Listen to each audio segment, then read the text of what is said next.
All right. Aloha mai kako. My name is Dawn Chang. I am the Chair of the Board of Land and Natural Resources. This is September 27, 2024 meeting of the Board of Land and Natural Resources. It is approximately 9 a.m.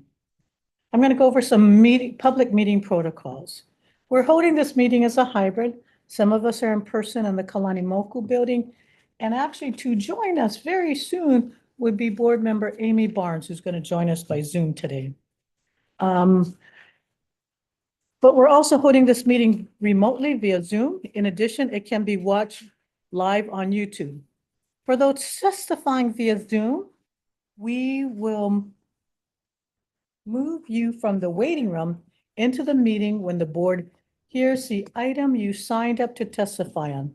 Please remember to mute your YouTube when you enter the Zoom meeting, or we will get an echo. When you enter the Zoom room, please keep your camera off and microphone muted until the chair calls on you for testimony. We ask members of the public testifying on agenda items to limit their testimony to no more than 2 minutes, and we would ask you to look on the video screen as it does have a timer on there. Testifiers will not be allowed to relinquish their time to others. I apologize in advance if we need to cut you off or ask you to summarize, but there are others that are waiting to testify. I ask that if you have submitted testimony via email, that you stand by your testimony or you summarize to the board, because I will assure you the board members have read the testimony that's been submitted. Please address your comments to the board and not to the project proponent. The chat box is not to be used for any comments because that presents a sunshine issue. Before starting your testimony, please clearly state your name and identify yourself for the record. We may take breaks every hour or so. I am now going to read the standard contested case statement. In some of the matters before the board, a person may wish to request a contested case hearing. If such a request is made before the board's decision, then the board will consider the request first before considering the merits of the item before it. A person who wants a contested case may also wait until the board decides the issue, then request a contested case after the decision, but before the close of the board meeting. It is up to you. Any request must also be made in writing within 10 calendar days. If no request for contested case is made, the board will make a decision. The department will treat the decision as final and proceed accordingly. In addition, the board may go into executive session pursuant to HRS 92-5, subparagraph A, subparagraph 4. In order to consult with its attorney on questions and issues pertaining to the board's powers, duties, privileges, immunities, and liabilities. I am now going to take roll call of the board members. I will start with board member Riley Smith. Aloha, Riley Smith, Hawaii Island Board Member. Karen Ono, Kauai Board Member. Vernon Char, Oahu. Don Chang, Chair of the Board. Aloha, Kaiwi Yun, at large. Aloha, Napua Canto, Maui Island Member. I believe board member Amy Barnes will join us later this morning. I'd also like to introduce our staff. Brianna Wright, she is the board secretary for today, and we also have Deputy Attorney General Cindy Young. Before, and generally at this point in time, I will read the agenda item protocols. However, before proceeding with the agenda protocol, I wanted to publicly state that agenda item D12 relating to a contested case hearing for the issuance of water license for the Ko'olau Forest Reserve on Maui has been withdrawn from today's agenda. We have received a lot of public comments on item D12, and since it is withdrawn, we will not be taking any oral or written comments. Those who have submitted comments, if and when the item is scheduled on a future agenda, you may resubmit your public comments on that agenda item. I apologize in advance for any inconvenience that this may have caused those of you who have traveled or taken time off since the item was withdrawn. The item, it's been withdrawn. I withdrew it upon a request by the County of Maui. So with that being said, I'm going to read now Generally, we hear matters in the order that they've been agendized. But in this case, we do have some move-up items. So I am going to read the order of the agenda for today. The first item on the agenda will be the minutes of August 12th and August 23rd. The second, we will be moving on to land division. Those are the D items. We will take item D7, D8, then go back to D3, 4, 5, 6, 9, 10, and 11. After the land division, we'll move on to DOFA, item C1. Afterwards, we'll do DAR, Division of Aquatic Resources, F1. And then we'll do DOBAR, Division of Boating and Ocean Recreation, J1, J3, J4, J5. And then we will close with Office of Conservation and Coastal Lands, K1 and K2. All right. With that being said, I am now going to move on to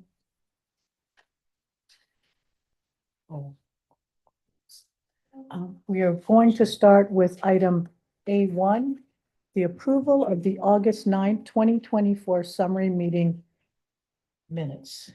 Board members? Questions, comments on item A1? Motion to receive. Okay. Second. Motion has been moved and seconded to approve item A1, approval of the August 9, 2024 summary meeting minutes. Since this is the first item on the agenda, Rihanna, could you do a roll call vote, please? Aye. Aye. Member Char, Aye. Chair Chang, Aye. Member Yoon, Aye. Member Constance. Aye. Motion approved unanimously, well, approved with 6 votes. 6 votes? Aye.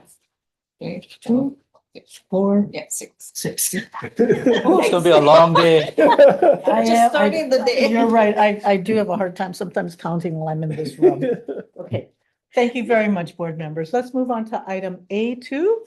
It is the approval of the August 23rd, 2024 summary meeting notes.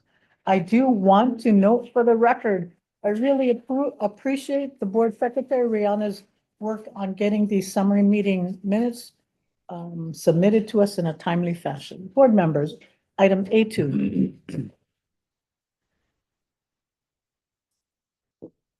Motion to approve. I had 2 changes and I provided that to Rihanna. It's just who made the motion and who Okay, seconded. very good. Thank you so much. I Second. appreciate it.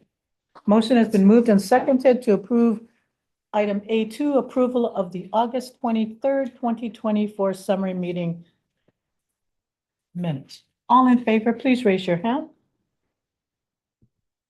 Motion passes with 6 votes. Thank you very much, board members.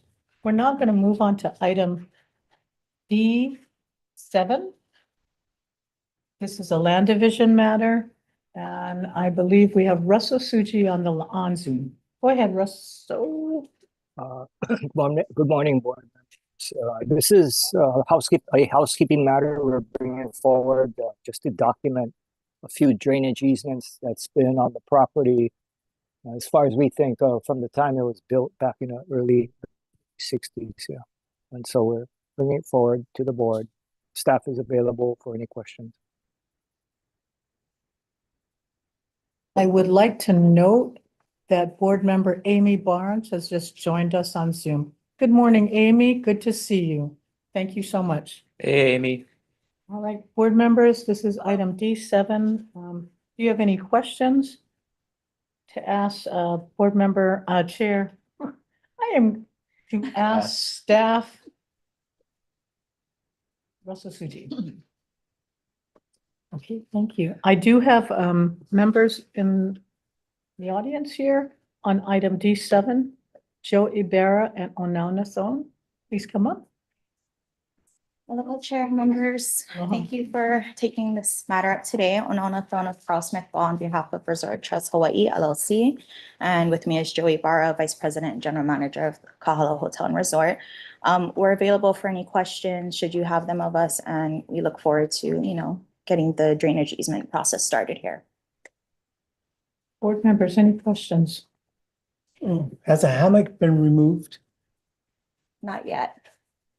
We have that covered under, so for D8, the RP, we have that up until December 31st of this year under the current RP, but we're not requesting use of the hammock for 2025, So it'll be will be- removed. no later than December 31st of this year. Any questions for the applicant? All right, thank you. I also see, David, are you? Next item. All right, okay. Board members, seeing no questions, I'll close public. Is there anybody in the boardroom who's here to provide comments on D7? Brianna, anybody on Zoom to provide comments on D7? All right, I'll close public comments. Board members, do I have a motion on item? Chair. Thank you. Second. Motion has been moved and That's all right, seconded. Be a long day. Yeah, we have to move on. I was gonna wait for Uncle over here, but that's all right. Or Amy, Amy. And the length of the meeting isn't gonna be long because of the comments, it's gonna be the board members, Oh my gosh. Thank you. We don't know what to do with ourselves this morning. All right, so that being said, motion has been moved and seconded to approve item D7. Board members, all in favor, please raise your hand.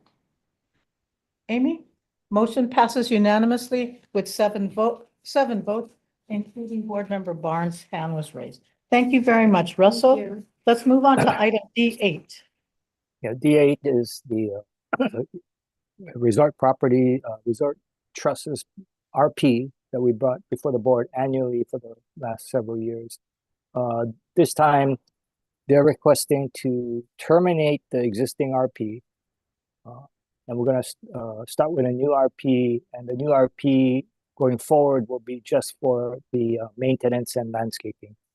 Because it'll be basically taking care of the grounds, including the public state lands, that we're requesting this RP be at gratis. And the terms of the effective date on this permit, Russell? This would be when the existing permit expires with the rest of the group, which is at the end of the year. Okay. All right, board members, questions? I do have a question. And this goes to, could Onana and, could you come up, please?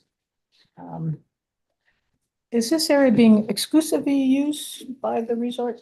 No, it's open to the public. And this is for gratis. That's what we're asking here. You know, over the years, Kahala Hotel and Resort has been paying a monthly rental fee under the RP. Under the prior RPs, as you folks are aware, Kahala had many other uses in the past for managers and whatnot. For the last several years, we did have the authorization to preset lightweight beach chairs and tables along the RP. So with this RP, we're coming in. We've been working, you folks have heard from a couple of members of the public over the several years objecting to that use. So we're no longer asking for presetting at this time for, you know, the hotel's guests. Hotel's guests, of course, you know, chairs can come out as any normal member of the public could. But really this RP now is just for the maintenance of the state parcel. So the two groins, the area fronting the hotel parcel and the beach area, including landscaping and lighting of that area. And so that's why we asked for gratis rent. And also, you know, we know we're going to get charged for the easement fees coming up for the drainage easements. Okay, but this is 1.2. It's 1.280 acres. 1.2 acres, that's Yeah. correct. That's the whole area that Resort Trust is responsible for maintaining and ensuring at their own costs. And in your submittal, you know, costs are about $50,000 to $60,000 a year that the hotel is spending on behalf of the state to maintain that area. But to a certain extent, the benefit is really to the hotel. I mean, you're gonna maintain it and keep it up. Mhm. And it's really, while it's open to the public, can the public park in your parking lot to use this area? Yes. What were you paying before this request for gratis? I think the rent was about $1,400 a month thereabouts, is that Correct. correct? And Russell, because they are no longer using it for presetting or other kinds of uses, that's why staff is recommending rather than 14,000. Rather than the state incurring the cost for the public land. I suspect that even if the state was responsible, the resort would want to make sure that it was well maintained, so they would supplement our work. But Another benefit, Chair, is they'll be insuring the area. they'll be insuring. That's correct. Insure. Continue to ensure that area Ensure that as well area. on behalf of the state, correct? Has anybody gotten hurt on that site? Do you know of? Not to my knowledge. So we're going from 14,000, which is approximately almost, my math is really bad. 1,400. 1,400. A month. Oh, right. 1,400 a month. I apologize. I thought 14,000. Okay. Mhm. 1,400 a month.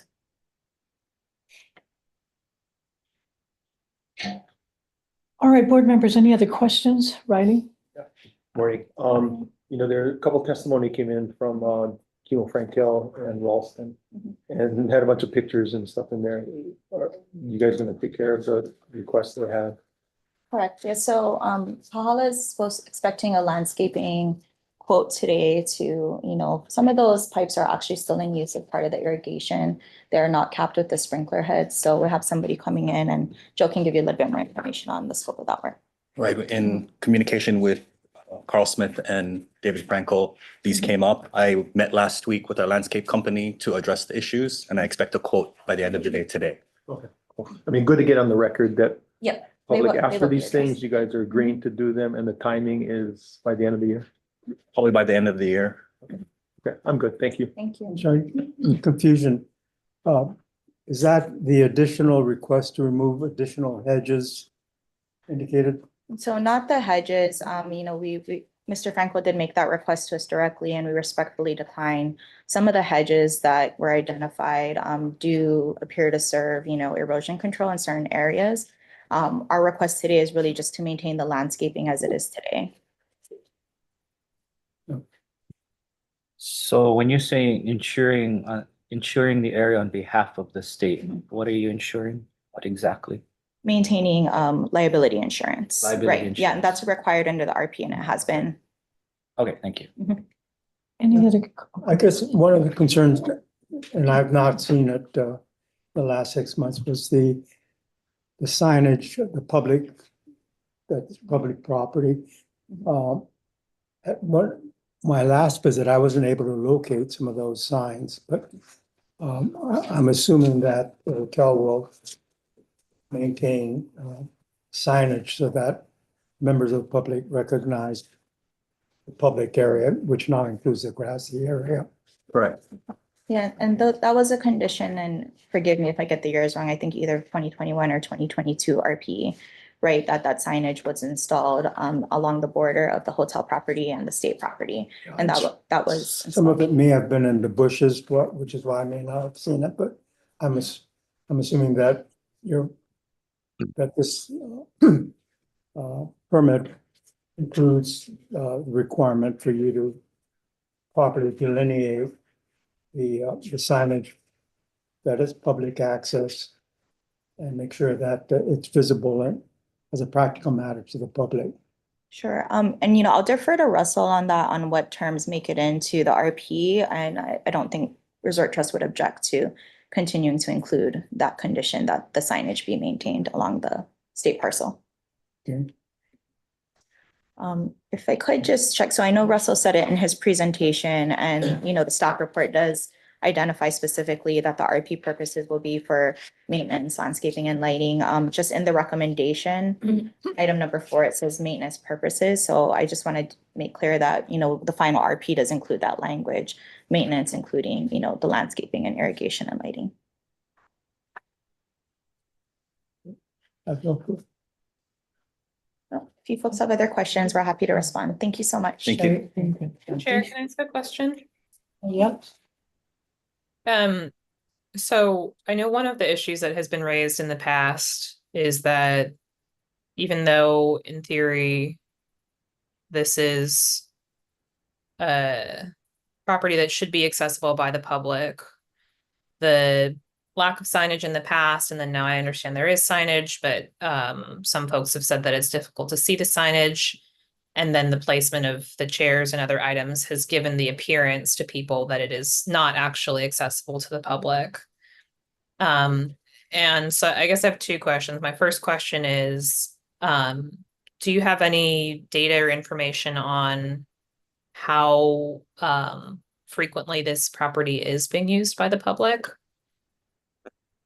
So you can speak to that. I don't have any data. We don't monitor or count people as they come onto the property. So I'm sorry, I don't have that information. I do know that it's utilized quite often by people in the community, especially on weekends. Okay. And then, so just so I understand, so you're requesting to not have to pay anything in exchange for what you're paying for the landscaping and maintenance, which, as the chair mentioned, has a benefit to Resort Trust, because obviously you want to, for your customers, present a, aesthetic, beautiful place for them to visit. Is that correct? That's correct. And, to give context again to this particular property, right, it's, this particular beach area was developed as part of the Kahala Hotel and Resort in conjunction with permitting from the state back in the 1960s. So this property has a long history of, again, this beach wasn't in this condition prior to the development as it was.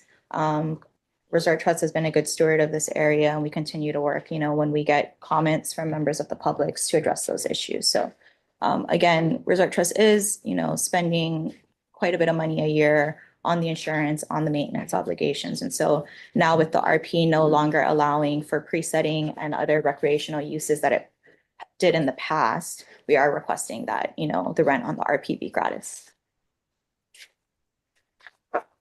If I may add, Chair. To answer Board Member Barnes' question too, in addition, the trade-off is the current RP allows Kahala to the hotel to put certain equipment on the and we're talking, let's be clear now what we're talking about. I'm talking the grassy area is considered reclaimed lands, filled lands, and the shoreline, seaward of the shoreline, the sand, because the shoreline goes up to the vegetation line. Seaward of the shoreline is the beach. Nothing was on the beach, but certain equipment and maybe even beach chairs is allowed to be established on the lawn. They will no longer, they're taking everything out. No longer being involved with any storage of equipment or even pre-setting of chairs or tables. They will only be maintaining the area, landscaping, and as council pointed out, lighting included. And in exchange of that, they would take care of the area, insure the area, liability insurance, as they stated, to protect this, and naming the state as an additional insurer. And so they're asking that rather than paying the state rent, that it be at gratis. They have laid out that their cost to maintain the area has been, X amount of dollars per year, which is quite significant. So we think, there's an adequate trade-off. We have comparable examples on neighbor islands where hotels or neighboring property owners would like to take care of the shoreline area, which is actually a public area. We do not we have asked the board for permits for those and also come in with a recommendation of gratis, which has been approved in the past. I hope that answers some of your questions, Ms. Bond. Yeah, thanks. And then, sorry, just one last question. If the board were to approve but not gratis, what would Resort Trust be okay with that? Well, what would your plan be?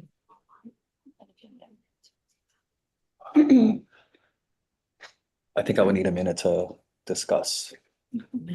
What was your response? What did you say? I think I would need a minute to discuss. And I would ask the same question as well. So I know we've got public comments, so maybe after that you can come, we'll bring you back up. Okay. Thank you. Thank I you have very one much. question. Oh, go ahead. I'm familiar with typical public access at hotels on Hawaii Island, but at this resort, what provisions for parking are made for people that want to get to the public lands, and where is that parking located? So we have a parking garage located on our land, and anybody patronizing the hotel would get validated. So they have ability to access it if they were to patronize the hotel in some way, either getting a drink or purchasing something from retail, and they would receive 4 hours of validation complimentary. Okay. There is the public access at the Waialae Beach Park, and many people park there and walk from that beach park to the Kahala Beach. And then further towards the east, is there like public right of ways from that residential subdivision that you can come back on the beach from that direction? On the Cocoa Head side of the building, Yeah, it's the Waialae Golf Course, so but past that where the houses are, is there any public access that way?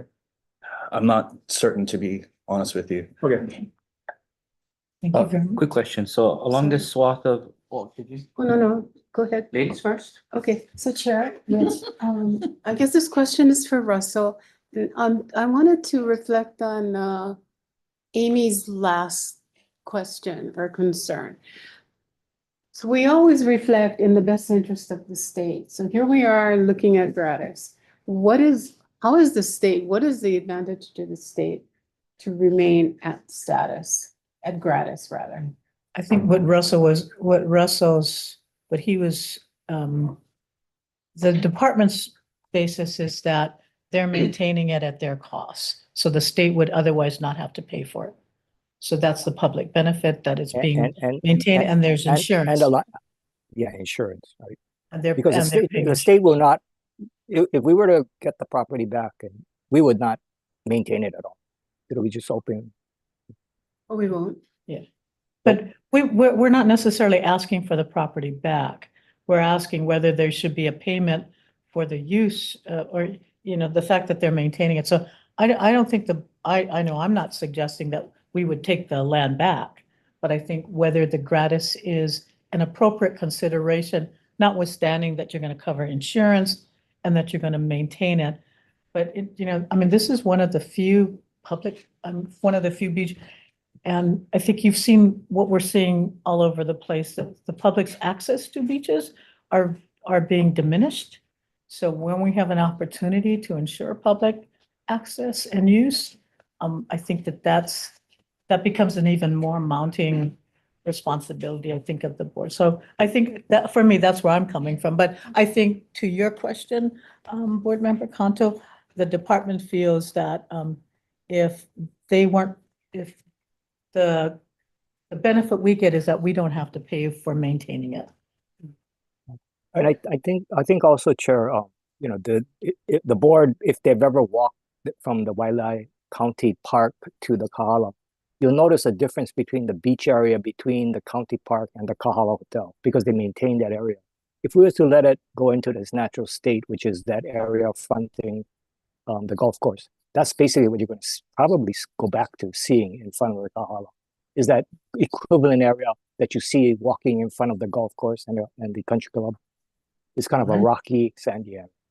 Yeah, and I wanted suspect, to comment on that the area in front of the Kahala is very well maintained all the way out to Yes, the The islands. groins. Whereas the area in front of Waialae Country Club and the condos are not nearly as, Right. it's not nearly as maintained or even usable, a lot of rock and erosion and such. So I think my view is that the maintenance is a very good thing, and they do a good job in that regard. Yes. And I guess the other thought is that this is an RP. I'd like to take a look at it because it seems to me that it may relate to other issues on beach RPs or beach use. For instance, in the Waikiki area, even though there's no presetting, the chairs in front of the Sheraton and Royal Hawaiian Outrigger just almost preclude the public from getting through, although I think they've managed in the chairs, although not preset, to make alleyways. And so I would assume that during this one-year RP, we'll be able to take a look at making sure that even though there's no presetting, that there's no nearly preemption by the chairs coming out after by the hotel guests. And that I think is a practical matter because it sets up a different precedence on beach use. But that's not before us today, and I think we Yeah. can look at that during the course of the year. Yeah, we can talk about that on the side. That's a larger issue involving various jurisdictions. Right, I think even though Waikiki they're Beach and resetting Grand, the et cetera. hotel, will have to use some Yeah. discretion to make sure that there is public access and usability and not totally preempt it, notwithstanding the non-preset issue. Board member, did you have a comment? Oh, yeah, you pop, Oh, sure. you pop. Yeah. Okay. When we say maintenance, landscaping, what kind of plants? Naupaka, what else? Some Naupaka, and I'll let you go through those. Some palms, naupaka, some boxwood hedge, Okay, grass. That's what's there now. so not major, because No. back of the envelope, calcs put it at, so 53,000 and some change divided by 1 acre is about $1 a square foot. Is what, at least from the submittal, if I calculate the cost per square foot for the maintenance, it's about $1 a square foot, which, is that right? I can't do that math in my head, my apologies. I'd have to- That's okay, we can't even Yeah, count wait, 5 or you're 6 right, members you're this right, morning. You're right. But yeah, I'm pretty good with math, but so it's gonna be about $1 a square foot. So you guys wanna double check that, or is that right, Russell? This is your submittal, actually. I should be asking you. Yeah, I didn't do the Ah. calculation on rent. It was basically a gratis, so I didn't look at it. Sorry, I didn't do Yeah. math. Well, I'm just trying, we're throwing around it's just maintenance, but maintenance of what? And then the cost, and then breaking down that cost. Because as I heard it, the value to the state is or the benefit is we don't need to maintain it, and that cost will be deferred to the resort. So I wanna know what exactly that cost is. So if it's $1 a foot and we're maintaining naupaka, palms and grass, which basically maintains itself, basically. So it's the trash cleanup, maintaining the sandy area, making sure that all Yeah, looks good but as well. predominantly Yeah. there, I'm gonna guess your guests are not the type to really, or maybe, I don't know. Do they normally just throw trash all over the place? I doubt it. Right, these are affluent people. Be surprised, Oh, so. yeah, okay. Well, guests and Diapers. members of the public Right. as well use this area, correct? How right? many So, members of the public? I mean, I go there, I live in Kaimuki, so I mean, I know David goes there frequently. I mean, local people do go there. Oh, Yes. you're the trash Yeah. guy. Okay, No, I just Yeah. wanted to do some math. Okay, thank you very much. No, I know, Riley. Good question. So, I just want to clarify. So I know that for some of the hotels on Hawaii Island, when there are large storm events and things like that, there's a lot of debris that comes from state and other lands and ends up on the near shore waters and on the beach. I'm assuming that if this is in front of your hotel, you guys just go and take care of it. Is that accurate? That's correct. Okay. And this area does get hit with king tides and when afternoon gets. And there's a bunch comes of in. drainage easements or drain pipes or something that, So there's one, for item D7 that we were talking about, one of the drainage easements is for stormwater easement. The other two are for the lagoon outfalls, from the dolphin. but typically, I mean, if it's debris that ends up on the sand or debris that ends up in the ocean, you guys go and take care of that. So that's another kind of maintenance that correct. maybe isn't reflected in the submittal, but it's important for your guests, so you guys take care of it, right? Okay, thank you. Okay, thank you very much. We'll take public comments. David, you signed up. Yep.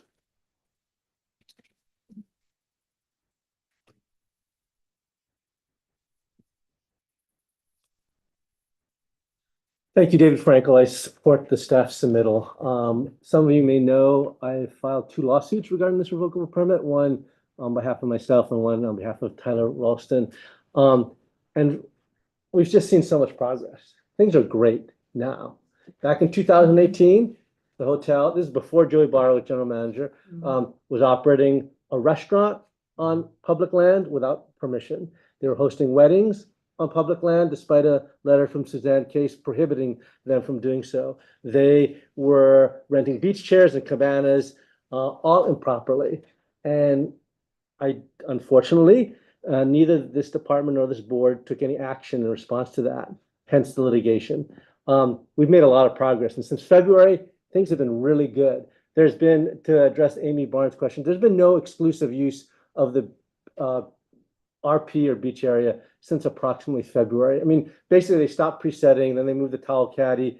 And I just, I don't know that they've ever stopped any member of the public from using the hammock, which to me is not really a big deal. So anyway, things are much better. I do think the RP needs to be amended with specific language so we don't repeat what happened before, which is to explicitly prohibit presetting on and commercial use of the RP and the area Mackay of it.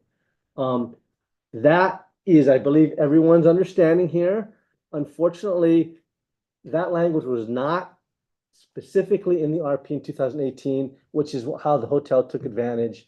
And I think that we should stop that by having explicit language.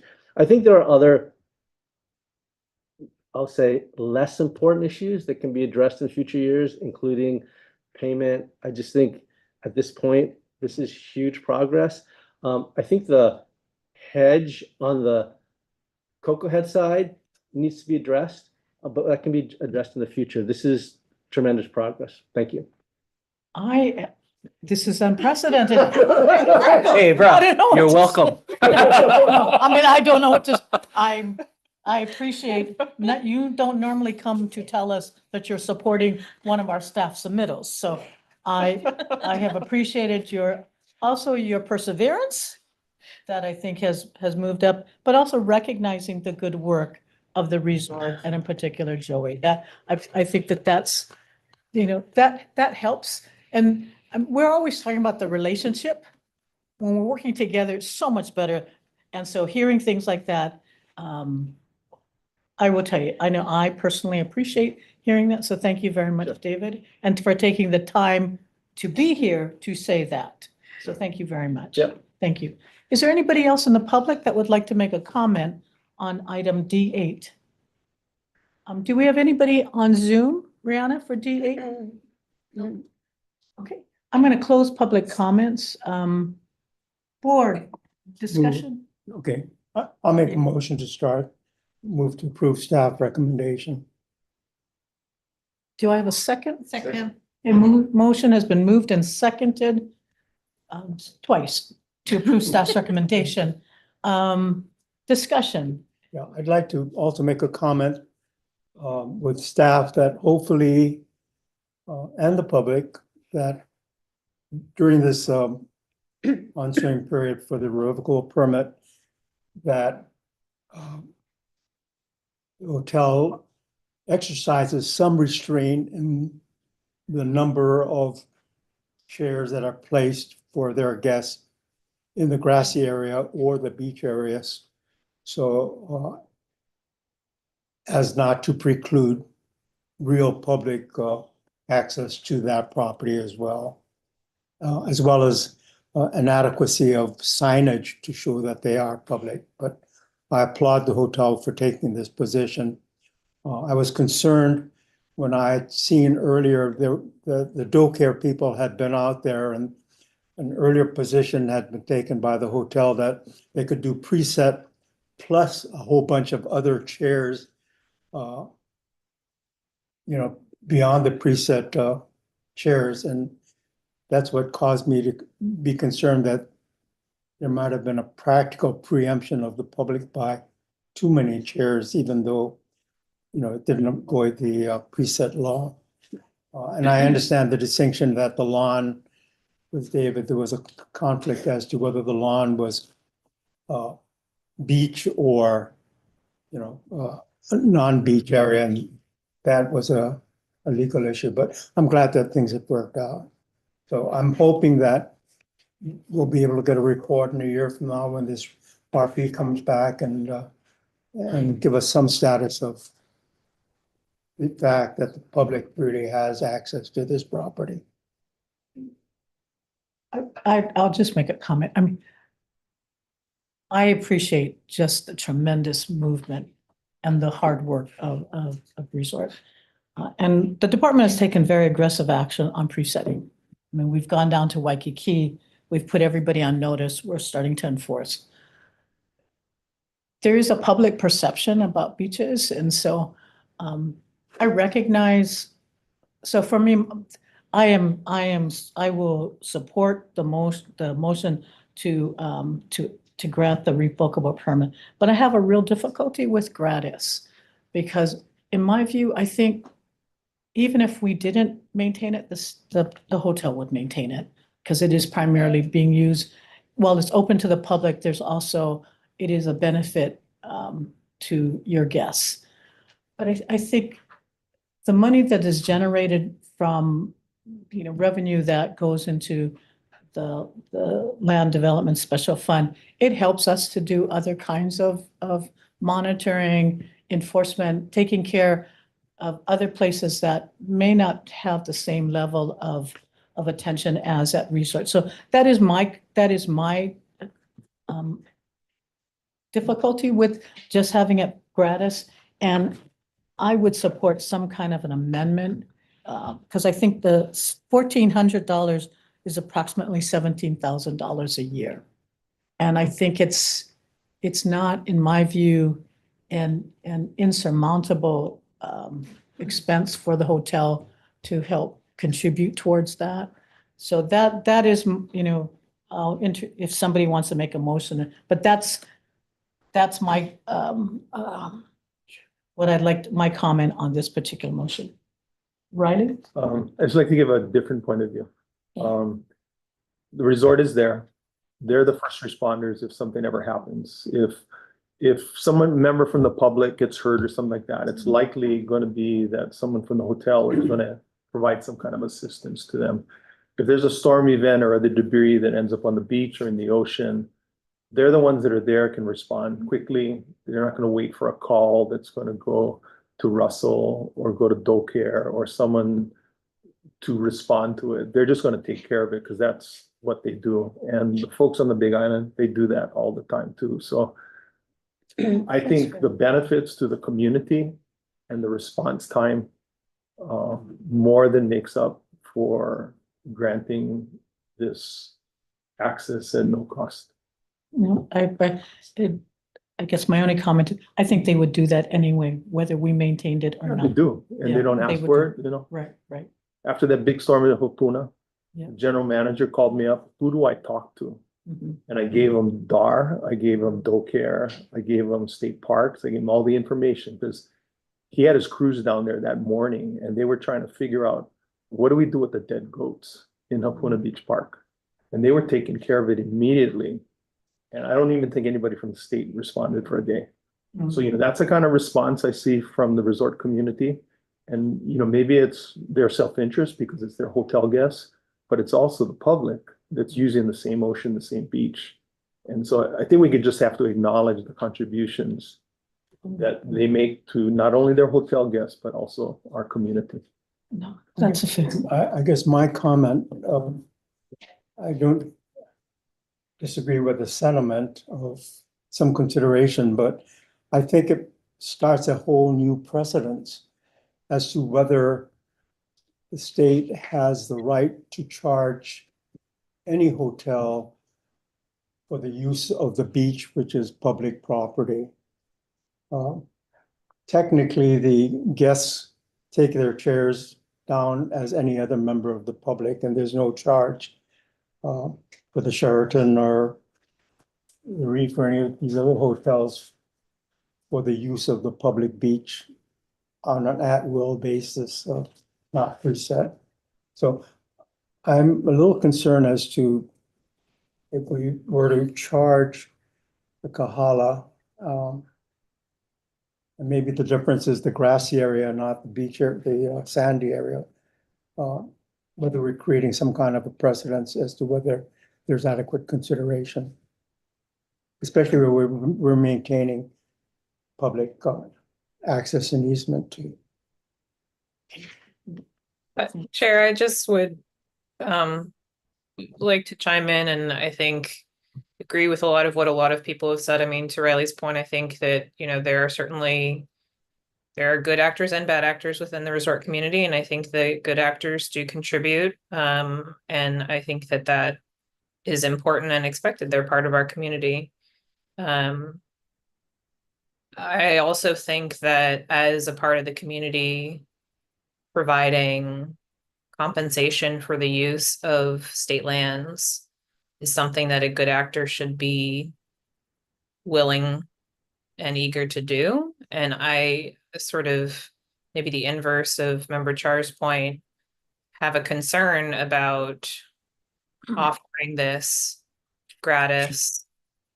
There's a lot of things that a lot of folks do that then may be brought before us as evidence of why they deserve to have their RPs gratis going forward. So I'm concerned, I guess, in the other direction, that this sets a precedent, and I wonder if there's some way that we might be able to meet in the middle. Maybe it's not the full amount that was previously being paid, but maybe it's like, half the amount. I do, though, think that it's important that the state receives some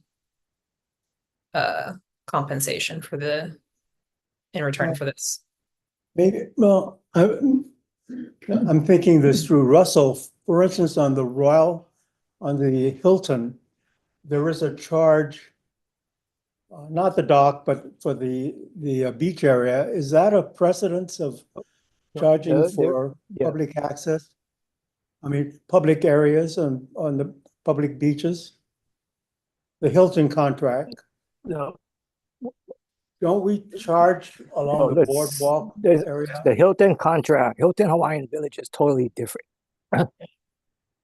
No, okay. What we have there at Hilton, we don't have any kind of a similar RP. What we have there is a beach concession, which is issued under Chapter 102, which is a concession statute. That is to operate beach activities at Waikiki. It has nothing to do with landscaping maintenance. No, but does the hotel maintain the area? As far as the walkway area, that's an easement. They got to maintain that as under an easement requirement, which is insurance and maintenance of the area.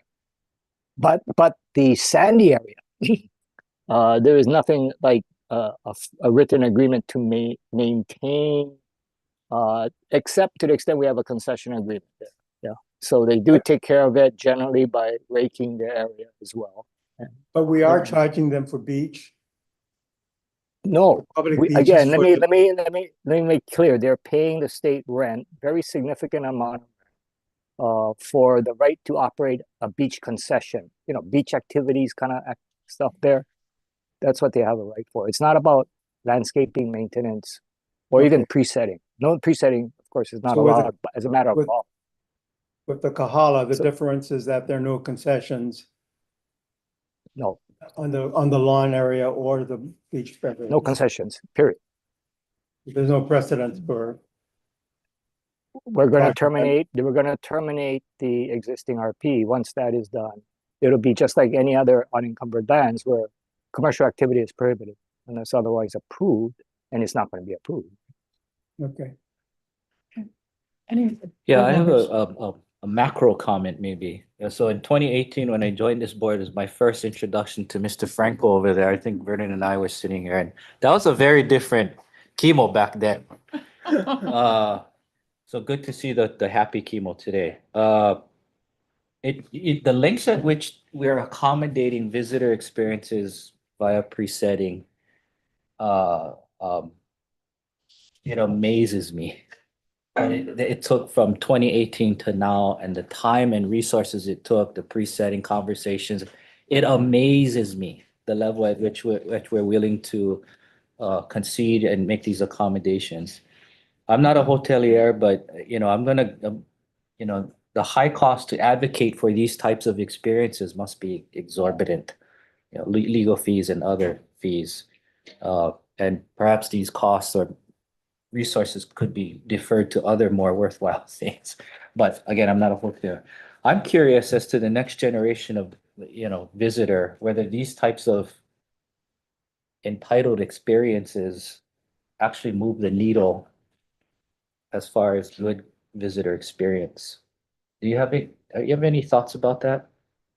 For example, I'm a daughter. I'm a father of three girls, 24, 16, 14, and they could care less if they have presetting. None of that matters to them. So I'm just curious, like, you don't have to answer right now. It's kind of like a ether question. And just a reminder, we're not requesting presetting. Yeah, no, I know, but I'm drawing back to 2018 to now that these many issues have the ability to really get tangled, right? They're so manini. And so my comment as far as the generation, it's almost insignificant. My girls could care less if those kinds of experiences are afforded to them. I mean, as long as daddy pays, I suppose that's fun, but just a comment. But I agree with Mr. Franco that it's been long and hard, and I'm very thankful, David, that you came to say thank you in your own way. Thank you. Chair, I- I'm sorry, I just had a quick clarification, maybe question for the board. Onona Thone had mentioned in her testimony that recommendation item 4 doesn't carry on the language that's throughout the rest of the submittal, including the title, which is and landscaping. So the maintenance and landscaping, I think was one of the things. So did the board want to clarify that in item 4 in the recommendation? Oh, okay, we can always add that.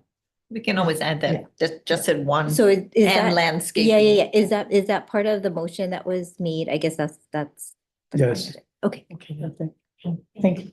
I want to make a comment. Can I add something? Just Go ahead. Can I add on that, Chair? Just for clarity, and this is what I was thinking might capture everything, is landscaping and maintenance, including sand raking and lighting. And what was it? Sand raking and lighting. Sand Sand raking, raking raking the and beach, lighting, okay. and like, As long and as would that irrigation capture is- Irrigation. The landscape. or irrigation too? It's landscaping maintenance. And, I'll make it clear and say, including irrigation, sand raking, and lighting. Okay, that's a good point. Thank you. Okay. Yeah, I'll just make a comment with respect to, as being the administrator of Dalen.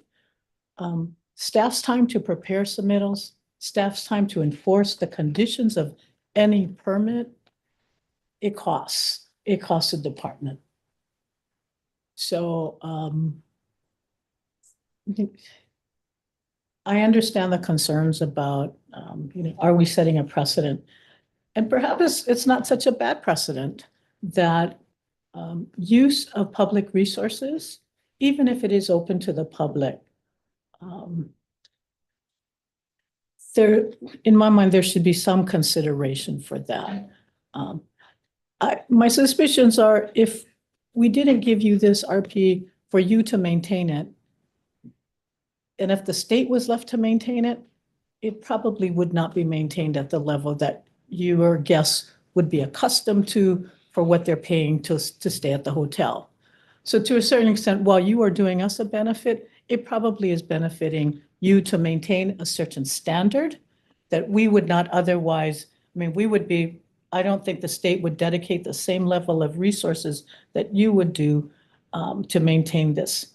So again, for me, it is a matter of, while you are helping us to maintain these public resources, there's also a public perception. While we have come a long way where the public is having, David Franco and Onana have mentioned, you've never seen a member of the public be prohibited. But I think that there is sort of this exclusivity perception.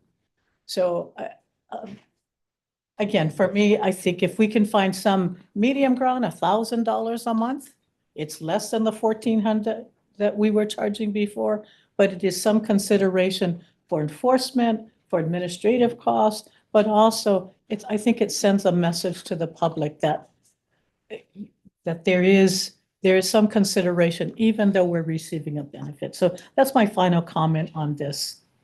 Chair, Any last, yes? Yeah, I really wholeheartedly agree. And I also think that we you know, I just would echo what everybody said. It's really wonderful to see the progress that's being made at the call. It's great to hear David's positive remarks. And I also completely agree with what you just said. And I think we're a little bit in a place where we've gotten so used to bad actors that when we have good actors, our bar is so low. And I think I'm so glad to see that we have good actors. And also I do think that there needs to be some form of payment in this situation. So I'm not sure if it's permissible at this point to offer an amendment to the motion, but I would suggest, I mean, half of what the current monthly rent is of 1,485. So that'd be 742.50 would be my motion. Sorry, Amy, so I'm a little, I agree. I'm just concerned about just saying arbitrarily half. Half is based on what? Just why not 3/4 or 1/4 or 1/3? Like what does half mean? I know Are you you don't have the answer. suggesting? No, I'm not Oh, suggesting okay. anything. I don't have any answers. Okay, but. I only have Yeah, questions. Yeah. I mean, I don't even know where the 1,400 came from, but I think it's, you know, so. So I mean, I guess to me, Amy, it would be all or nothing. Because I don't know how to justify, well, we just split it in half and call it a day and that's fair. Yeah, I mean, I think my rationale would be that, you know, it is still being used to the benefit of the of Resort Trust and the Kahala, but at a less intense, in a less intense manner than previously used, right? And I think to a certain extent, any number that we pick is going to be, I won't say arbitrary, but as Chair said, you know, the current monthly rent, I'm not sure how that was selected. If you have a different number, I'm be happy to hear it, but I think half is a happy medium, and it's also as an RP something that would be up for discussion at a future meeting, or we could defer the matter to a future meeting and somebody could do some work and figure out what a more reasonable midway Oh number. God, no, please. If I may ask, the hotel, would you be amenable if it wasn't gratis? Having heard the comments, discussion on the board, I would be willing to consider that, yes. cool. Cool. Chair? Good answer. What is this land area that we're talking about? 1.2.8 million. 8 8 million. acres. Oh, my God. I think that's 1.280 acres. It's a considerable piece. Okay, perhaps just to keep, perhaps this can be denominated a permit fee. And by this, I guess it's different than the other beaches because this is the grassy area that we're talking about. And perhaps a permit fee of, I don't care, 500, 700,000. If the hotel is agreeable, might be a way to work around it, and it would be distinguished from the Hilton or the Sheraton. Yeah, and this is an RP, Denomination is right? a- RP, so RP let's for just give it a permit shot. If fee. you're amenable, let's give it a shot. My recommendation, give it a shot. RP, come back. It's not working. Talk about it then. But if you're amenable, I think you can solve a lot of problems. Well, you are, I guess the question is how much? Yeah. So my number that I had thrown out was 742.50, and member Char just said somewhere between 5 and 7, which is in the same ballpark. Five So and it was your 1,000. motion, it was your motion, Vernon. So if you want to pick a number. We've probably spent just sitting here. In excess of that amount. And they're illegal. Yeah, you're absolutely, so let's Vernon, come up with a number. 750, 750. All right. Okay. All right, so that's an amendment to your motion? yes. The seconds, do you Seconds. approve the amendment to? Okay, a And motion, then this is denominated for the record as a permit fee. And the the fact that it's the grass area that we're talking about, which distinguishes it so I- that it okay. doesn't create a problem Well- for the future. Russell, I'm a little worried because we don't do permits. This is a revocable. Russell, Barry, Board Member Char is suggesting we use this as a permit fee? Well, I mean, I think it's a term of art. We don't normally use fee Yeah. as an example. Yeah, we use it as, charge it as rent for use of the land. Yeah, I would prefer it be a rent. Yeah, because a fee, we're gonna start getting into, Okay. is it? Yeah, there's some case law behind. Yeah, we're gonna get into too So much. Chair, we're just changing from gratis to $7.50. Yeah. Yes, all we're that's doing. ab- We're not. Yes, that's the paying motion. permit And then we're fees. making some amendments to paragraph 4 to make it consistent with what Russell had discussed about irrigation, landscaping. And lighting. again. to Landscaping revisit and maintenance. Well, this will expire at the end of the year, Yeah. and this is for another year. Another year. Okay, so a motion has been moved and seconded and amended. All in favor, please say aye. Aye. Amy? Aye. Okay, motion passes unanimously. And that was Greatly 750 appreciate. Pardon? That was $750 per month, right? Yes. $750 per month. You got it. Greatly appreciate that. Thank you so much. Thank you, Nona. Yeah. Thank you folks for your help. Thank you, David. Thank you very much. Okay. Let's move on to item D3. Okay, one second. Very much. Oh my God. Bye, David. Have a good Friday, David. Okay, item D3 is a request for a grant of a access and utility easement and a construction right of entry to the county of Maui. We are asking this to be issued at gratis. I don't have anything to add on the submittal. We must be loaded. Here's another hour. No, you should charge. We even got Russell. I made you laugh, Russell. Yeah, I mean, we're gonna be talking about rent pretty soon. Yes, on this one. So. And the term is perpetual. Okay, God. all right. Board members, any questions for Russell on item D3? Do I have any members of the public here to comment on item D3? Rihanna, do I have any members on Zoom on item D3? I'm going to close public testimony. Board members, do I have a motion on item? So moved, D3? Chair, to Thank approve you. staff submittal. Very good. Second. Motion has been moved and seconded to approve item D3. All in favor, please raise your hand. Aye. Amy, are you abstaining? I'm a nay. I'm not a huge Oh. fan of this perpetual gratis thing. Okay, so the All right. motion passes with 6 votes and 1 opposition. Item D4. Thank you, And Chair. D4 is another request for a non-exclusive easement, right of entry to Hawaiian Telecom for utility purposes out at Sand Island. This will be not at gratis. This will be paid for. Fair market value. I don't have anything to add on this one. I hope Barry Chung is available if you have any Uh-huh. questions. Thank you very much, Russell. Any questions for Russell, board members?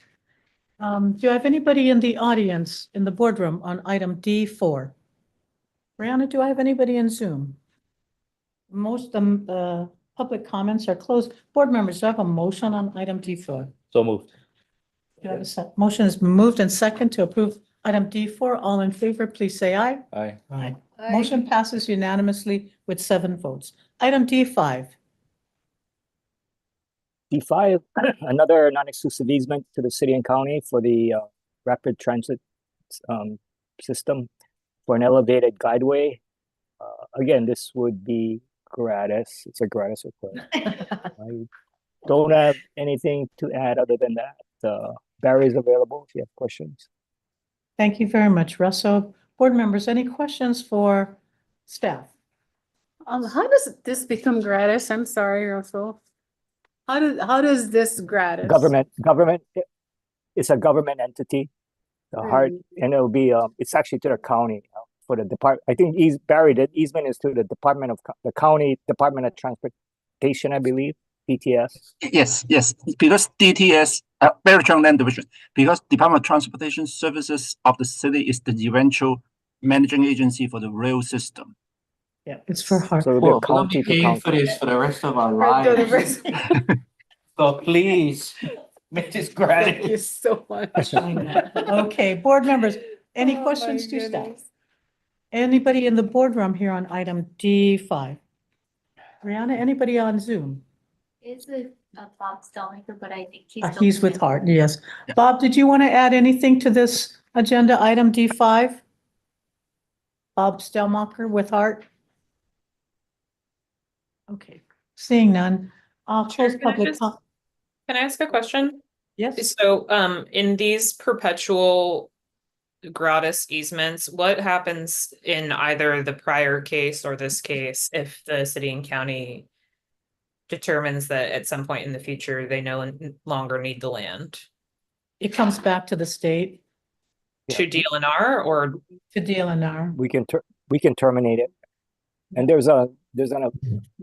it's hardly ever used, but there's an abandonment provision in the easement too, a 1-year thing if you don't use it, but it's supposed to come back to us or terminate and come back to us.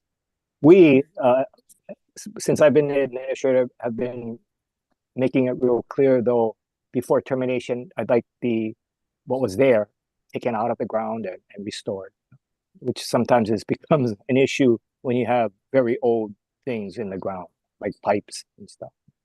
how, Russell, can I ask, how common is that and how much of a pain is it for you and your team? We don't come across of it very often because a lot of these you find out about it, they've abandoned it, but they've been abandoned for like 10 years and nobody ever checks it because a lot of these easements that we have in the past, underground pipeline kind of easements. This one, I think we'll know. And this is an elevated guideway system. If they ever give it up, we're gonna, would ask for everything to be moved, which is going to be a substantial expense, I would imagine. Yeah. So I don't anticipate that occurring for Hart anymore. Something like the on utility line though, for something like that, yeah, it's rare and it certainly won't come around during my lifetime, but it'll come around when whoever is around at the time, in 65 years or so, probably. And are there Yes. agency agreements or requirements for removal? Or how does that? Well, these are all be documented what we're asking for is an easement term, right? So there'll be an easement document as the controlling document, and it's equivalent, like very similar to a lease, has a lot of paragraphs and conditions, removal requirements, etc. The hard part, practically speaking, on these, especially if you have a utility line easement, is a lot of times people aren't aware or remember to let the state know we're gonna stop the utility line and move on. So that becomes an issue. But that's a practical matter that we got to work out on our side at the land division. And by statute, we can't. Legal document.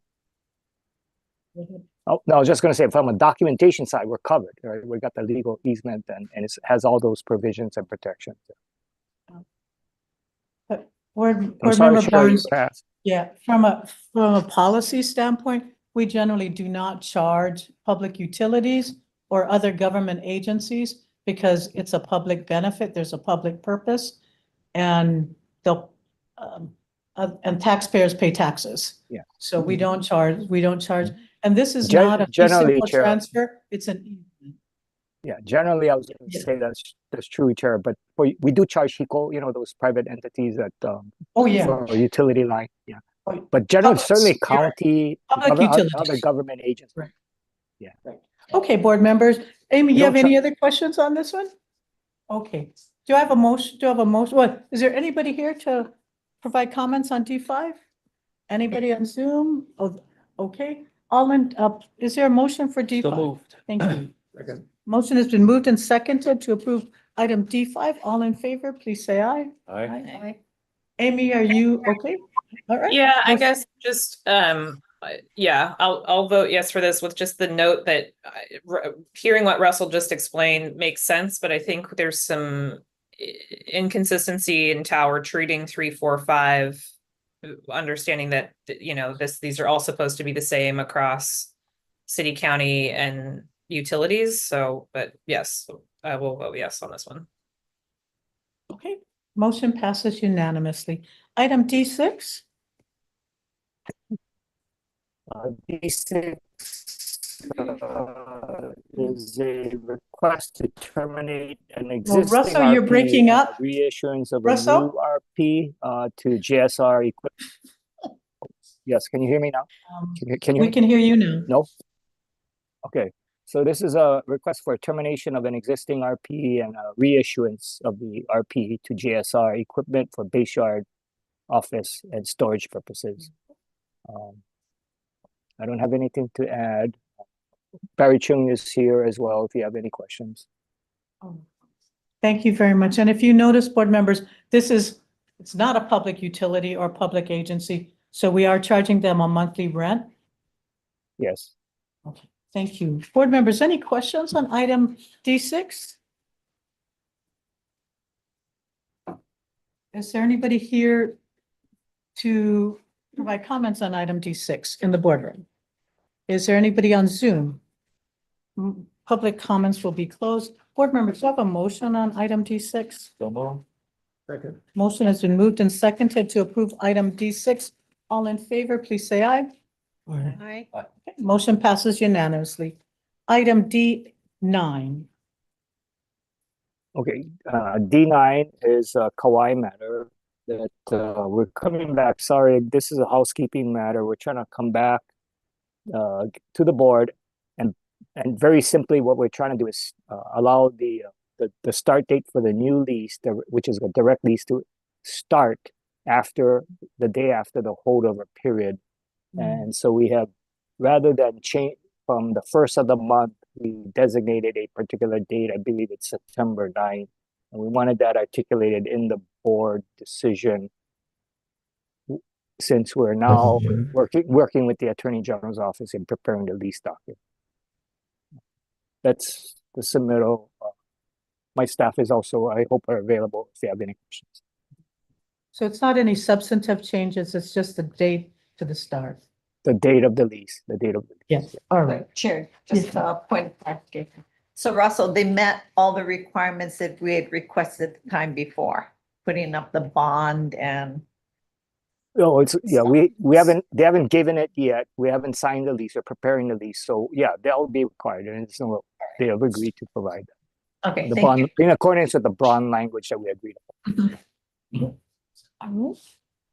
Any other questions to staff? Is there anybody in the boardroom here on item D9? Anybody on Zoom? Seeing none, I'll close public comments. Do I have a motion on item D9? Motion to approve. Do I have a second? Second. Motion has been moved and seconded to approve item D9. All in favor, please say aye. Aye. Motion passes unanimously. Item D10, Russell. Okay, D10 is coming back to the board for an after the fact consent to extend the term of a sublease agreement out at the Waikoloa resort out on Big Island. And this is in relation to the original disposition, as the board submittal tried to state clearly, was that this was an original disposition of various mooring easements out there, commercial mooring easements. And basically, bottom line is the operator wants to extend the term, and it's a sublease agreement. And we're asking the board to consent to the extension, and it'll run coterminous with the underlying lease, so it will not go any further. But that's what we're trying to achieve here. Just for the board's background, our relationship is with the initial the lessee.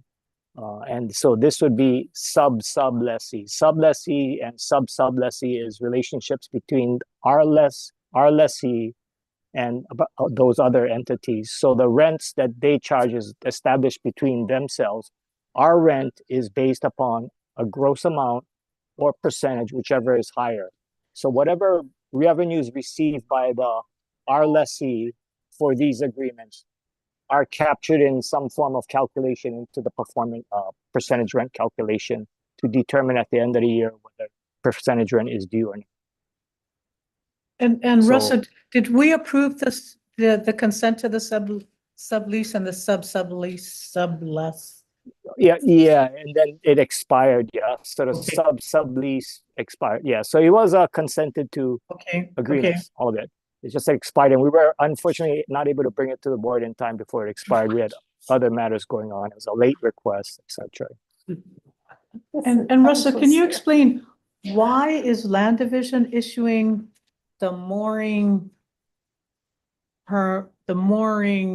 lease? Why? Yeah, versus it being issued by Dobar? Because I guess Dobar because usually it's- issues up. Yeah, my guess is because this is not in their area that is either EO to them or a ocean management designated area. This is in front of the Waikoloa, so it's basically just submerged lands. Do we have other submerged land mooring easements around the state? Yes, we do. You know, Big Island, we have a lot of Big Island and stuff like that. Okay. And the mooring already exists, right? The mooring already Oh, exists? yes. This Yeah, is okay. built a long time ago. These are like, again, existed, they were board approved, etc. It's just that one of the agreements had expired and they just want to extend it. And they will extend it to match up with our lease, our original easement or mooring easements. Okay. Yeah, Russ, so you said the reporting time frame is annual, correct? I'm sorry, for the reporting on. Reporting time frame is annual for the subs to report to our lessee. It's annual. Well, what I was trying to say, whatever rents that is between the sublessee and the lessee, ultimately gets captured. Whatever rents that our lessee gets captured in its reporting or calculation of this percentage rent. And the way that works is usually done on an annual basis, on whether additional rents above the base is due. And that's a simple calculation. You get the base rent, take the appropriate percentage, and Right. if I got that, Russell. My question is, that's done annually? we do it annually, yes. Yeah, usually. Annually. Yeah. Okay. I didn't review this particular one, but if it's like all our other leases, it'll be annual. Okay, thank you. I do notice we do have public comments here. Anybody else? So I do have, is it Sarah and Eric Robinson?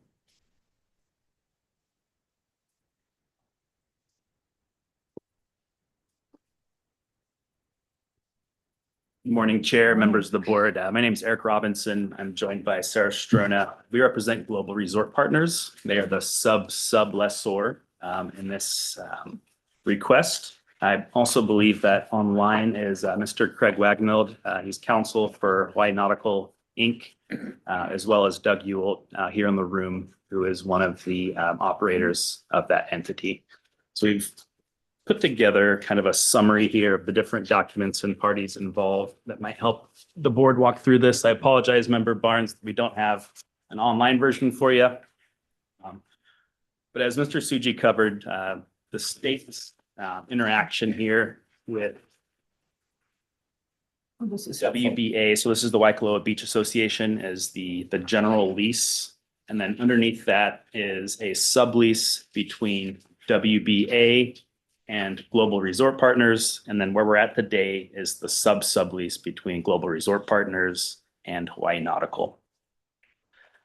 So wanted to address a couple of questions that I think came up earlier that might be relevant here. Member Yoon, I know you had a question about square footage and how much rent is on there. So on the staff submittal in Exhibit A, we see that each of these moorings that are at issue are about 100 square feet each.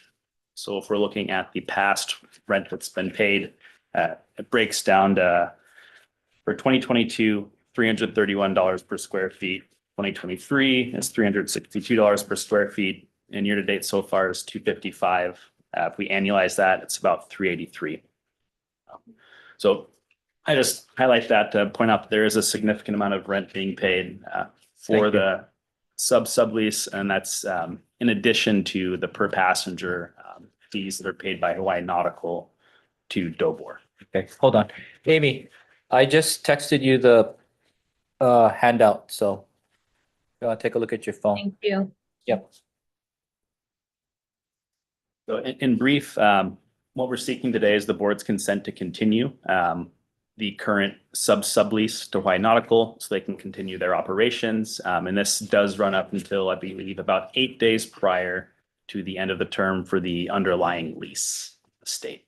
Happy to take any questions the board may have. Thank you. Board members, do you have any questions for the applicant? Riley? No, I just wanted to make a statement. So Waikoloa Beach Association, which is sort of like the master lessee in this situation, so they fund the private restrooms, the private parking lot, private access that the public can use. My wife and I used to go stand up paddle down there all the time. Easy to find parking, easy to get in the ocean. There have been rescue situations that have occurred over time. And it's the beach services that are the ones that are there that have responded to swimmers and others in distress. So by supporting this item here, we are supporting public access. We are supporting amenities paid for by the private Waikoloa Beach Association that is available to the general public that would not be available if we were to rely on state resources to do the same thing. So I just want to put that context. Thank you very much. Board members, any questions? So Eric, you don't have any objection to the staff's recommendation that the participation in the sublease rents? No, Chair, and that's consistent with the prior Okay. consent that was there. So this is calculated in WBA's total. Very good. Thank you so much. Board members, Thank you for this. Very helpful. Appreciate it. Doug, did you want to add anything? Oh. I'll step up. Aloha board. Thank you for taking this time today. My name is Doug Ewalt. I am one of the owners and managers of Hawaii Nautical Incorporated, and we operate 13 commercial boats on 3 separate islands and working out of the bay. Thank you, sir. Yeah, you're right. 2 shark attacks have my crew was able to save those people in a bay and pull them on the boat. They were both they were not guests to the islands. They were residents of the islands, and they were rescued by us and both made it. So it was good to have us there. So thank you for recognizing that. I don't have any comments. My only comment would be, I mean, if we're willing to give people breaks because they have to pay a lot of insurance and other stuff. I mean, if we're feeling in a generous mood, sure, like let's relook at it, but otherwise, no. Hey, that leads me to another question. So Doug, how much do you charge each one of your passengers on these for these It would flex per the trip, so it would depend on On how long average? the trip is and what's involved. There's a morning trip, an afternoon trip. and How a much is the sunset morning sail. trip? It'd probably be about $140 probably. And how many people do you put is allowed on? We can carry up to 49 passengers on that boat. That boat we bought that boat brand new in St. Croix, U.S. Virgin Islands, and brought that here in November. Okay. It is the newest commercial boat on Hawaii Island, probably, and one of the newer ones in the state. Okay. At a significant cost to our company, 2 + 4 million for that boat. So that's about $7,000, $140 times 50 passengers. If we could carry 49 every single time, yes, that would be the number, but that is not the reality of what it's like to work in the boating business in the state of Hawaii. You need to tell the people on Kauai that, or they max their vessels. And you, okay. I mean, I guess I appreciate your sentiment about if we're feeling generous, but I also, I mean, I think that, and always appreciate the perspective that Board Member Smith brings, that the public may not have otherwise have access to the amenities that are provided to the public but for this, the hotels putting in this investment. But I also realize that there is an impact to our public resources by the volume of people that use. So I think there's always a compromise. So I appreciate the fact that you've come here today, not objecting to the state's participation, because that helps us offset some of the impacts. So thank you very much. Do I have any other comments from board members? Or is there anybody else in this room? Anybody on Zoom on item D10? Seeing none, I'm going to close public comments. Thank you very much. Board members.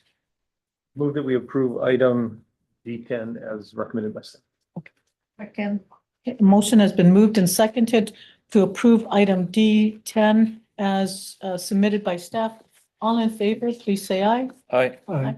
Vote passes unanimously. Thank you very much. Thank you. Thank you. Thank you. Let's move on to item D11. Right. And we'll take, because this is our last item, are we okay if we take okay, okay. I'm so sorry. We're gonna take a 10-minute break. So sorry. Okay. Chair, D11 will be presented by Daniel Ornelas when we get back. Thank you. All right. All Very right. good. Thank you. Cool. Thank you. Thanks, Russell. You want me to hit this, Brianna?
I can't reach that far.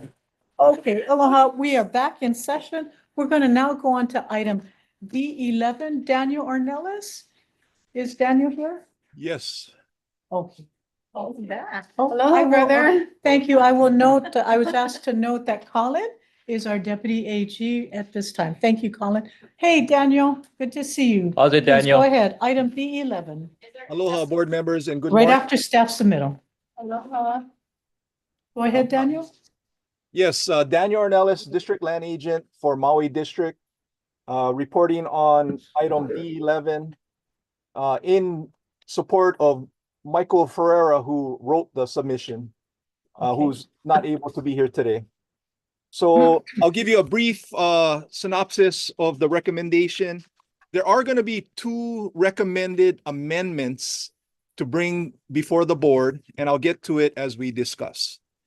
So to begin with a little background information, back in 2015, the board asked staff for more island-based detail in these renewals that we do every year. So this September is Maui District.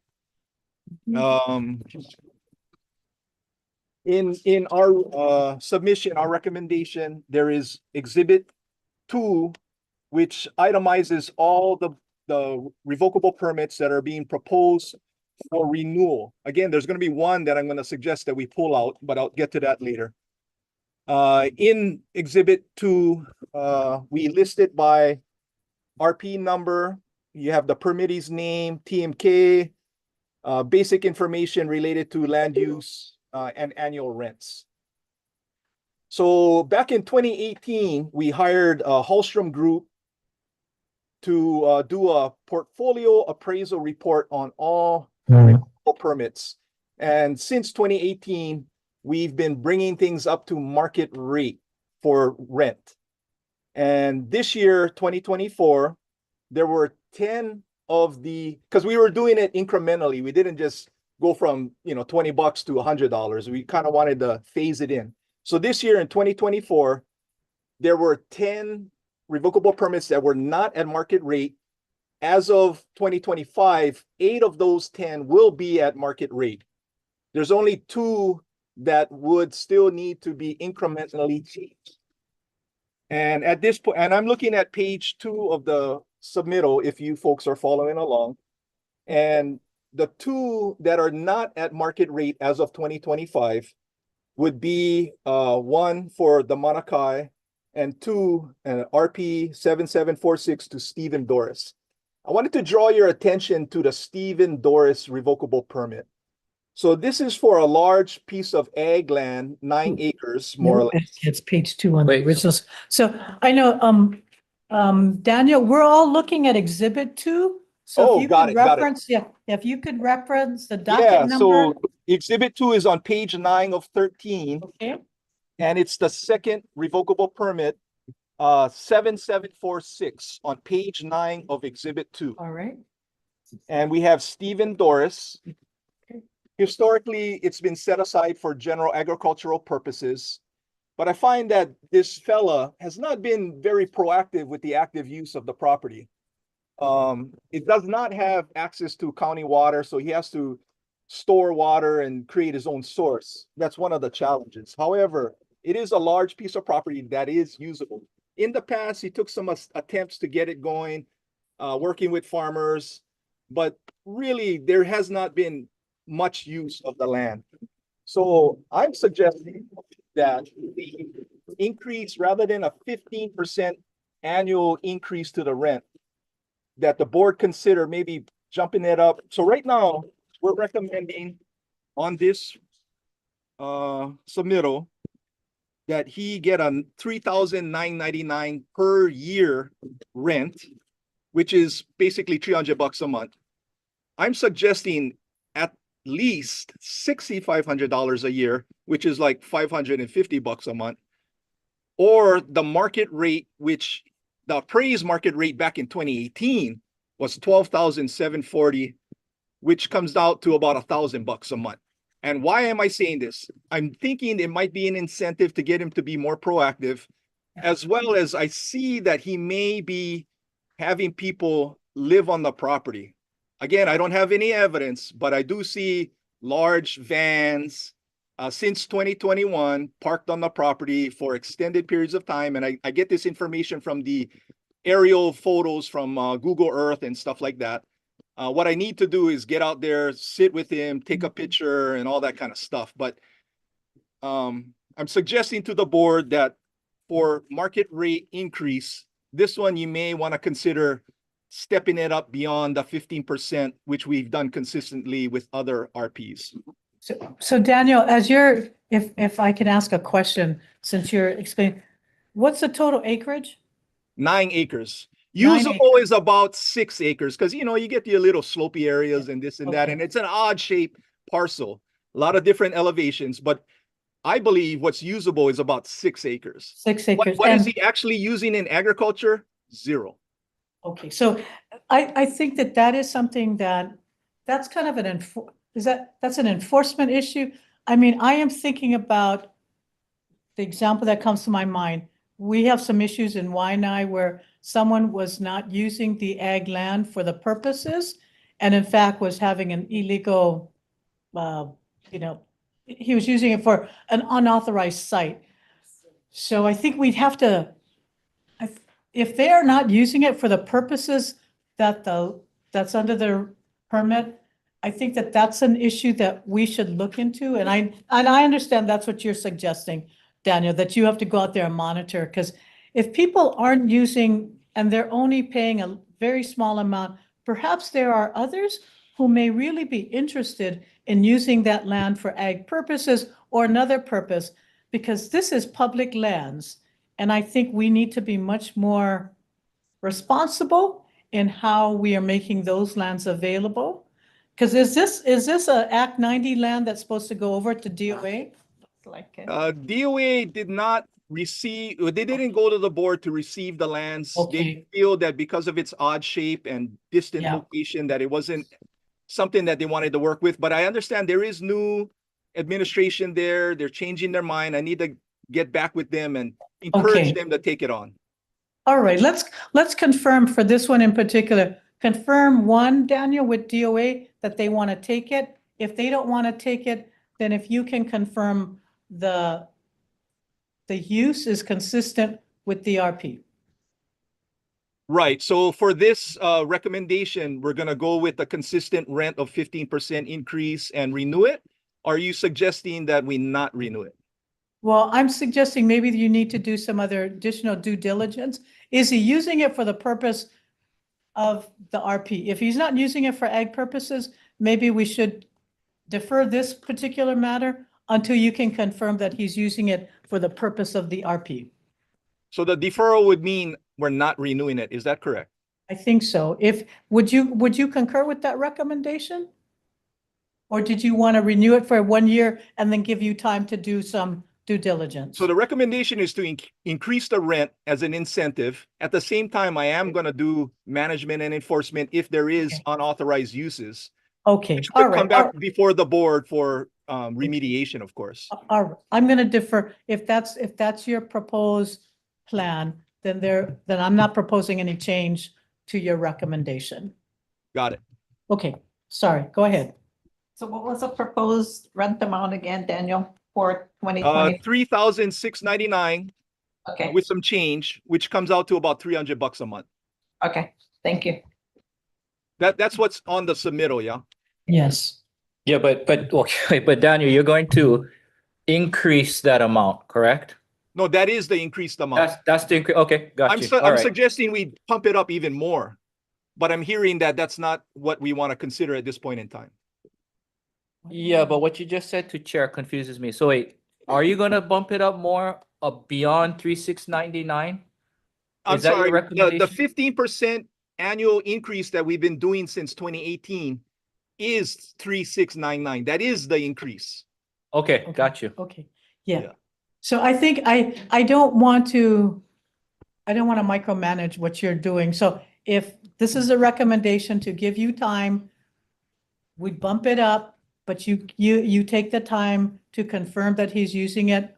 One, that DOA doesn't want, that DOA does or doesn't want it. Two, if they don't want it, then you will confirm that he's using it for the purposes of the RP. If not, take enforcement, then you would consider taking enforcement action. Absolutely, I understand. Okay. Thank you. Very good, thank you. Okay, Okay, so we'll move on. Some of the RPs that do not have increase to market standard is because they're either taro lands that are being transferred to the Department of Ag or pasture lands that are being transferred to the Department of Ag. And moving on. Sorry, Daniel. Yes. Daniel, you were on the track of identifying 2 of the 10 at market rate that are not at market rate. RP 7746 was one. What was the second one? 1 second. RP 7723, which is the recommended rent increase is 24.43, and the market rate is 28.08.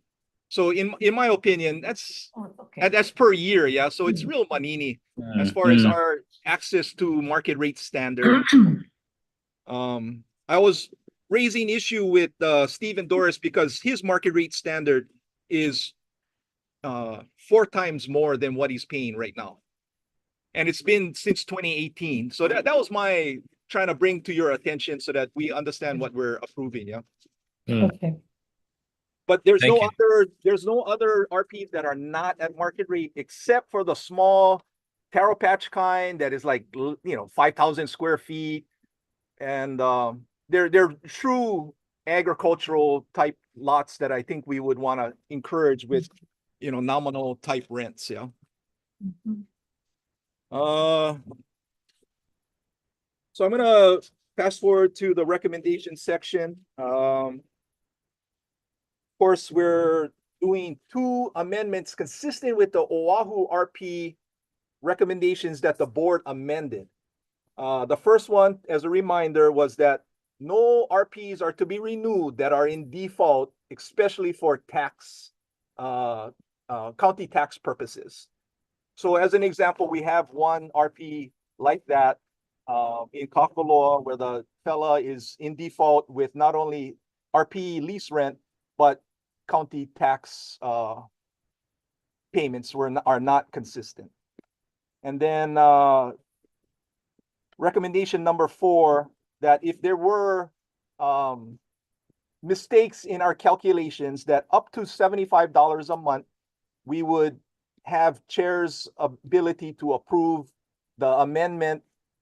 Say, there's a mistake between $50 and $55. We can just change the 50 to 55 with just chairperson's approval, as opposed to coming back to the board. It's just a way to be more efficient and effective. That's 2 of the 4 recommendations in this submittal. Other than that, I don't have anything to bring to your attention, except the last amendment is Halekala Ranch. That would be in Exhibit 2, page 5 of Exhibit 2, RP 7537. They did send us a letter to terminate, and it's a mistake that they're still on this renewal list. So I'm recommending that we amend the submittal to exclude RP 7537 from the approval for renewal.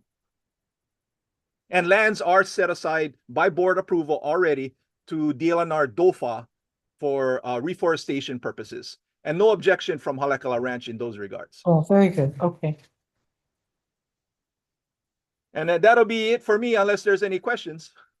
Thank you. Chair, I have a Yes, quick go ahead. question. So Daniel, in some, if not most, of these RPs, there's a clause here under comments, prioritizing options of leases for commercially zoned lands. Can you comment on stuff like that that's ending up on some Can you of tell me the? what page and what item number you're looking at so I can be Actually, clear? page 5 of 13 again. Yeah. RP 7534. Less done. I'm just looking at the remarks over here. Yeah. So what does that mean? What are you folks doing? What are we doing? Oh, the taro farmer. Staff is prioritizing auctions of leases for commercially zoned lands in DLNR inventory. I don't know why that's in this particular, because this is a taro lease in Kakaloa. It really Right. does not have, it's nowhere gonna be a commercial use over there. That's truly a taro patch. Yeah, So I can't explain why Mike might have placed that in the comment section for this particular parcel.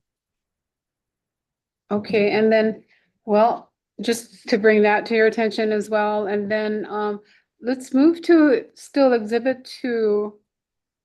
Page 6 of 13, Yes.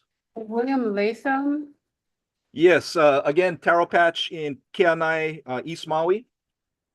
Okay, And yeah, and it's kind of the same remark. Yeah. yeah, staff is prioritizing auctions of leases for commercially zoned. Well, these taro patches are being recommended to be transferred to the Department of Ag. In the past, Department of Ag didn't want to deal with the taro patches because of its distance, access issues, subdivision issues. But there's been a change in mindset, I believe, at the Department of Ag, and they've been more receptive to receiving these types of properties. We really need to work with their land agent who, Linda Murai, was doing these projects for Maui, has retired, I understand. So I need to understand who's the next new guy so that I can bring them up to speed on these taro RPs. And Mike, Chair, may I ask Daniel, could you ask them how long it's gonna take for them to do their due diligence in Right. most of these? We probably don't want to ask them. They're asking us, because it's sort Yeah. of in our court. So the process for the Act 90 leases is that there is those lands that we agree to transfer. They go where DOA agrees and DLNR agrees. So I believe it's not in, Daniel, it's not in this agenda. It'll be, no, actually, we approved it last month. The 34 of the DOA transfers have gone over to DOA. So after we completed our due diligence, we have sent those over to DOA, but we have to do a survey for some of the, or a survey needs to be completed. But Correct. we're still in the process with DOA on identifying which parcels they're gonna take and which ones DLNR, in particular, DOFAL wants to keep. So we've got a process on the transfers. Okay, thank you, thank you, Chair. Sorry. And I, don't be sorry. Yeah. Page 13 of 13, the last one, Daniel. Yes. Montokuji and Paia, Oh, yes. help us with this one. Those bones are dropping into the ocean. Yes, so Office of Conservation and Coastal Lands are actively working with the Jodo mission or Matokuji mission, I'm sorry, in trying to resolve their erosion control issues. I don't know what else to say beyond that. It's literally falling into the ocean. Yeah, and there are like hundreds of turtles there as well. So turtles, deceased bones in the ocean right there. And they're at nominal, the leases the 480 a year is the minimum that we go. So, Yes. you know, short of gratis, there's not much else we could do. Couldn't we change that to gratis? So You can change This is anything the to gratis Montes today. Muji, this is the. Well, 480 is the nonprofit rate, yeah. So Yeah. what are you suggesting? Daniel, could we change that? I would have no Yes. objections to going gratis, but Yeah. it is at its minimum right now. Yeah, the minimum rent was established to cover just basic duties that the land division does, even annually for these kind of, even on RP. We have to do billings, we have to maintain the, and preside notices that the insurance expired or the bond expired, which does expire annually, to make sure that they renew those. And so there's minimal, very minimal cost that is attributed, less than, it's basically $40 a month. And that's what we're asking to cover. Okay, So it that's was how the just- minimum rent. Yeah, no, I get it. It was just a thought, you know, the fact that they're suffering with all that for all these years and it's just a thought. Can I make a comment? Sure. So Paul, you know, when we did the Hawaii Island Food Bank in Mapunapuna, we gave them zero. I'm sorry? We charged them nothing. So I mean, even though the typical nonprofit rate is what we would typically do. Didn't we? I don't think it was gratis. No. I think we went to the lowest, The 480. the 480. Okay. Stand corrected. Okay, I retract. Thank you. Back to Daniel, and Paul's comment, for the three or whatever the number that she identified for these, kalo farmers. That last bullet point, staff is prioritizing auctions of leases for commercially zoned lands and deal in our inventory. Are we saying that we're gonna strike that or we're gonna leave that? I would recommend that we strike it. Okay, yeah, I agree. Sorry, board members, I could offer some insight on that if you want me to. Yeah, go ahead, Kevin. Sure, yeah. Okay, Kevin Moore, Land Division. So that's just a statement. It's not indicating that we're going to make a commercial use of any ag property. What we're trying to say is generally for the division, if we're going to take a piece of property out for auction, we're going to focus first on commercially zoned lands, with a higher revenue for one reason. The other secondary reason is because of the Act 90 transfers. We don't want to expend resources on setting up an auction or other disposition for something that's going to be transferred to DOA anyway. So it's because in the past, the board members would say, well, how come you don't get this RP out for auction? It's because we have a lot of them and we have to prioritize our workload. That's all. Okay, thank you, Kevin. And as long as I think the Ohanas know that. Okay. We know that, you know that, but our community needs to know that. And Kevin, I might just add that it got a little confusing because the character of use stipulates general ag. And then the narrative puts in there commercial. So you know what I mean? It just a little confusing. Understood. Thank you. Thank you, Sheriff. Okay. Daniel, I have a question about RP 7618 Stable Road Beach Restoration Foundation. Yes. Yeah. So can you explain the sentence under the comments? No run has been charged prior to 2024 based upon applicant's representation of public benefit provided by the groins. Staff calculated a rent amount on the groin footprint of $23,000 per year. The staff is recommending charging $1,200 per year until a separate submittal can be brought. So can you give me some further clarification on this groin? Yeah, so it started out as large sandbags as a model or demonstration project to see if the beach would come back with these 4 groins that went in. When it was successful, they came back to the board and asked, pursuant to OCCL permits, of course, to change it from sandbags to rocks. So they're now large boulder groins that reach out into the water to maintain the shoreline. To identify what the long-term easement appraised value should be required shoreline certification and the request for appraisal to demonstrate or to establish the ground rent for say a 20-year grow-in easement for this organization. I think what's been challenging is doing that survey, doing the appraisal, and the fact that the homeowners have been evolving over time. And there was one of 4 of the growings that needed to be reconsidered as far as its layout because it started to fail. So long story short, there's a lot of moving parts in this particular request for easement for the growings. Why are we still at an annual rent of only $1,200? There is a bond existing, so at the very least, we know we're gonna get paid for the improvement on the shoreline eventually. I think the board approved a bond of only $50,000 when the value might be well in excess of $50,000 for a 20-year easement. And we're probably a good 10 years in already. So, yeah, so that's a concern I have. But two, do they have a CDUA for these for these grinds? Absolutely, yeah. There is They do? a CDUP issued by Office of Conservation and Coastal Lands.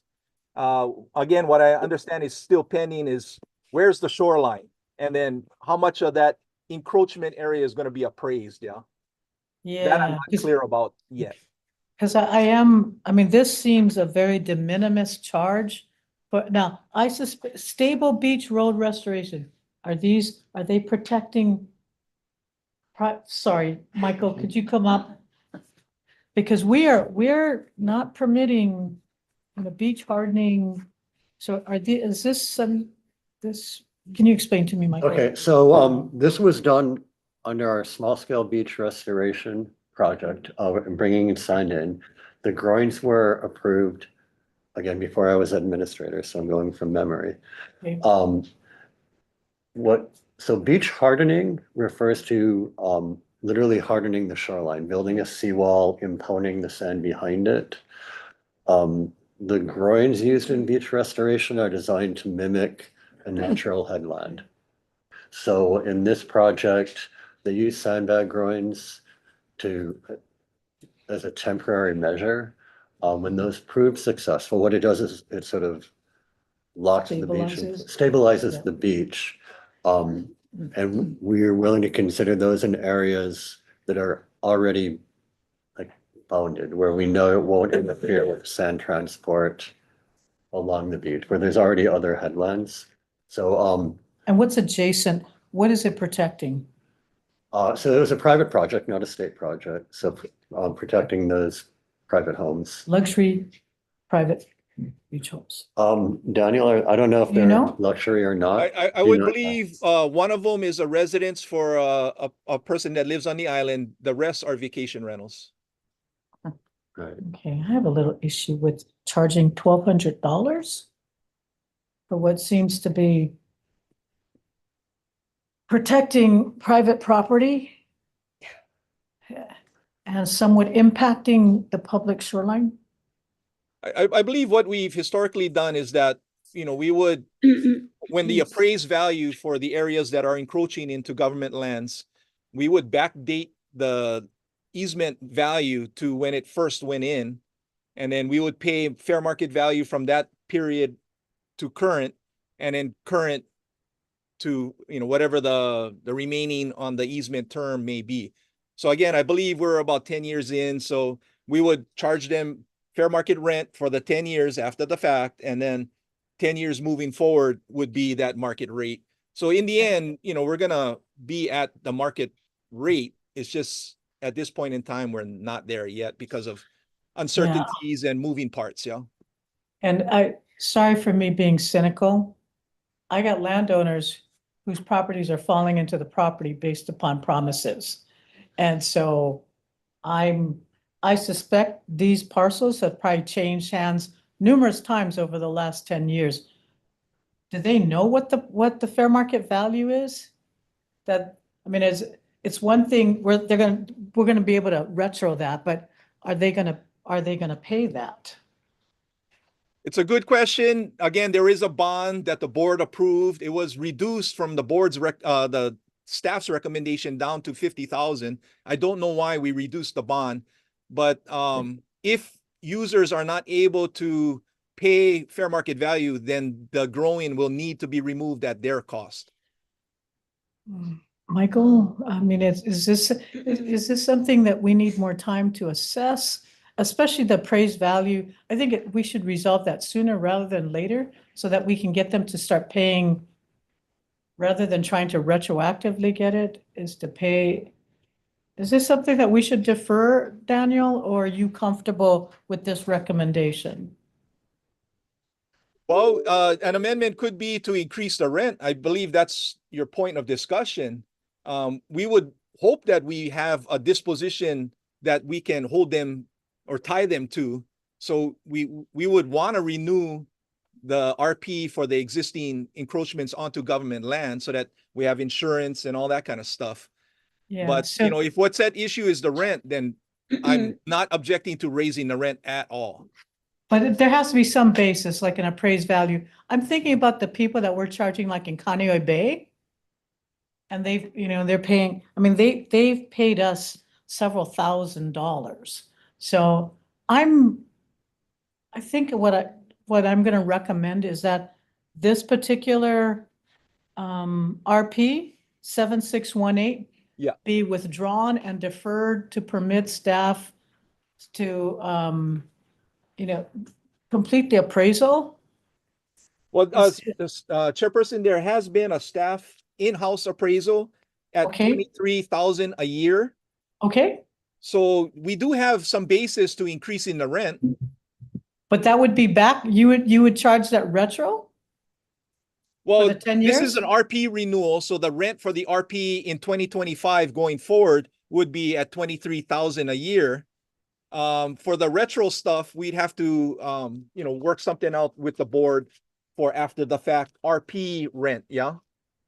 And what the Okay. way the staff was gonna deal with it is when we do the easement at fair market value. So what I'm hearing is that moving forward, we go with the RP rent increase for the year 2025 moving forward.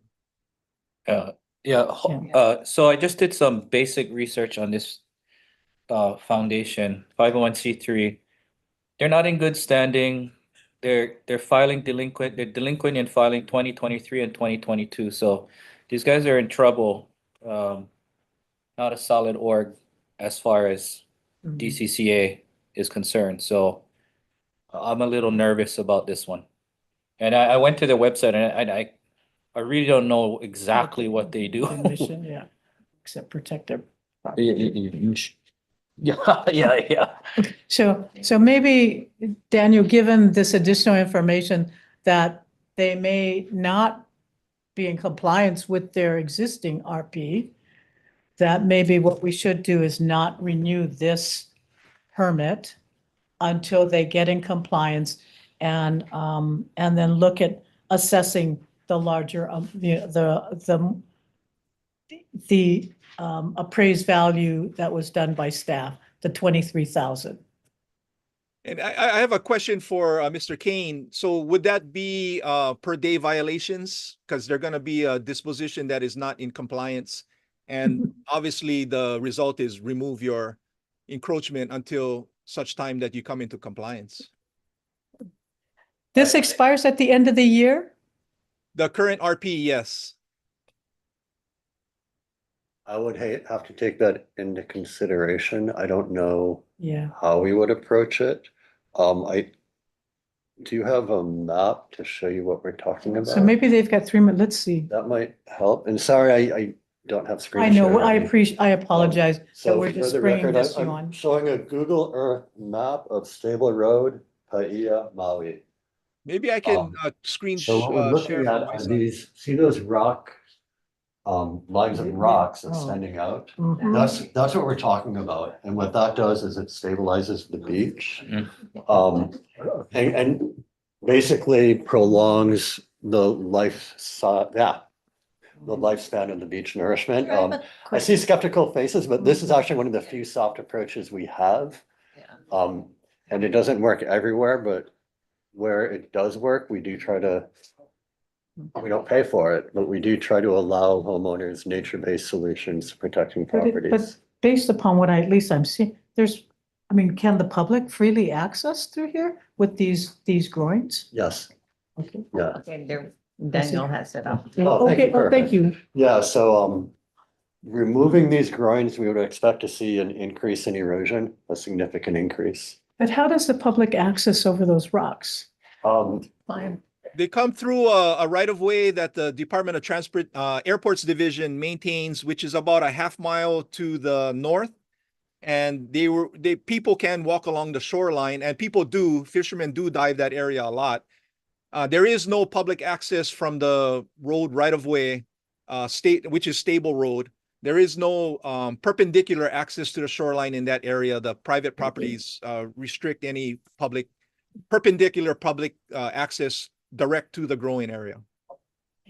I don't know, Michael, that groin, it seems like it's on public beach. Correct.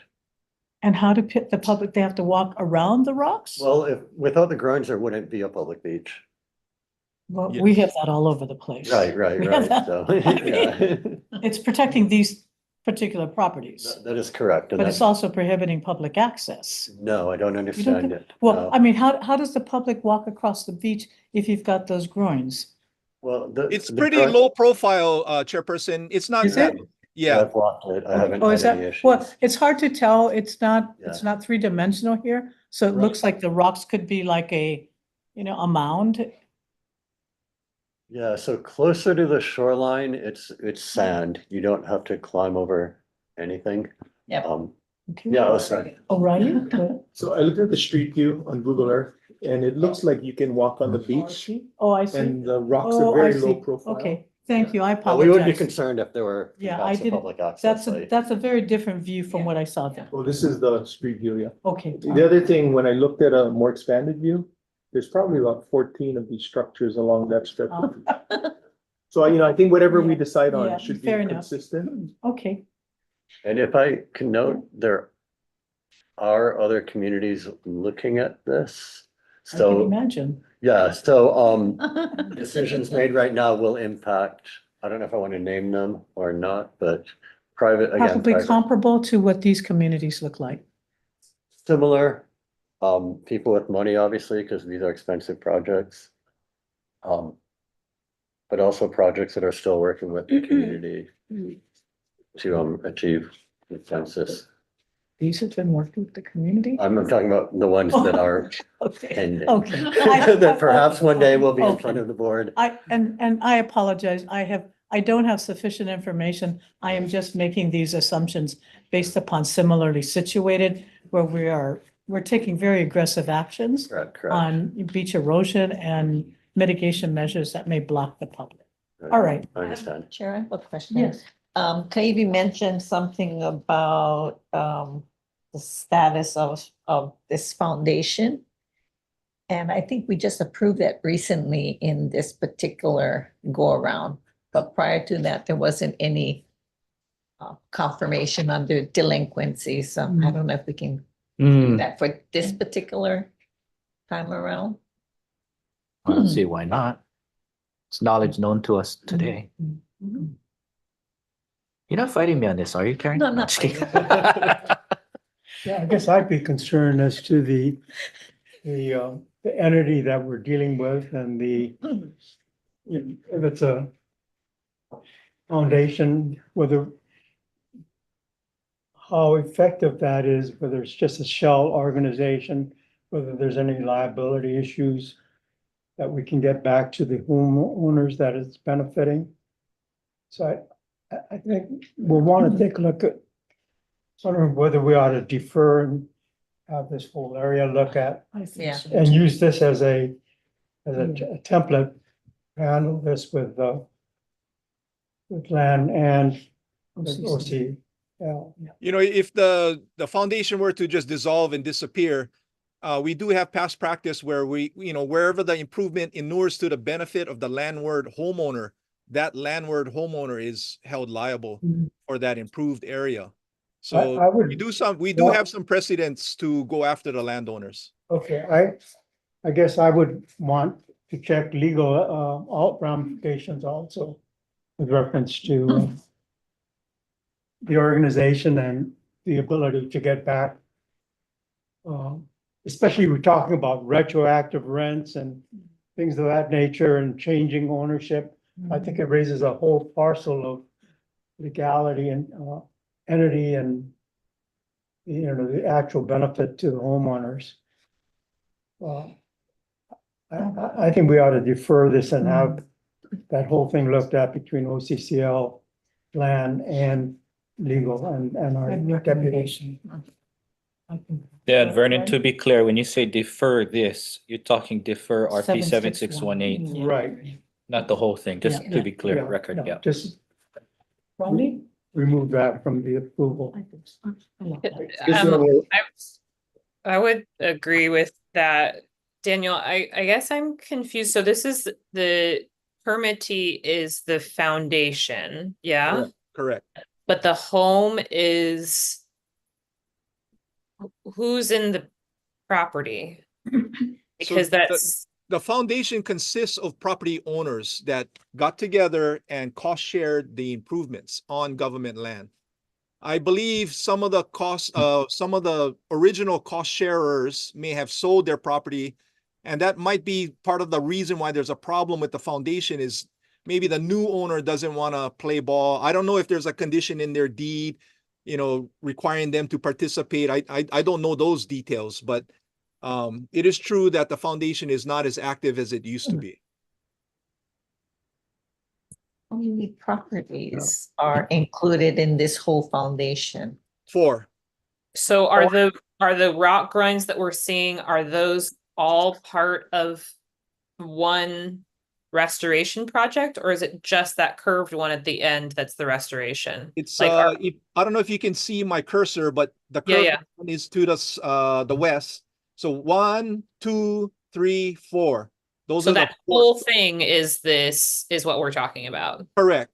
And then property owners are this guy over here, 1, 2, 3. I guess this might be all one TMK, but with 2 dwellings, and this is one TMK with 2 dwellings. So 1, 2, 3, 4.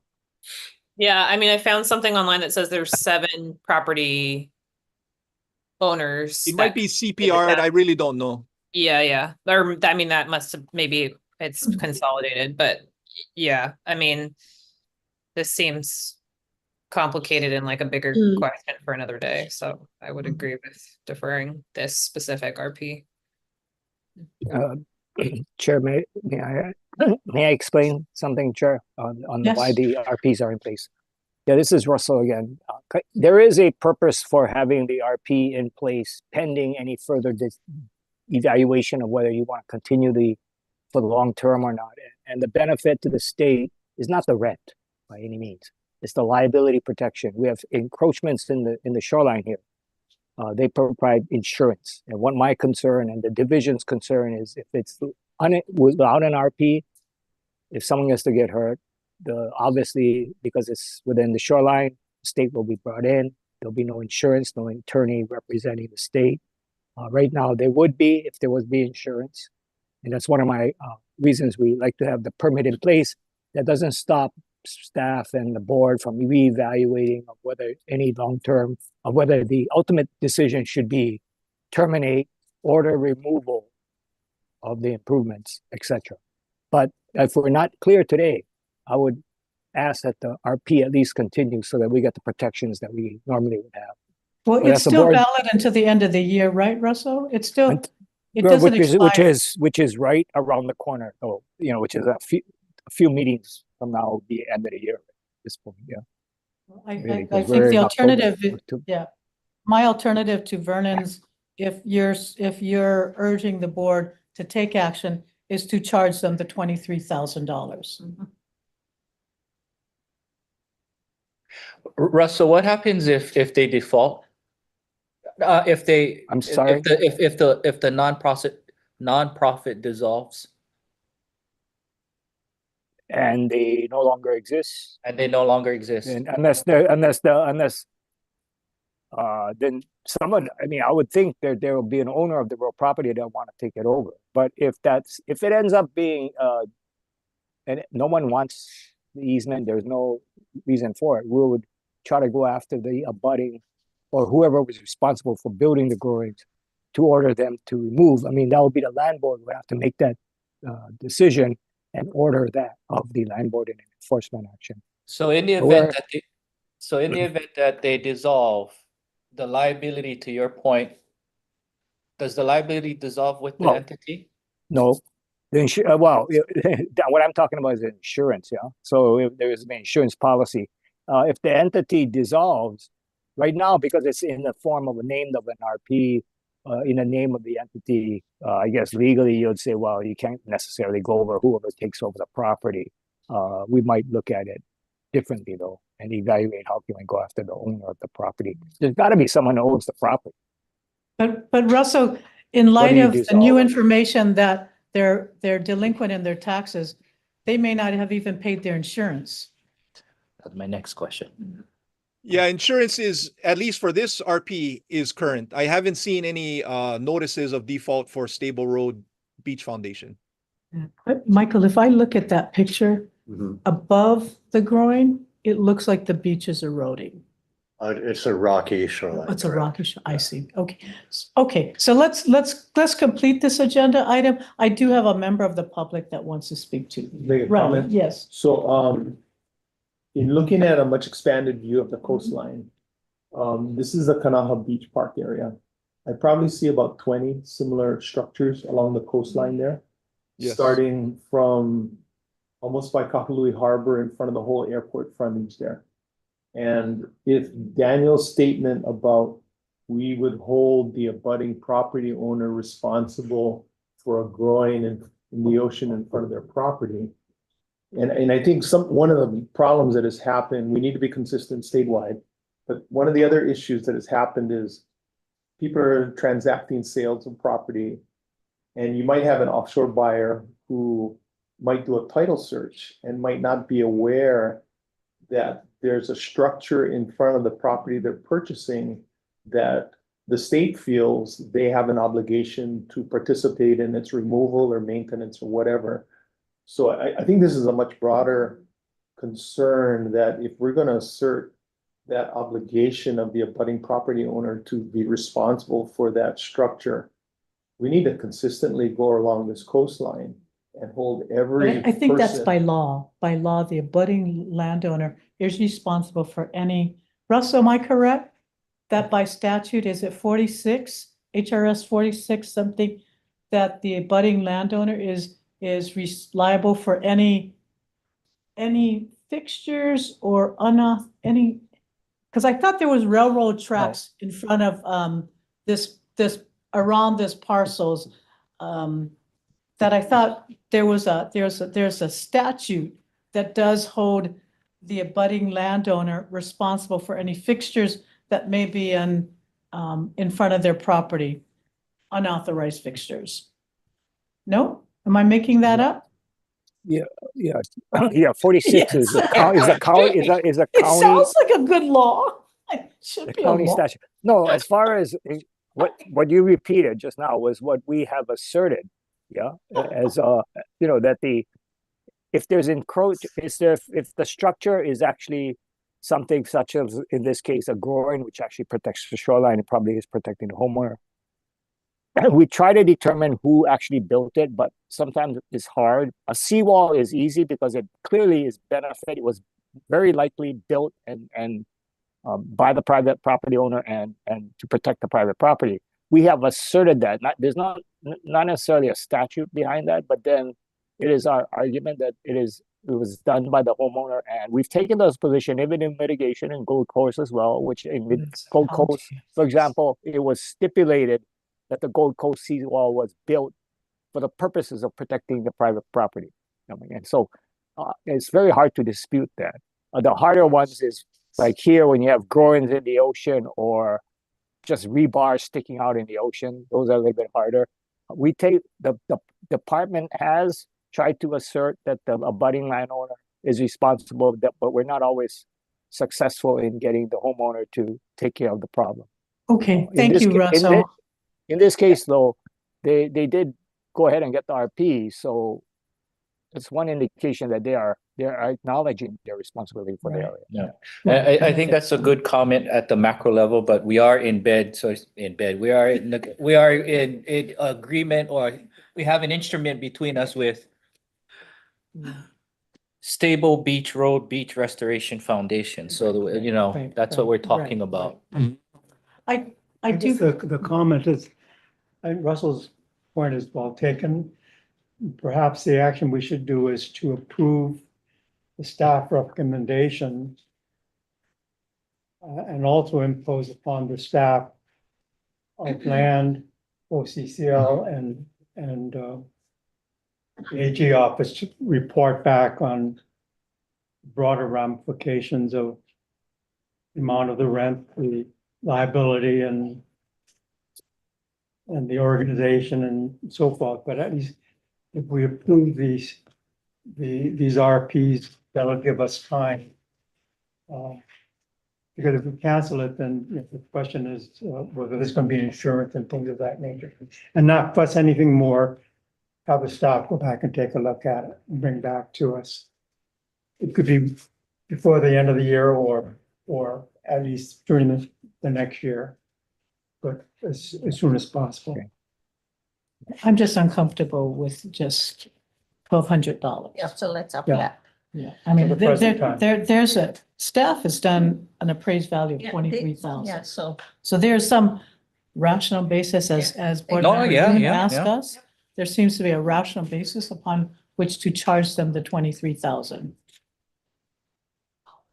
Yeah, and I think if we do that, they're gonna go belly up, they're gonna dissolve. And I know I have Faith who's been waiting so Oh, yeah. long. Yeah. So Faith, you are here on item D11 too, right? Please, I'm sorry, please come on up. Do you need to formally open public testimony or I just? Don't go ahead. And then if you can both introduce yourselves, please. Yes, aloha. My name is Faith Chase. I've spoken before you before.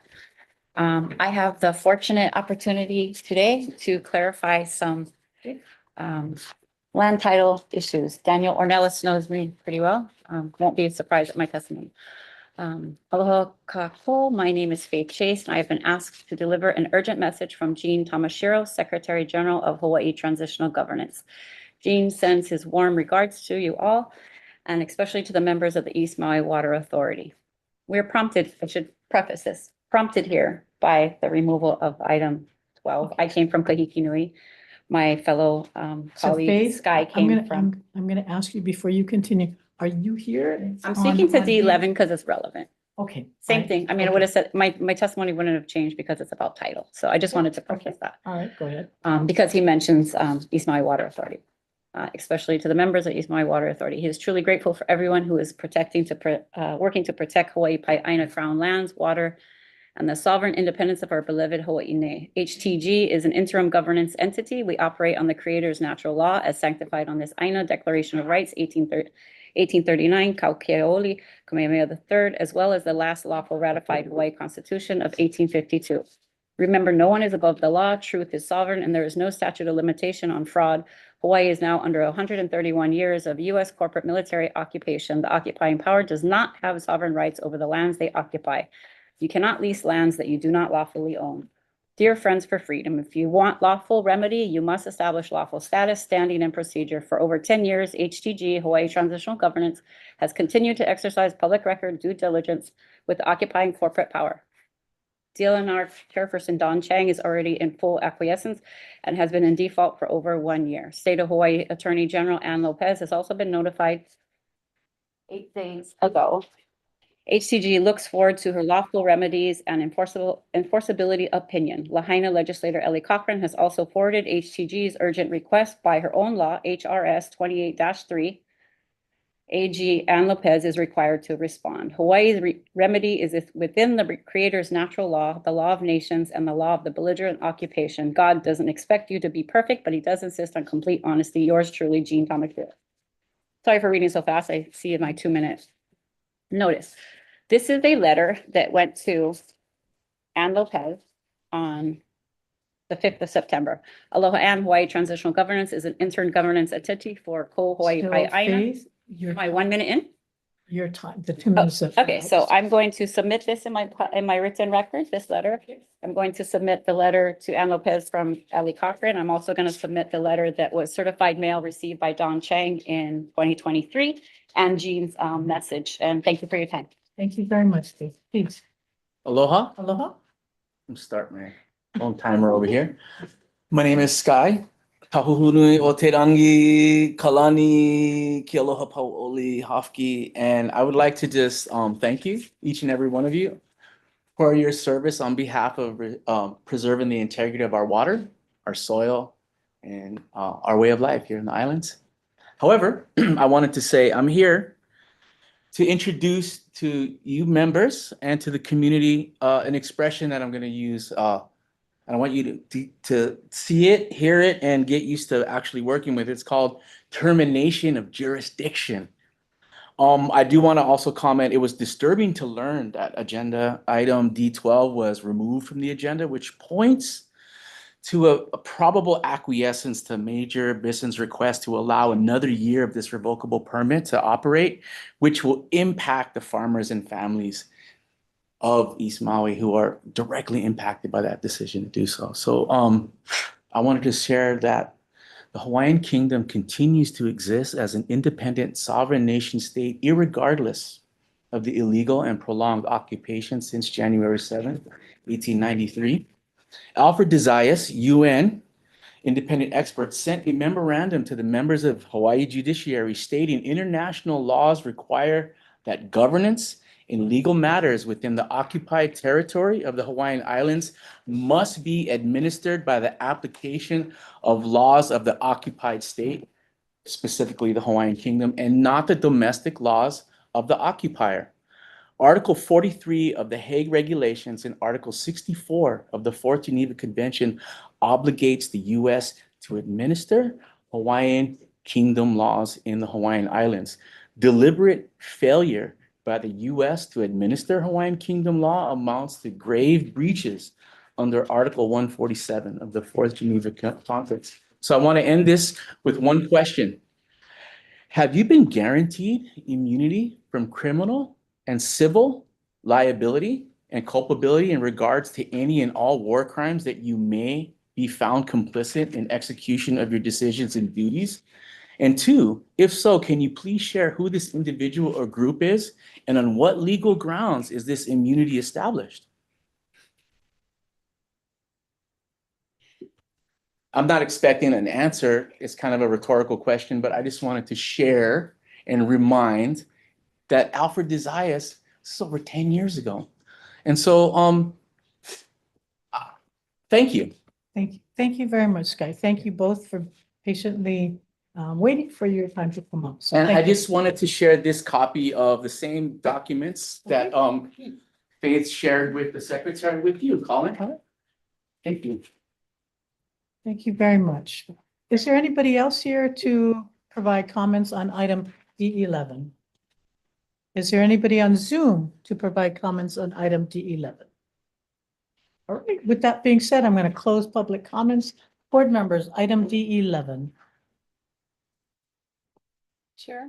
Yes. I have a comment. So we've been talking about a lot of RPs, so before I make the motion, I want to be sure that there are going to be changes to RP 7746. I don't know if Daniel was still on. 7723 and 7618. Are those just three RPs that we had lengthy discussions? Yeah, Mike and Daniel, if you could clarify the amendment, I think you are withdrawing RP 7537. Yeah, that at this point in time, that's my only recommendation for amendment is to withdraw because they've already in writing submitted request to terminate. 7537.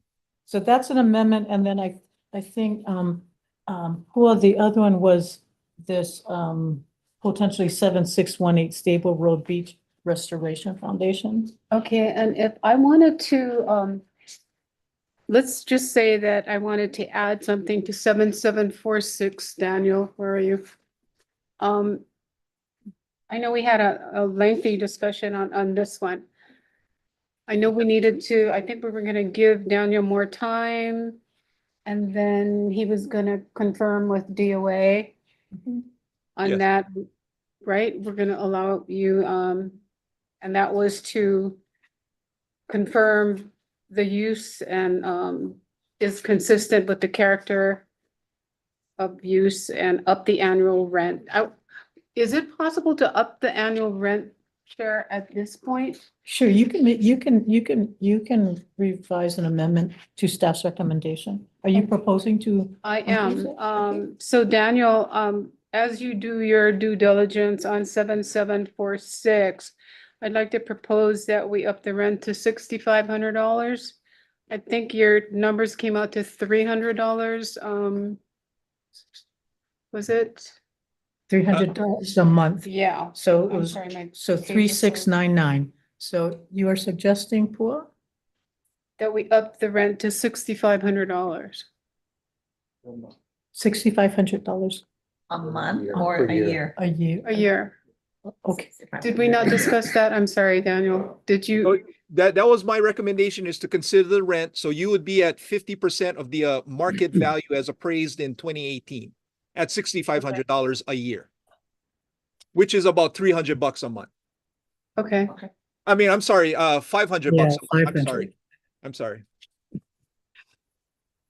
And this should have been submitted to you folks in writing, and I apologize. I just. okay. So that's an amendment to this is 7746 to amend the proposed annual rent to 6,500. Correct. Corey? And that was 7746. What were we doing with 7537? Were we withdrawing that one? Yeah. That is my recommendation, yes, because it's, that. yeah. So no need renew. We're not renewing 7537 Okay. recommendation. And then in Monokai, RP 7723, I just want to confirm with you, what did we decide to do there? I know we talked about it. No action necessary. That's the only one that's going to be not at market, in addition to Doris.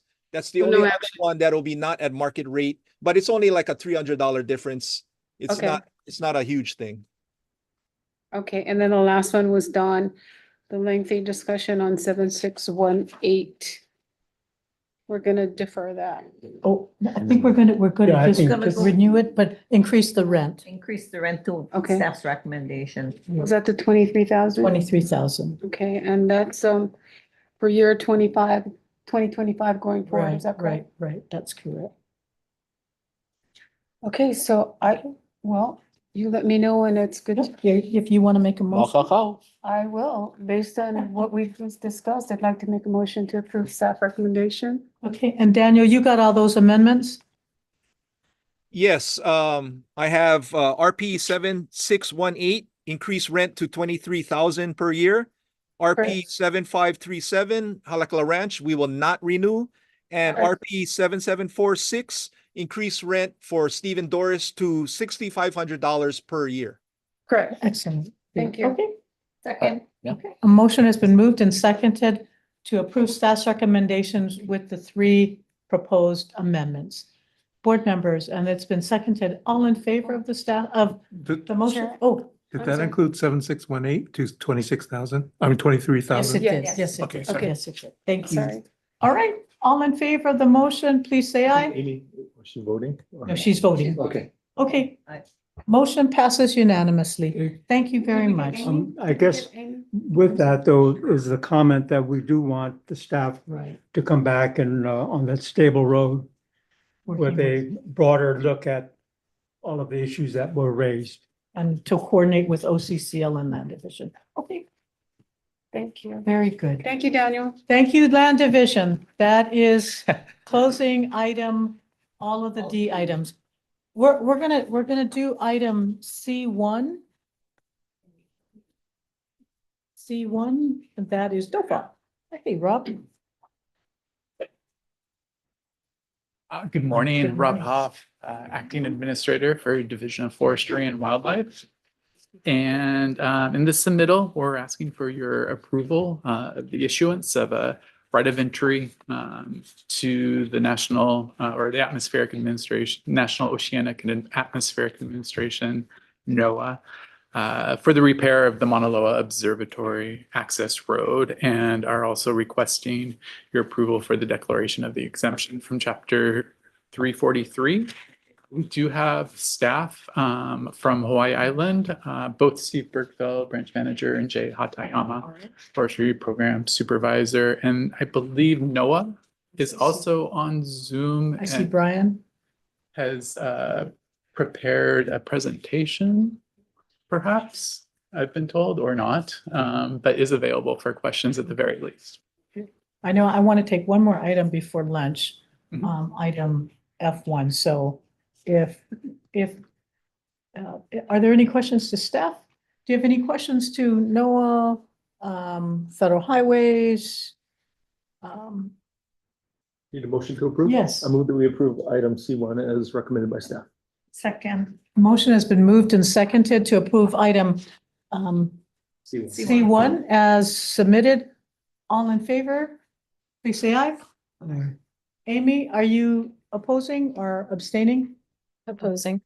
Opposing, okay. Thank you, Noah and Federal Highways for being available, but I think we felt comfortable with the staff submittal. All right, thank you very much, Rob. Yeah. We're gonna move on to item F1. Nice to see you on Honolulu. Good morning. Good to see you all as well. Yes. David Sakota, Fisheries Program Manager for the Division of Aquatic Resources. Also online on Zoom, we have Chris Teague, our Kona District Biologist. We're presenting yet another proposed rulemaking action. This is a request for approval to hold public hearings on amendments to and compilation of our West Hawaii Regional Fishery Management Area rules to establish a moratorium on the taking of pakuikui through 2026. There's currently a moratorium through the end of this year that prolong it. And also to establish a pakuikui fisher registration requirement with terms and conditions for any take of pakuikui, including mandatory reporting of catch through 2036, as well as a bag limit of 4 pakuikui per person per day through 2036, and then other non-substantive housekeeping amendments. So Chris has a brief presentation to walk us through, why we're making this proposal, and I think he can share screen. All right, Chris. All right, yeah, let me share screen here.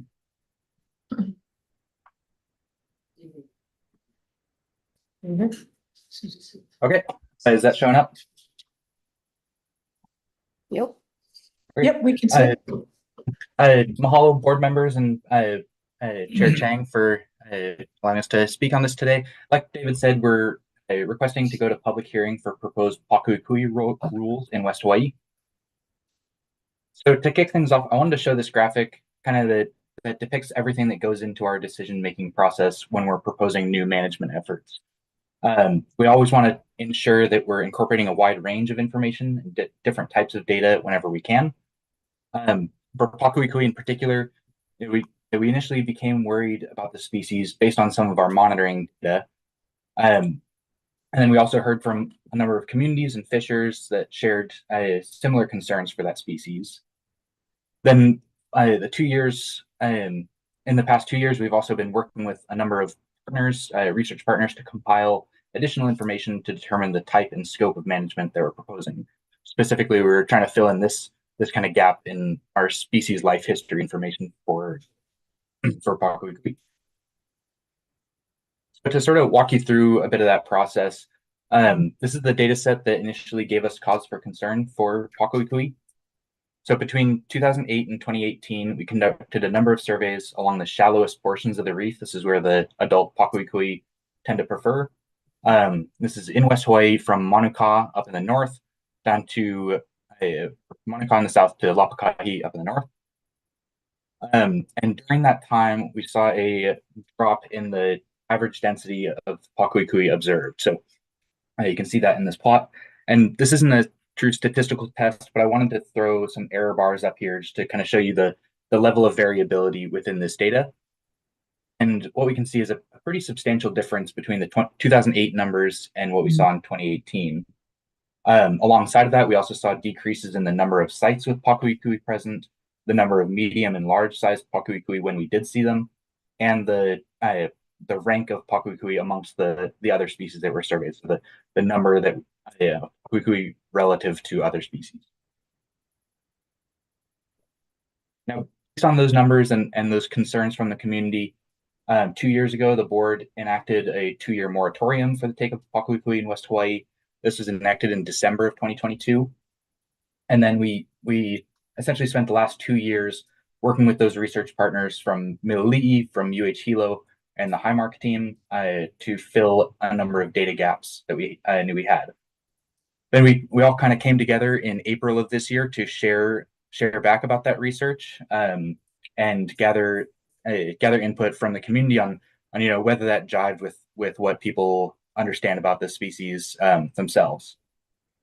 Then we followed that up in June and August with public scoping meetings in West Hawaii with some Zoom options as well, to hear from the public about particular management options that we're considering.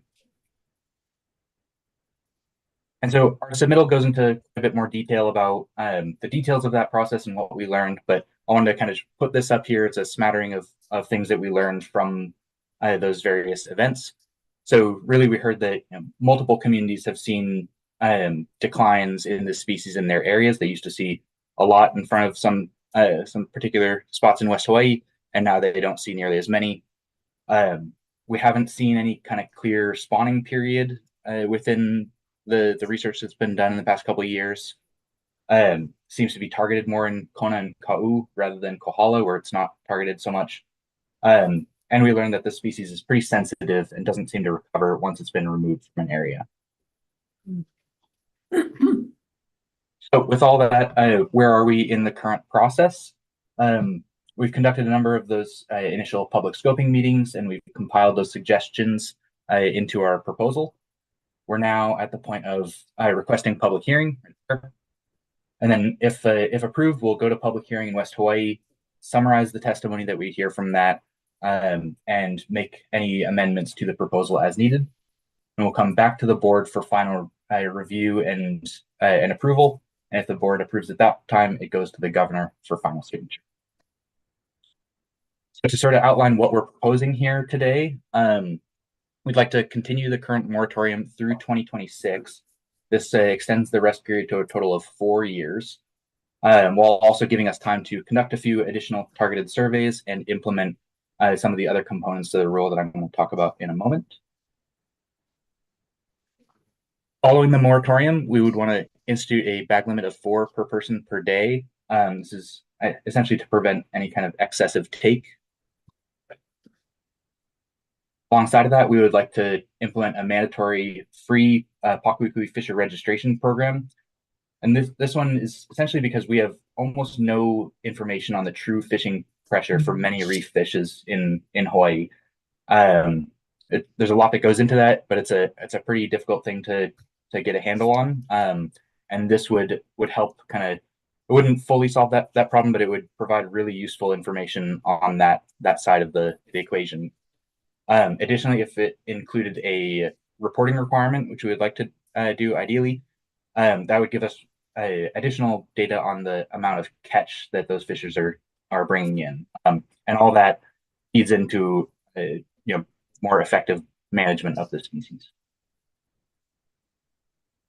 Lastly, we included a 10-year automatic sunset into this proposal. This is essentially a way for us to ensure that we're reviewing any new data that comes in, and making sure that we go out and make a concerted effort to talk with the community again, see if the rules that we've implemented are being effective, if there's any tweaks that need to happen, and we can adapt the rules as necessary according to that new information. And I just want to end on some of our upcoming plans to monitor this species. We're planning on an additional round of data collection with that shallow water resource fish survey, that one that I mentioned. This would use the same exact methods as prior years, so everything stays consistent. And that would give us one more data point since 2018 to see where things have been since then. We also have this other survey. It's called the Fish and Habitat Utilization Survey. This is more kind of broad reef focused. It doesn't focus on just that narrow shoreline band. But we want to add a component to this survey that specifically targets that Pakuikui habitat.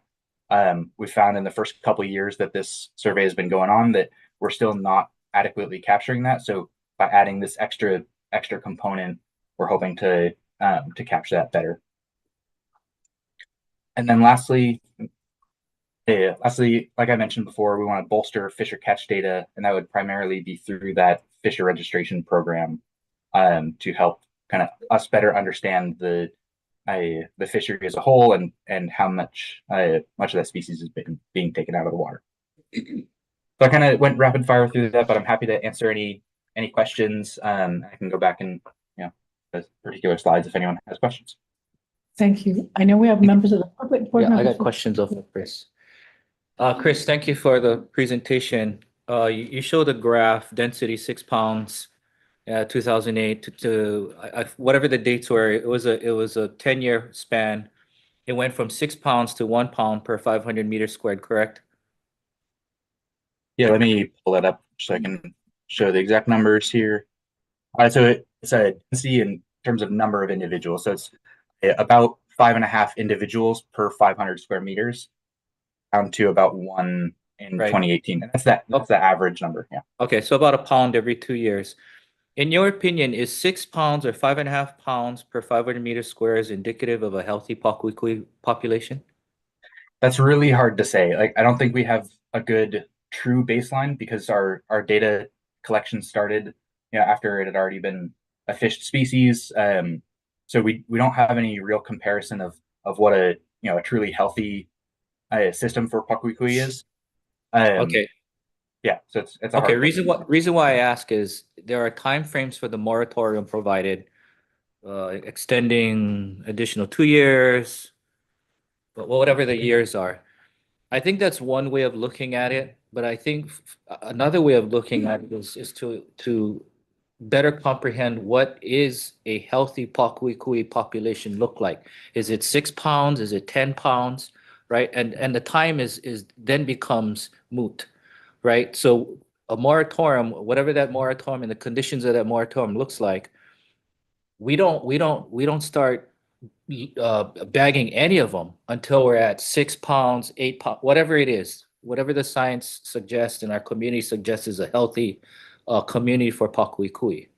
I think putting a time frame is a trap, and it's a never-ending mistake that'll continue and continue and continue. I'm very, very concerned when I saw 1 pound per every 500 meters squared. That's one fish. Oh, is it one fish? Number of fish, not. Oh, number, okay. Well, still, that's even worse, bro. That's even worse. I got chicken skin. That's even worse. Okay, so I cannot see far. Okay, so that's my it does say number.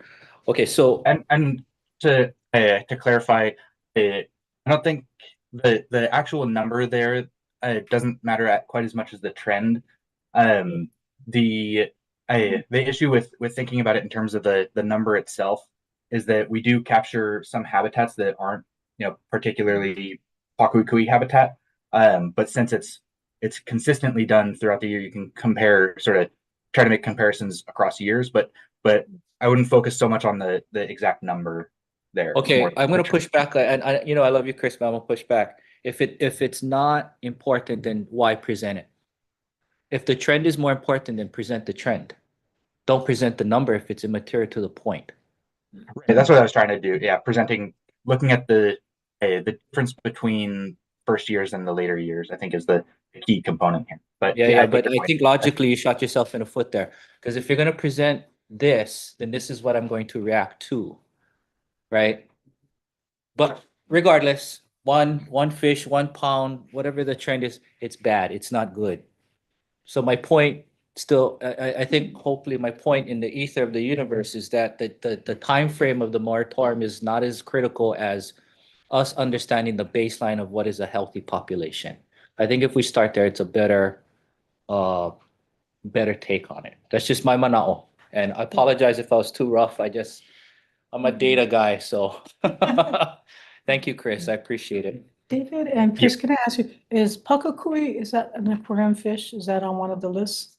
It has been historically collected as an aquarium species, but it's not currently on the proposal for the aquarium permits. Okay, so it's not on the proposal. Okay, that's good to know. Okay. Because of this decline. Okay, so that is this information help to provide information to the AQ listing. Okay, very good. I wanted to confirm that.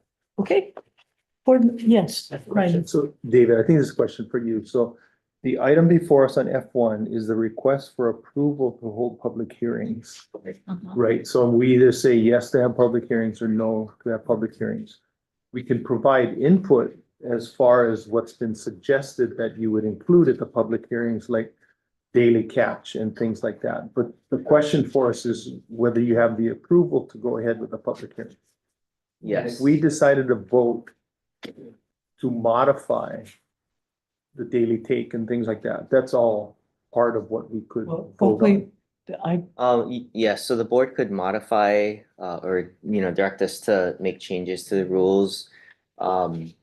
It would help if it's very prescriptive, and then we could just do those changes, get it approved as to form by the Attorney General's office, and then hold the public hearing without coming back to this board. Got it. And I guess what I'm trying to wrestle with is some of the different testimony we have. Some is more restrictive than others. And like Ahumoku is saying they support what's proposed, but then former Chair Case has suggested 0. So to support both comments, we could approve the public hearings, but also say maybe the take is reduced to 0 until 26 or 27 or something. That's all within our purview, right? So just to clarify, the proposal would be to make it a complete moratorium for 2 more years through December 18th, 2026. Okay. So I think we're all on the same page with that. It's just what happens after that. Whether the take is 0 or 2 or 4, that would take place after December 18th, 2026. The point from Suzanne Case's testimony about having to come back or to go back for approval for public hearings if the number is changed from, say, 4 to 2. I think, and this could be something to ask the AG, but my understanding is as long as the subject of bag limits for Pakuikui is noticed and discussed at the public hearing, it would not be considered a substantive change. So, we could go out to public hearing with the rules as proposed with a bag limit of 4 after 2026. We could get testimony saying that it should be 2, and we can come back to the board for final approval with a bag limit of 2. because that is the point of why we're going out to public hearing. Right. Is to get comments and make appropriate changes. Yeah. Yeah. Again, last question. So, Sorry. well, in Suzanne's testimony, she talked about being consistent with the moratorium that exists in Miloli'i. So tell me what the restrictions are in Miloli'i.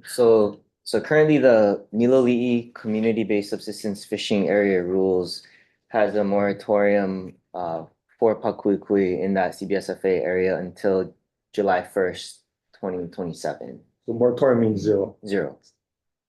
And then after that, there's a bag limit of 5 in the open areas of the CBSFA. There's some subzones with no take continued beyond that. You want to comment on that? Show me the picture you just showed me. So, Yes. we've heard reports of take in Miloli'i. There's an entity with a permit for research take. I don't know if that's the same thing, but Those are speared fish on I've shore. not seen the picture. This is more like spirit fishing. Well, yeah, it's spearfishing take through the permit. A Through a research permit. yeah. So they're not even registered yet. So there's a special activity permit we've issued to collect samples for life history. But I don't know if that's the same. What? Wait, what? They spear the fish and they research it? To collect life history information, we've issued a special activity permit. Is the fish dead or alive? Yeah. Dead. Okay. So we look at the size of the gonads and the otoliths to I determine see. the age. I know in researchers, so yeah. All right, fine. Okay, so right now there is a moratorium though, Right unless now, you have there's a a special use moratorium. permit. Yeah. And How that's many- not unusual to have a special use permit for research. To Right. understand the life history. Right. But it is unusual to do research on a population that's It's dwindling, isn't it? Diminishing, yeah. Well, yeah, and we're trying to, like, the point of the initial 2-year moratorium was to understand. And so actually what Chris mentioned, like, we have learned a bit about their reproductive cycles through this research. We've learned that there's no seasonal peak, so they're basically spawning year round, perhaps more on a lunar cycle than a annual cycle. We've learned about their growth rate, so they grow rapidly till about 3 years, I think, and then they kind of taper off. So size limits are not the best way to manage. So we've ruled out some management tools based on what we've learned through this life history research. And that data collection and spearing those fish was critical to us understanding that. And Yeah. When we were issuing that SAP, the special activity permit to those folks down south, I remember going back and forth with them on the exact numbers that we would allow, and we put in some stipulations like not removing all the individuals from a given area and spreading out their catch across the CBSFA and other stipulations like that, just to clarify. Did any part of this research include asking the community? It was done by the community. Because I am gonna guess that the community, I live over here, but the community could have told you that they spawn year round and they grow rapidly. Yeah. You didn't have to spear them and check their gonads. I mean, that's just my anecdotal experience about Pakukui. If you ask me, I would have told you that from the start. Yeah. But that's just me. Okay, any other questions? I know that Suzanne is here, and we also have Taha'a. Chair, just a Yeah. sort of question, comment. David, I know between this and other items that you've brought, there's obviously a lot of work that you guys are doing on research and understanding the populations more fully. But one thing that I'm just struck by in this instance and some of the aquarium fishing items that have been brought before us is just how little we know about the population dynamics.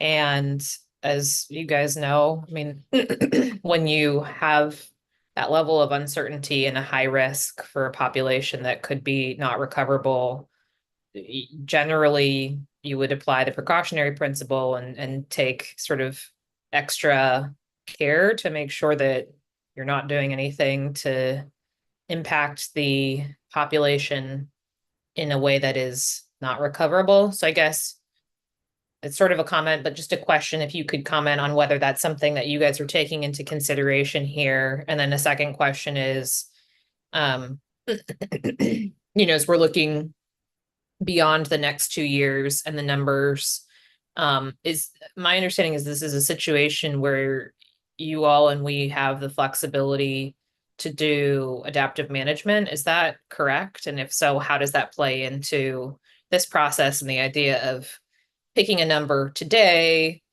or, even embarking on a process to pick a number for a future that seems at the very least to be sort of highly uncertain?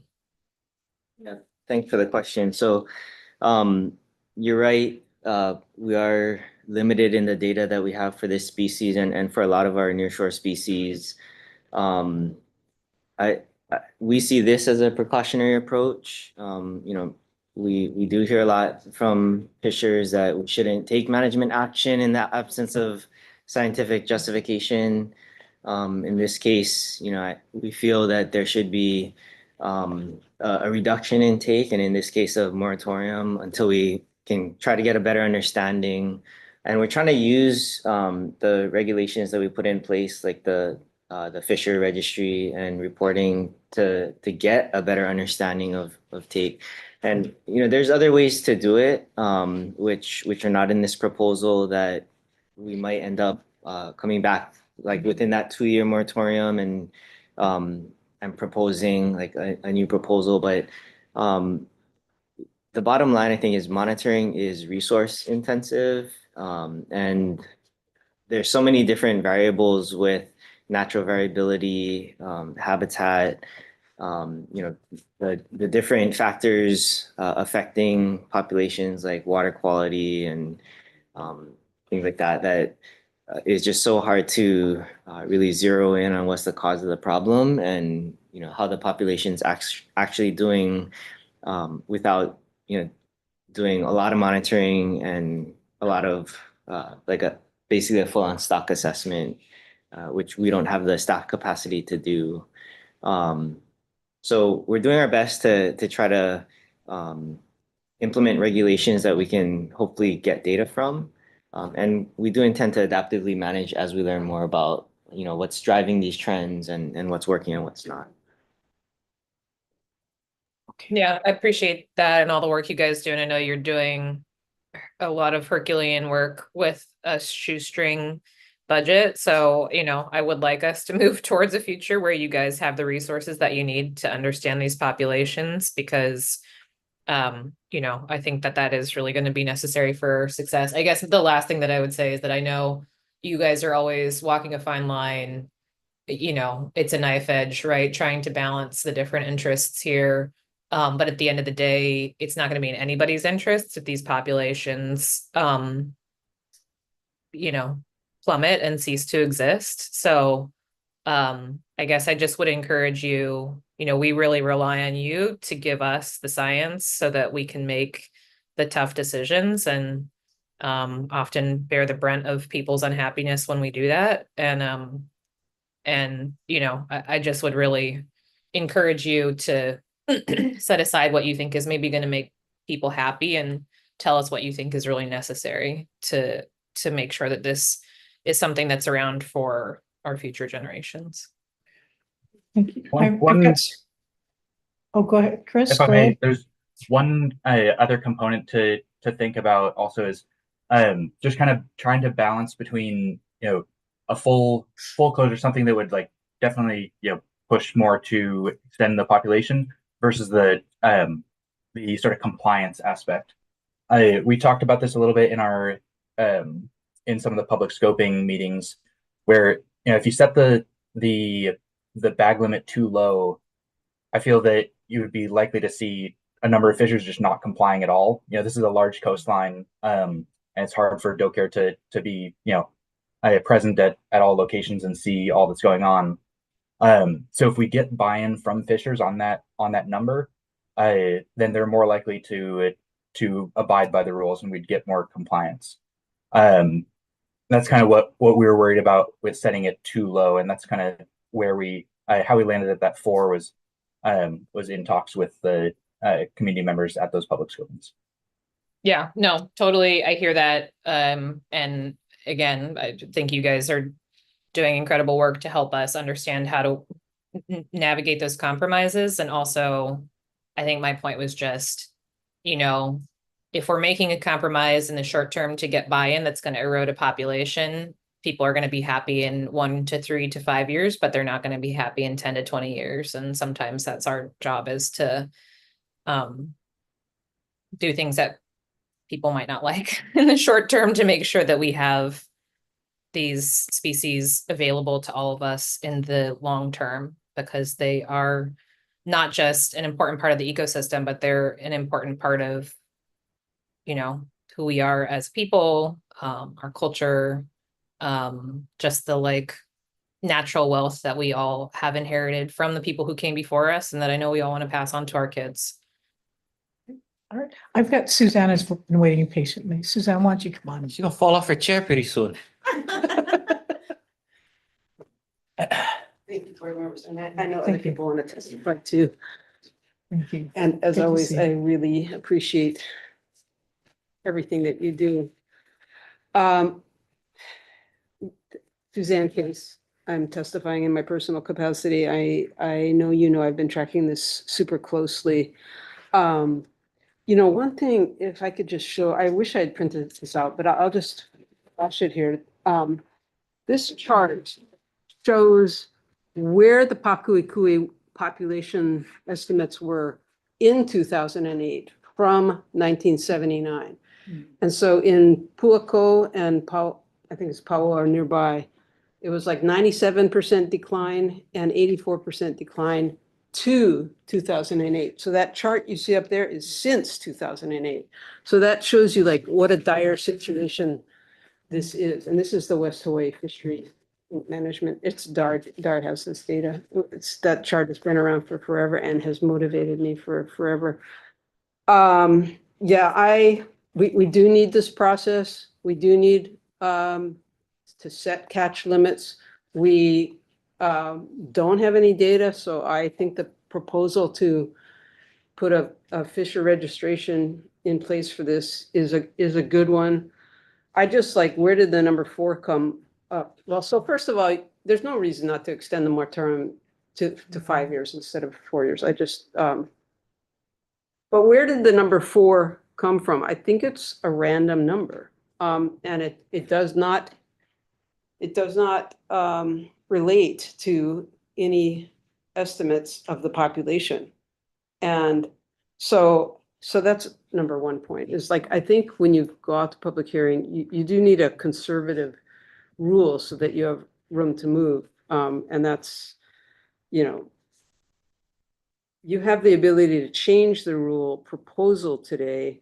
You have an ability to change it when it comes back, but it's harder because if it's significantly different, then you got to go back out to public hearing again. So that's what I was recommending, you be conservative now. But there's just no data on the populations themselves. And the research data, I think they took something like 300 fish to do the research on the life histories.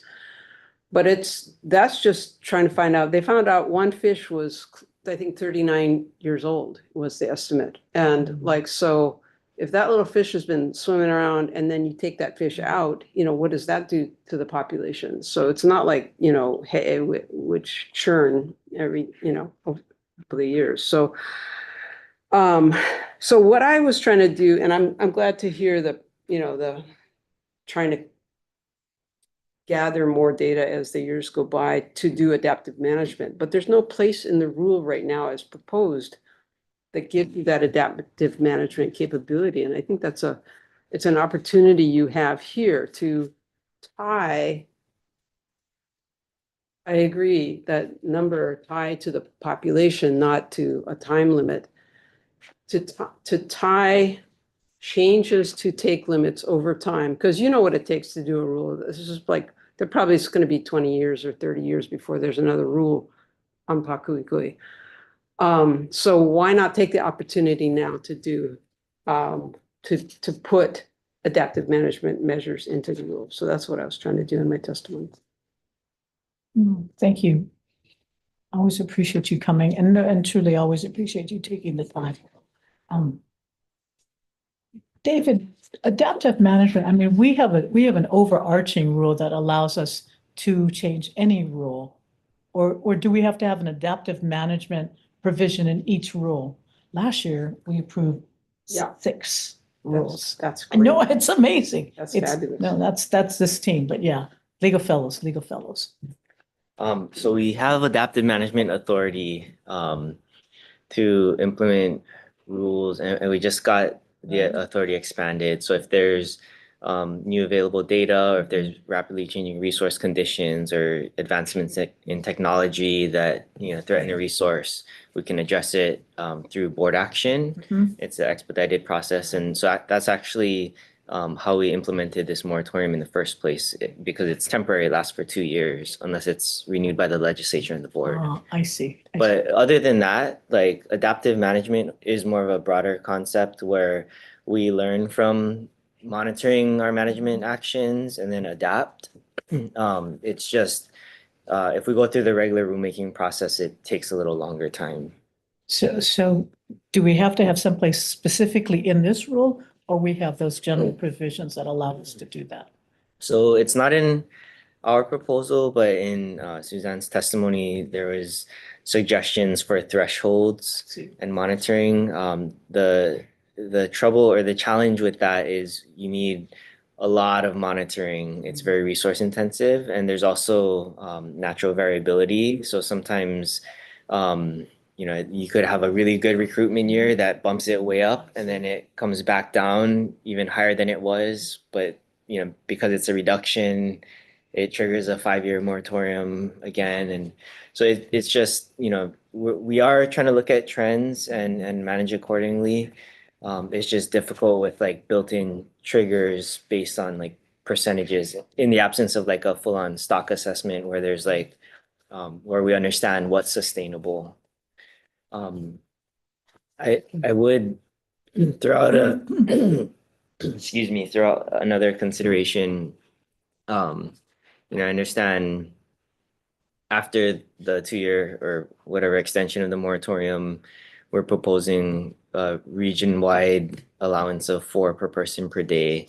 Another option might be to look at continuing that moratorium in, say, all of the FRAs or like a subset of the region where they would be fully protected in perpetuity, and then, you know, open to limited take in the open areas. And then that might allow us to compare Right. trends in the no-take areas as well as in the fished areas. We didn't think about that prior to this, but if the board wanted to direct us at least to scope it or to hold public hearings on it, I think we could include that and then get public feedback on it. No, that makes a David, lot. what do you call what you just described? What would that be? If, say, somebody wanted to make a motion with a amendment in it that referred to that? Just prohibit take in the fish replenishment areas. And that's something we talked about. We did talk about it briefly during this process. And one thing that I think some of us wanted to push for is incorporating it into our Holomua process. Once Holomua comes to Hawaii Island and West Hawaii in particular, that would be a really important thing to gather a lot of feedback on because it's very place-based. And we will have 2 years or if the board extends the closure, the moratorium, we will have that time frame to, you know, do more scoping, initiate Holomua, and, you know, if we wanted to, we could come back within that period and amend the rules again, or at least, you know, the board could. But you could do it sooner if you did it in the FRAs, if you chose, I mean, because that seems to make a lot of sense. I mean, we get really good comparison. Yeah. Totally closed area on a lot of different fish and do some more comparable assessments. I know Taha, you also wanted to come up. I'll let Taha come up and then see if there's any others. Thank you, Suzanne.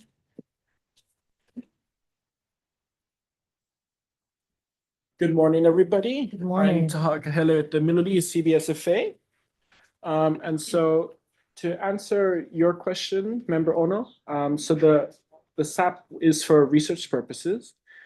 And so as I'm aware of, we only use to take the fish for research purposes, like study, we do dissections with them to gather whatever data we have or we needed. Right now, the moratorium would help us to gather more data and to help us establish more management rules for this fish with the help of DAR. If there's any more questions about that, my colleague Uilani is on Zoom right now, so she can shed some light about that picture, because I'm unaware of that. So, but to testify today, I'm here to support this item F1, and because this fish, it's. I remember when I was young and my grandma would take me out to go snorkel and whatnot, and I would see this fish everywhere in Mililii. Now I don't see it. I rarely see it. I only see it when we're doing research or conducting transects. I'll see it once in a while, like once in a blue moon. But every day I used to see this fish. It's completely gone. And so we need these rules to bring back the population, because without this, our grandkids aren't going to know what this fish is, aren't going to even think it existed. And so, but yeah, we support this. And any more questions regarding to the SAP or the take of Pakukui, my colleague can answer that. And so, or talk about it. But mainly, to my understanding, we use it to gather whatever data we need. But we haven't really seen what a healthy school of it is. I mean, we rarely You have when you were a boy. When I was a boy, yeah. That's what it looks like. But it was still being taken when I was a young boy. So like, I mean, the numbers, we still need to find out the numbers, and that's what the moratorium would help allow us to do.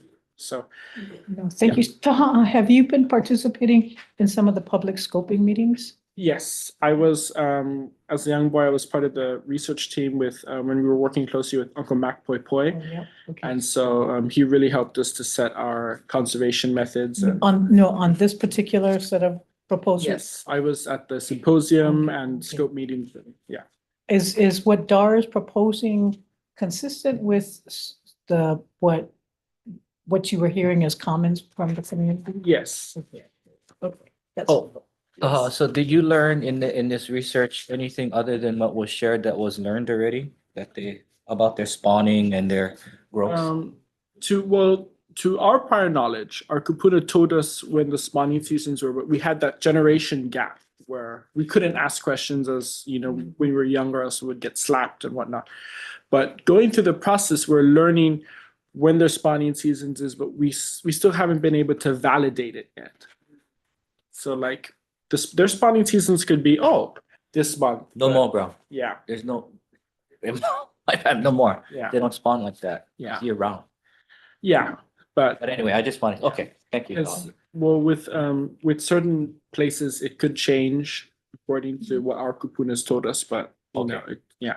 Thank you. Thank you, Taha. Anybody else, Auntie Rocky or Lemona? Stand by our testimony. Okay. Can I come up? Sure, come on in.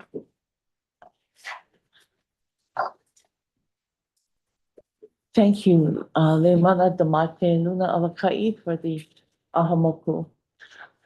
We agree with the previous testimony and Ahamoku supports this submittal as it pertains to the public hearings. What I wanted to bring up is that we fully support Miloli'i and their findings. But Miloli'i is way up on the coastline and there's 45 ahupua'a in the moku of Kona. And so we were able to talk to a few of the fishermen from the Kona area, and that would be from Kealakekua to Puapua, which is Kailua town. And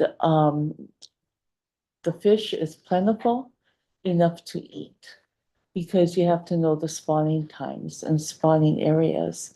And have to know how much to catch and how much to not touch when the schools seem to be coming smaller. They do know the spawning areas. Now, this coastline, and I say we because my husband is one of the Labai'a and my children are raised on the Kona area and the kind of fish. Paku'iku'i has always been plentiful and it's really favored in Kona. And there are a couple of methods. Mostly the people there use upena. They do not use the spear fishing. And the upena, you catch up to 20, 30 fish in a school. Now, based on the size of the fish, each family would need to eat at least 10 for the family. So the bag limit of 4 is unreasonable. The people of Kona will not want to follow that. The other thing is they also fish by hook. And this is a traditional method and it's called the kaka line, where it's a long line and they put up to 10 hooks on it. And that's how they catch paku'ikui. So the purpose of me telling you this is that the surveys and the moratoriums is going to enclose the entire coast of Kona, where the knowledge that has been received and what they're working with is based on Miloli'i side. So Charles Young, who is our po'o for Ahamoku, and I were discussing this, and we're going to fully support holding the public hearings. On the other 2 issues, especially the bag limit and having Hawaiian Lawai'a register for being part of a group that is going to hold documented knowledge of what they catch and how much they eat and all of that. I ran into a major resistance on that. They're not going to join. The ones I talked to, which are the major families of just that one area, the Graces and Matsuokas, those guys. So if there's they're willing to kuka, they're willing to come and talk and bring forth the knowledge, because you have to bring forth the knowledge for this study if you want it to be consistent. So that would mean going further down the coastline to all these different ahupua'a, talking to the families to see if they fish paku'i. So that's for the West Hawaii study. The other thing I'd like to break up is that the other 7 islands chimed in with us with Ahamoku. And they're not testifying on this specific issue because it's Moko Keawe.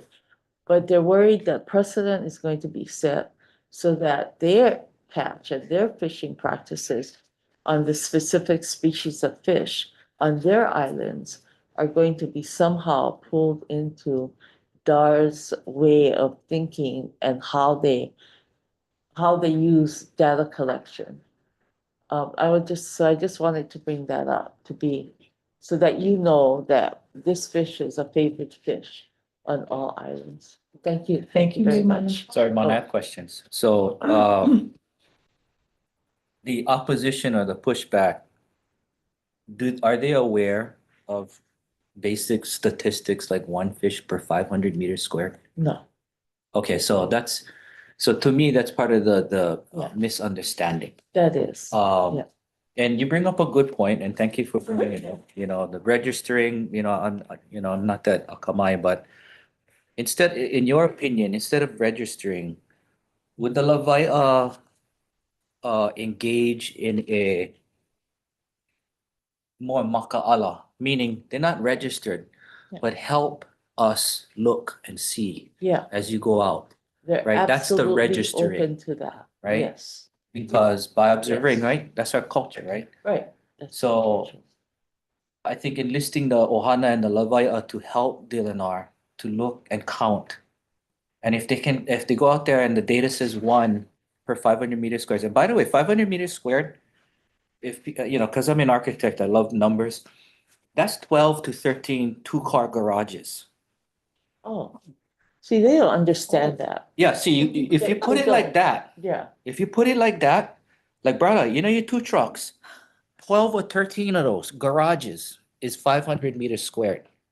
Oh, Basically. Yeah, they would understand that, but they. So so the one is, my point is, one is having the data, 2 is communicating that data in a way that a Kanaka can understand. Not only Kanaka, but everybody can understand. That's the problem. Yes. Right? Yes. So when David and his team, they're working so hard and they come out and they say, oh, we'll get 1 per 500 square meters.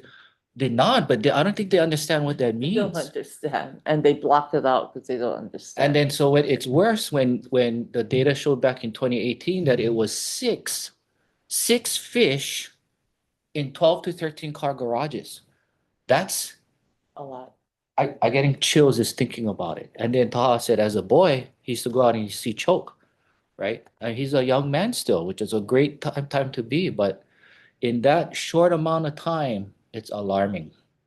And I think our Lavaia have to know. Like it may be plentiful here in this particular area, But not. but you go 1 mile north or south and you're looking at 1 per 12, 13 2-car garages. One.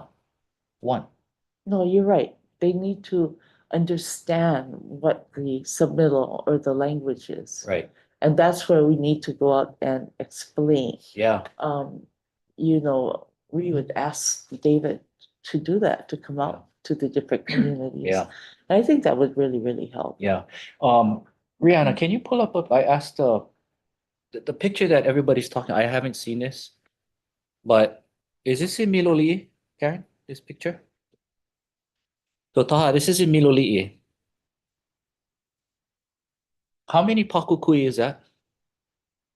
Check out. I never count, but choke, 10 plus, yeah. it's choke. And the other picture, Rihanna, we can zoom in a little bit, please.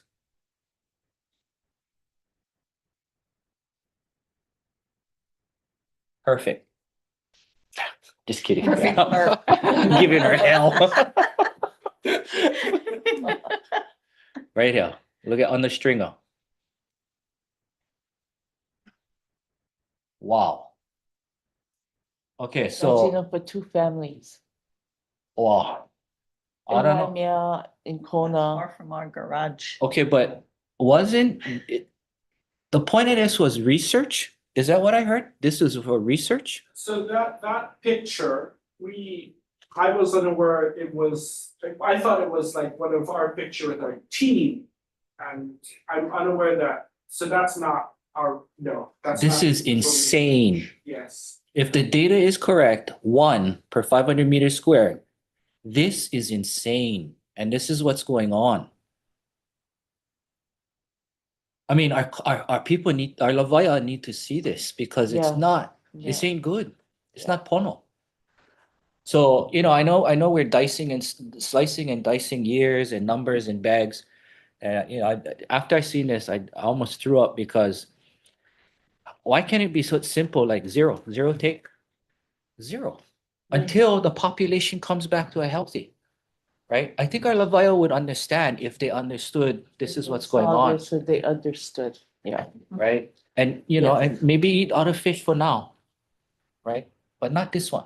Yeah, not this one. So I don't know who this is or the researcher, but that ain't research to me. Yeah, no, that's not. That's heavy. Mackay Watch? Pardon me? Was this filed by Mackay Watch? No, this is somebody else that was bragging about it. Bragging. Bragging. Jeez. And break my heart if this is a Hawaiian family too, on top of that, because they should know you cannot do this. Well, I liked your explanation of the garage. So that tells us, the one in how many versus a garage. Yeah. Two makes car. A big difference. 2 car, 12 to 13 of them. So that's what we're talking about. Okay. So this should make everybody shiver, whether you're Hawaiian or not. It doesn't matter. Is there a way that I could get a copy of this so that I can send it out? Well, I think you guys gotta really digest and talk about how you're gonna responsibly communicate this to our people. I mean, it should be a very strategic and I'll talk to poignant David. kind of Yeah. deployment because it's a serious matter. Okay. Right? Okay, yeah, but we can go out. Oh, yeah. Yeah. But he's coming today for just to go to public hearing. And we support that. Oh, The yeah, public yeah. hearing. Yeah. Yeah, I'm all for that. Yeah, of And I course. see that when you have the public hearing, that's when we've been encouraging our people to come out and participate. But with this other knowledge, they'll know how to participate. Yeah. I think humanizing the data and the Yeah. knowledge is very important. Very Okay. important. I'm not the chair, Auntie, so I cannot, she, although our ex-chair is here, so if she wants to, you like pull rank real fast. I give you the gavel. Oh, While we're waiting, I'll just chime in to say that I'm happy to work with Uncle Charlie on all that and go meet with Yeah. additional Yeah. communities. And I'll gladly help you guys. I mean, I'll Oh, gladly okay. help, because Okay. I can see square footage, I think, different than people can. Yeah, I never realized he Yeah. explained that, so, and I would know how to explain it to the people, Yeah. so, yeah. Is that my, Car. sorry, that's Oh. my parking alert. Thank you, Mana. Okay, thank you so much. Okay, but we cannot move forward now. No, have someone the next public testimony. Okay. Oh, there. Yeah, so sorry. We never move without you, but Auntie speak over. Yeah, please come on in. And did we take people from the, on the Zoom? This is short Oh, comment. oh, yes, please, go ahead. Ahamoku. Just for your information, with aquarium fish, I want to bring this up because we had some aquarium fish closure in Kaneohe Bay. And one of the aquarium fishermen, recently, that we always used to have arguments among each other, but he came to talk to me at a meeting. He said, Anthony, you were right. I said, why? He said, I went back diving and he said, the fish in Kaneohe Bay is coming back since the moratorium on the fishing. And because now he's taking up squid, he said, I gave up. He said, I gave up my license, I'm no longer doing aquarium fishing. I said, righteous. But my son was in the ocean every day because he works with HIMB. And he said, that fish that we're looking at, that's the catch for aquarium fishermen, fishing. Because you look at it, what it looks like in the tanks. He said, when they lifted that ban on Hawaii, if they could keep that, let them do aquarium fish, we're gonna lose it altogether. That was comment from my son who's in the ocean every single day. And then I have another son who's on the Kaneohe Bay Regional Council, who also worked in NOAA, made the same comment. He said the fish is coming back in Kaneohe Bay because we have the ban on aquarium fish. They gotta let it go. Hawaiians had a couple, and we gotta keep the couple until it comes back. That's my comment. No, thank you Uh-huh. for, I know David said that that fish is not on the AQ list. As a result of some of this information, they took it off. So AQ cannot, that's not a fish that's even permitted. When they go nighttime and they go, we cannot see. That's anybody, that's We've been catching anybody. them because we live right there in the ocean. Our kids been Okay, catching them. but thank you, Auntie. Mahalo. No, always good to see you, Rocky. So I am going to take, there are people on Zoom who have signed up. I have Kim Cock, are you here? Yes, Chair, can you hear me? Yes, we can. It seems like there's been this kind of side topic, but that picture that showed up, you know, that boat fishes out of Milili'i, you know, the CBSFA that, you know, is closed. They promote, those guys are commercial. They go on Instagram and Facebook Marketplace and sell commercially. So it's not subsistence. It's obviously more than, you know, the take we have no take right now. So yeah, I mean, that's common knowledge, and it's just not one guy, there's multiple. So, you know, with that, back into my testimony, when Kona DAR proposed the moratorium a year and a half ago, I kind of complained about the public notice, input, and consultation along with the science being presented. I suggested studies need to be conducted and a better understanding need to be had. Chris Teague held a very low attendance community meeting because you had to know someone who was invited. No outreach, no press, no media. Not a good scoping meeting. At this meeting, I actually asked Chris what he had studied or learned from this closure, and his response was essentially nothing. So for a year and a half to see what this moratorium had any effect or proven any results, nothing was done. This is on record. I apologize, Chris, this is science. So this is a problem when you pass rules without science. You have no idea if it has any effects. Then Chris scheduled another meeting to make up for the low attendance one. Coincidentally, at the same time, NOAA was holding the oceanic shark. Once again, a very low attendance. You know, Chris stated in his reasoning for this was a decline in 2008. What he doesn't mention is this decline showed in other species as well, but none of them are apparently needing closures. This species was not mentioned in the herbivore rules. It's known West Hawaii has the highest biomass and coral coverage in the main Hawaiian Islands. So a decline in West Hawaii should be similar to a canary in the coal mine statewide, but apparently it's not. In April, DAR said NOAA data is far superior to the West Hawaii data. Ironically, NOAA doesn't show this issue. In fact, NOAA has a discrepancy of close to 50,000 Acanthurus achilles populations in West Hawaii compared to the West Hawaii data being shown, because NOAA has surveys from 0 to 98 feet. While the West Hawaii data, which Chris mentions from 2008, looked at the 30 to 60 foot habitat. A lot of things don't add up. Look at Kahalave in the NOAA data. Similar trends with no fishing at all. It really makes you ask the questions. There are problems here, and rules need to be factually based on hard science, accurately analyzed science, not on short-term anecdotal observations. This has never been an acceptable standard in fishery management throughout the world, and we shouldn't allow it here in Hawaii. I encourage you to make DAR Kona learn about this species, which Chris admits he knows minimal stuff on the reproduction, the fecundity, the habitat. You know, Act 306 mandates the study of the fisheries in the West Hawaii Regional Fishery Management Area, and that clearly hasn't been happening. How do you manage something you know nothing about? Yeah, I'm going to ask you to summarize.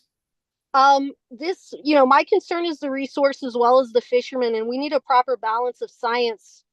So neither get cheated. This isn't an unknown species. It's easily understood if the desire is there to speak with the people that know, which I've routinely suggested, and I encourage you to tell DAR to do that as well. Thank you. Thank you very much. Ui, did you want to provide us any comments? Hi, aloha. board members, and special aloha to you, Amy. It's good to see you. Niluli'i u'ilani na po Niluli'i CDSFA in strong support of moving this item to public hearing. I've heard some of the concerns and recommendations. For Niluli'i, this is our number one managed species. So we went through internally how to discuss, how we were going to monitor, and then what was the threshold for us to open it back up. And when we went through the process, our Po'olawai'o was the one that made the call to shut it down. And so it's important to know that, our pilina with this fish and our opinions about the submittal and recommendations for rules really has to do with how does it affect us in our coastline. And we take that responsibility that we're part of the West Hawaii Regional Fishery Management Area. And 13 Ahapua, 18.6 mile coastline. But all our recommendations really come from what our kupuna told us. And, it's admirable to hear Taha talking about the abundance. But you go from his generation, we don't have to say how old I am, and you go to my generation, the abundance and remembering those memories are very different. So there is a big depletion that happened between my generation and his. But it's wonderful to hear that he remembers seeing it. Because some of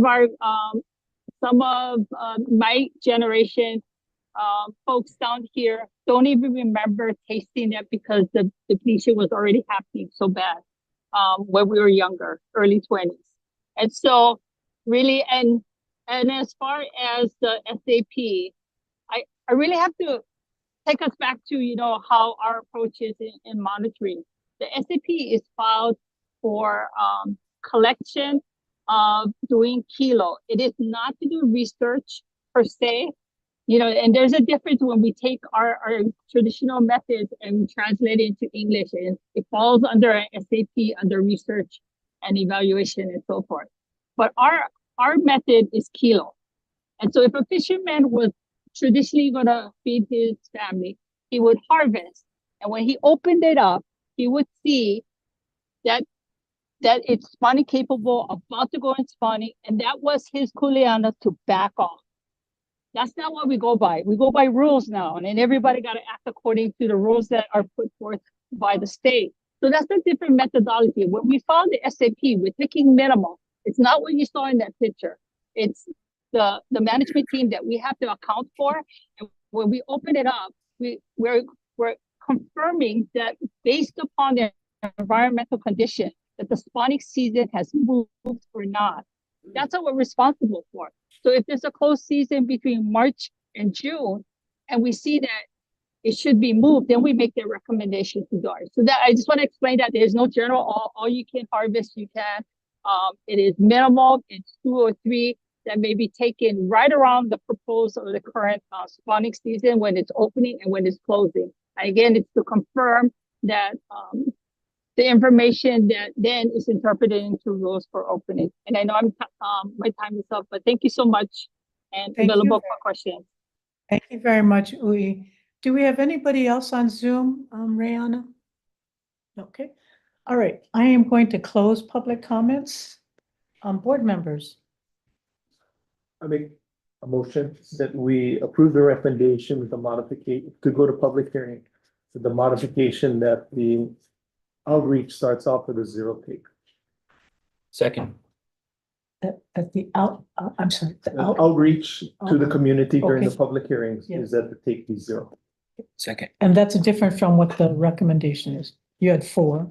So from 2026 to 2036, it'll be 0. So. Okay. And then a decision would be made after you do your public hearings, right? Yeah. Okay. So the rules the proposal will be modified. The rules will be modified to reflect that. Okay. All right. Second. A motion has been moved and seconded to approve staff's recommendation with the modification of 0 take to begin the public hearing process. Thank you. Okay, with that being said. Sorry, as far as discussion, one more thing, Oh, Chair, yeah. I know. Since we talked about deployment of how to reach out community and the rules, And you can tell the Lavaya Mana that, history and precedence is not unknown, right? A lot of our manu, our birds are extinct, our endemic birds gone. So this is not like new stuff, right? The threat is real. It's already happened. Secondly, I hear from my own family, I'm very pro Native Hawaiian fishing, hunting, gathering rights. You know that. I'm very pro that. But I'm also a makua. I'm also a father. And if I gotta eat another type of fish so my babies can eat this fish, I will, right? I eat bologna sandwiches so that my girls can eat better. So there's a balance to hunting and gathering and my rights as a Hawaiian man to go out, but as a makua, as a father, my responsibility is to my ohana too. So if I gotta eat stick fish or whatever, so my babies can eat pakukui later, I will do that. So I think that kind of messaging really needs to be baked into this process because without reminding us makua, both male and female, that, yeah, we support our rights as Hawaiians, but we also have our primary is to our ohana and to our kids, right? So just as kokua, iko manawa no. Yeah. Also, thank you, mahalo. I will take that back. Yeah, please do. That's Silver Rocky. Please do. With that being Mahalo. said, board members, all in favor, please raise your hand. Vote is unanimous. Motion is approved. Mahalo. Mahalo, you We're gonna go, guys. we're gonna take a Mahalo. break. We're gonna go on a lunch break and then we're gonna come back. Everybody get low blood sugar already. Low blood sugar. Like, you be shot up already. We're gonna pass out.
Staff people, okay.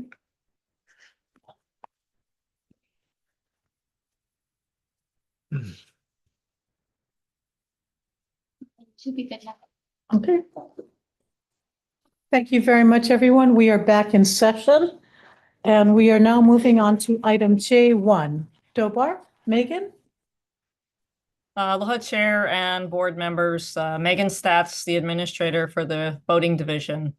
So item J1 is requesting approval to adopt a new chapter under Hawaii Administrative Rules as Chapter 13-232.1, Small Boat Harbor and Boating Facility Hours of Operation through emergency rulemaking procedures pursuant to Section 91-3B Hawaii Revised Statutes. This is to address increased gun violence throughout the state, including at the small boat harbors and boating facilities. As the small boat harbor facilities are currently open during the evening hours, it's tending to attract criminal activity on a regular basis. And we have seen an increase in those types of activities in our facilities and believe that there's an imminent peril to the public health, safety, and morals due to the increase in this gun violence. So these proposed emergency rules still allows for persons with legitimate business at the harbor and boating facilities to access them at all hours. So everything else is in the submittal. We have staff on Zoom to answer any questions you might have, and I believe that Chief Radula is also on in case there's any questions for him. Thank you very much, Megan, and I do see Chief on the line. Board members, do you have any questions for staff as I see Clayton Kubo? So board members, yeah, go ahead, Karen. Okay, so one of the questions, Megan, is what are the hours that you guys are proposing? That's something I think we still need to discuss. We have closure areas, for example, in parking areas over at like the Alawai Boat Harbor from like 10:30 to 4:30 in the morning. So it might be something similar to that, just depending. So that's kind of what we're looking at doing is the evening hours. Evening hours. Yes. And this would be 7 days a week? Yes, that's correct.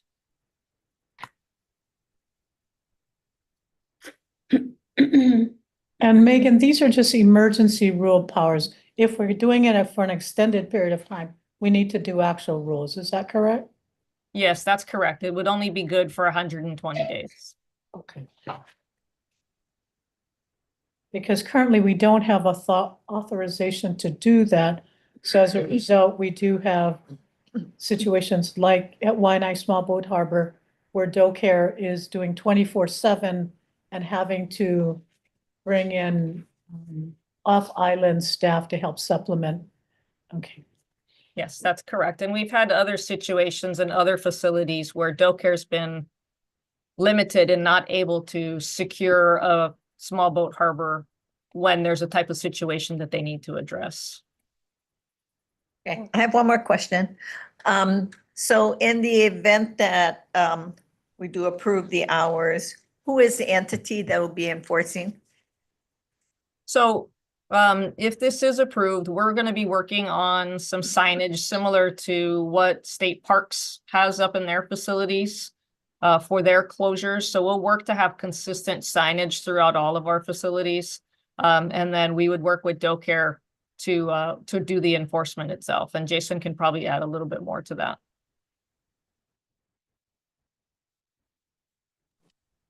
Yeah, thank you. Jason Radula, Enforcement Chief. To answer your question, Board Member Ono, the primary law enforcement agency responsible for enforcement inside the state small boat harbors is DoCare. HRS 199 does provide authority to other law enforcement officers, particularly our state partners at the Department of Law Enforcement and the county police, to also enforce our rules. But since the facility is managed by DLNR, owned by DLNR, the primary responsibility for enforcement is DoCare. Any other questions for Dobar or DoCare? It is a comment, Chair. I don't know, maybe with Jason or Megan. Staff stupid question time. I'm gonna guess that these are registered gun owners or no? What kind of audience are we looking at? Is it gang members? What? You know, unfortunately, Board Member Yoon, you know, this tends to be young adults. But whether or not the weapons were registered or not, we're not sure. We know that, you know, particularly in the recent gun violence in West Oahu, particularly at Waianae Small Boat Harbor over the last year, there have been at least 2 homicides related to gun violence. We're not sure whether those weapons were legally registered. Young adults were involved in both of those instances.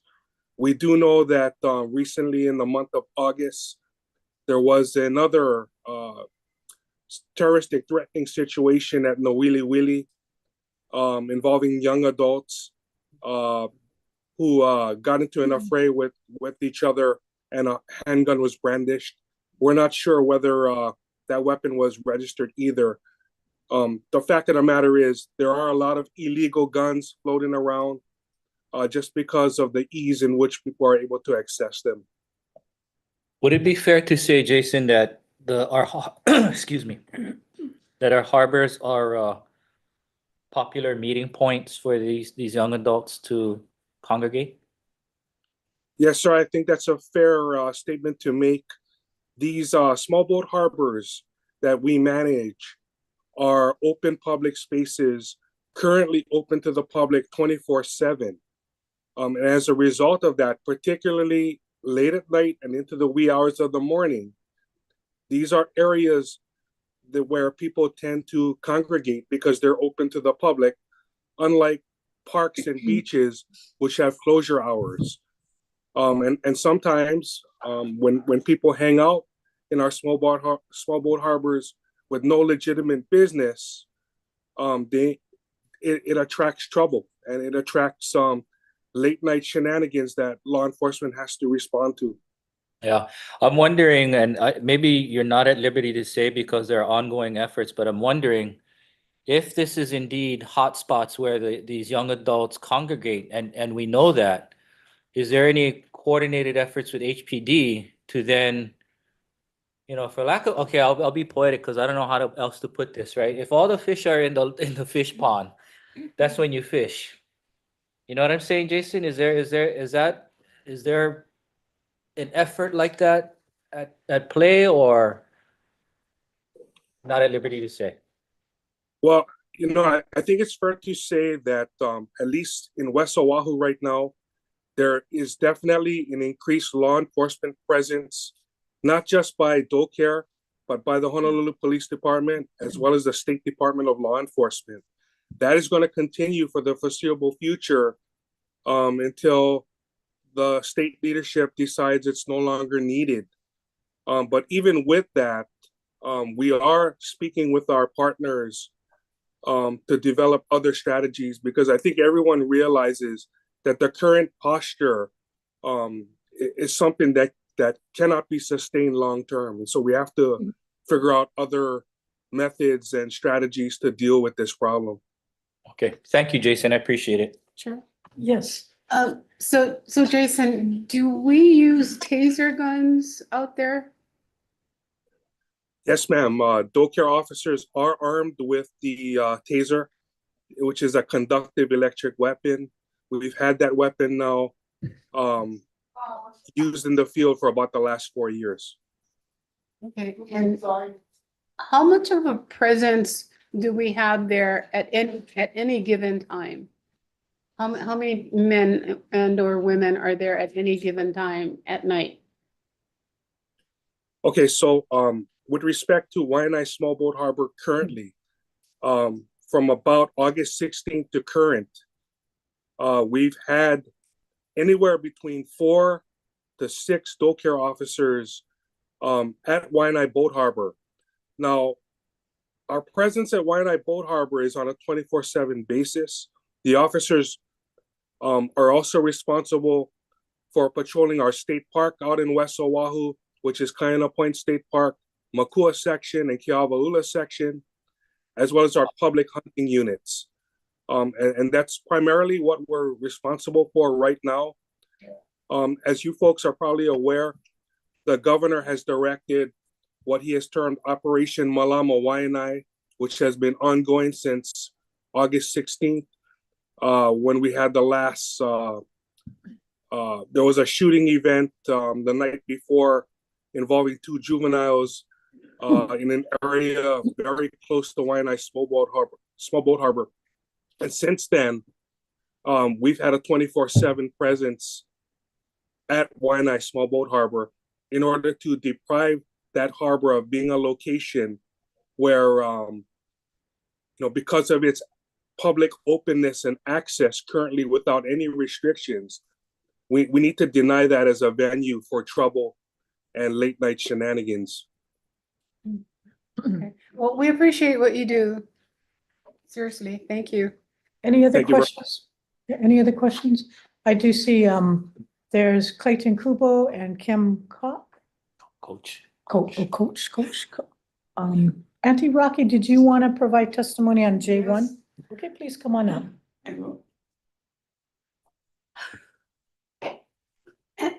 I have Rocky Kaluiva for your records, Ahamuku. But I'm also gonna speak on my own personal self, being that I live right across the small boat harbor in Hiiakea.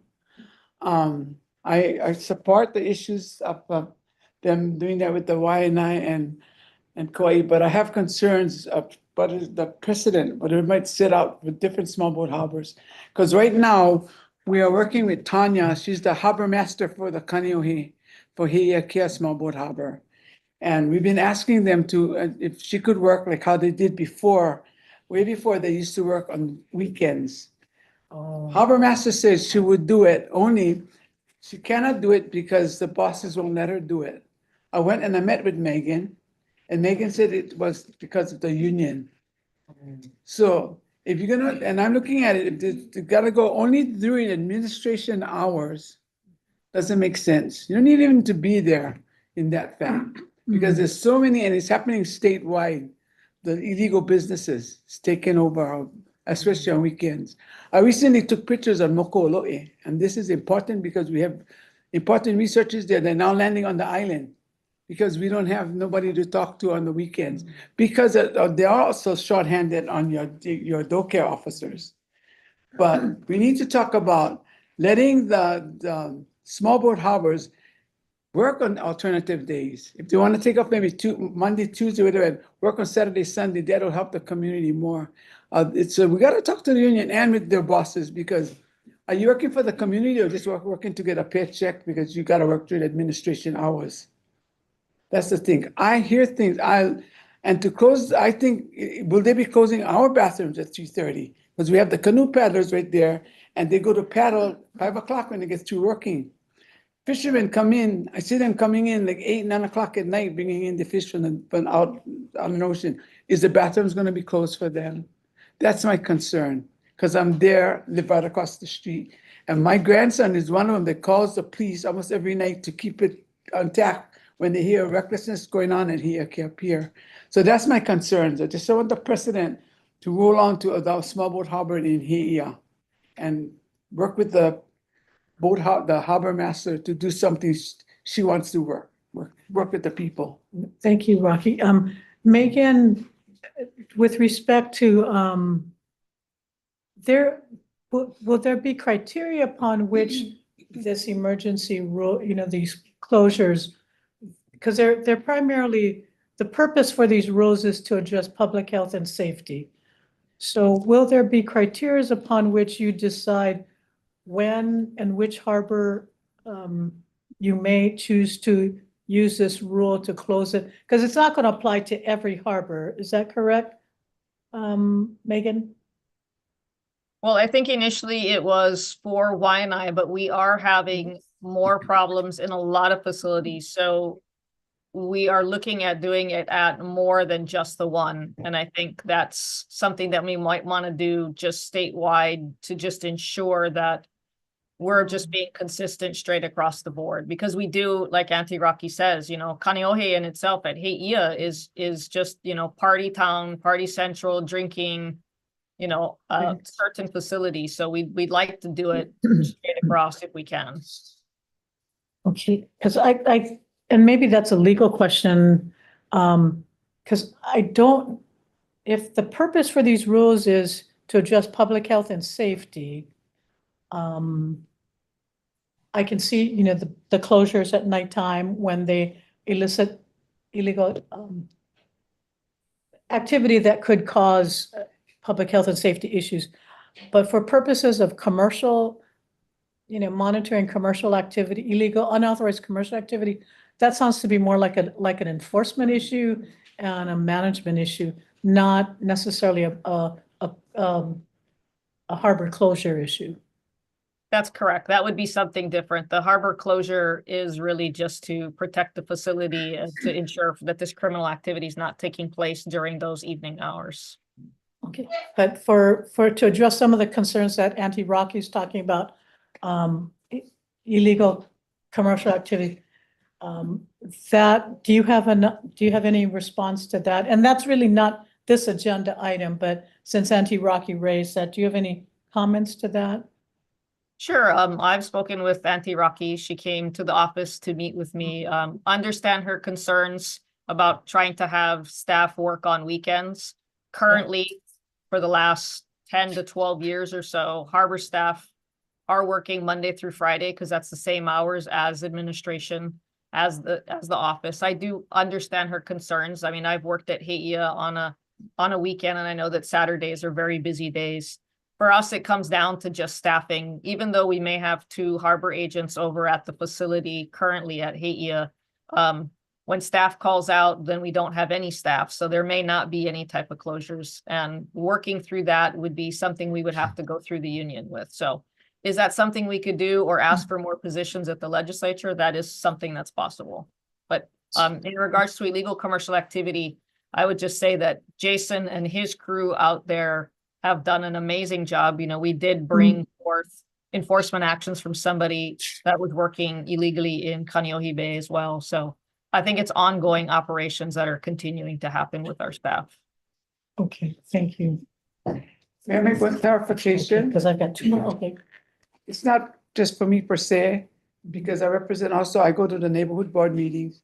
This is a concern of the whole entire community, the whole Kaneohe Bay community, which encompasses 7 ahapua of the 11 ahapua in the Kolapoko. Unauthorized commercial activity? About even administration hours. Oh. So that, what would be really helpful, Rocky, is when we move into the legislative session, because you guys are very effective at the legislature, especially you, Rocky. The legislators listen to you. That if we could talk story about potentially asking for some additional funds and positions to provide DOBAR some additional capacity to do of what you're wanting. We did that about 7 or 8 years ago. They did allocate the funds, and evidently we found out that the funds that they allocated for DoCare went directly into the Department of Land and Natural Resources, right into your budget, your regular. For DoCare or DOBAR? For DOBAR. For the monies that the legislators gave for the purpose, the DLNR DoCare. It's a DoCare. They gave the monies, came into DLNR, but it went right into the system of your DLNR system, not directly for the DoCare officers. Okay, So we're kind of reluctant into asking for funding again, and it's going to be for the same purpose.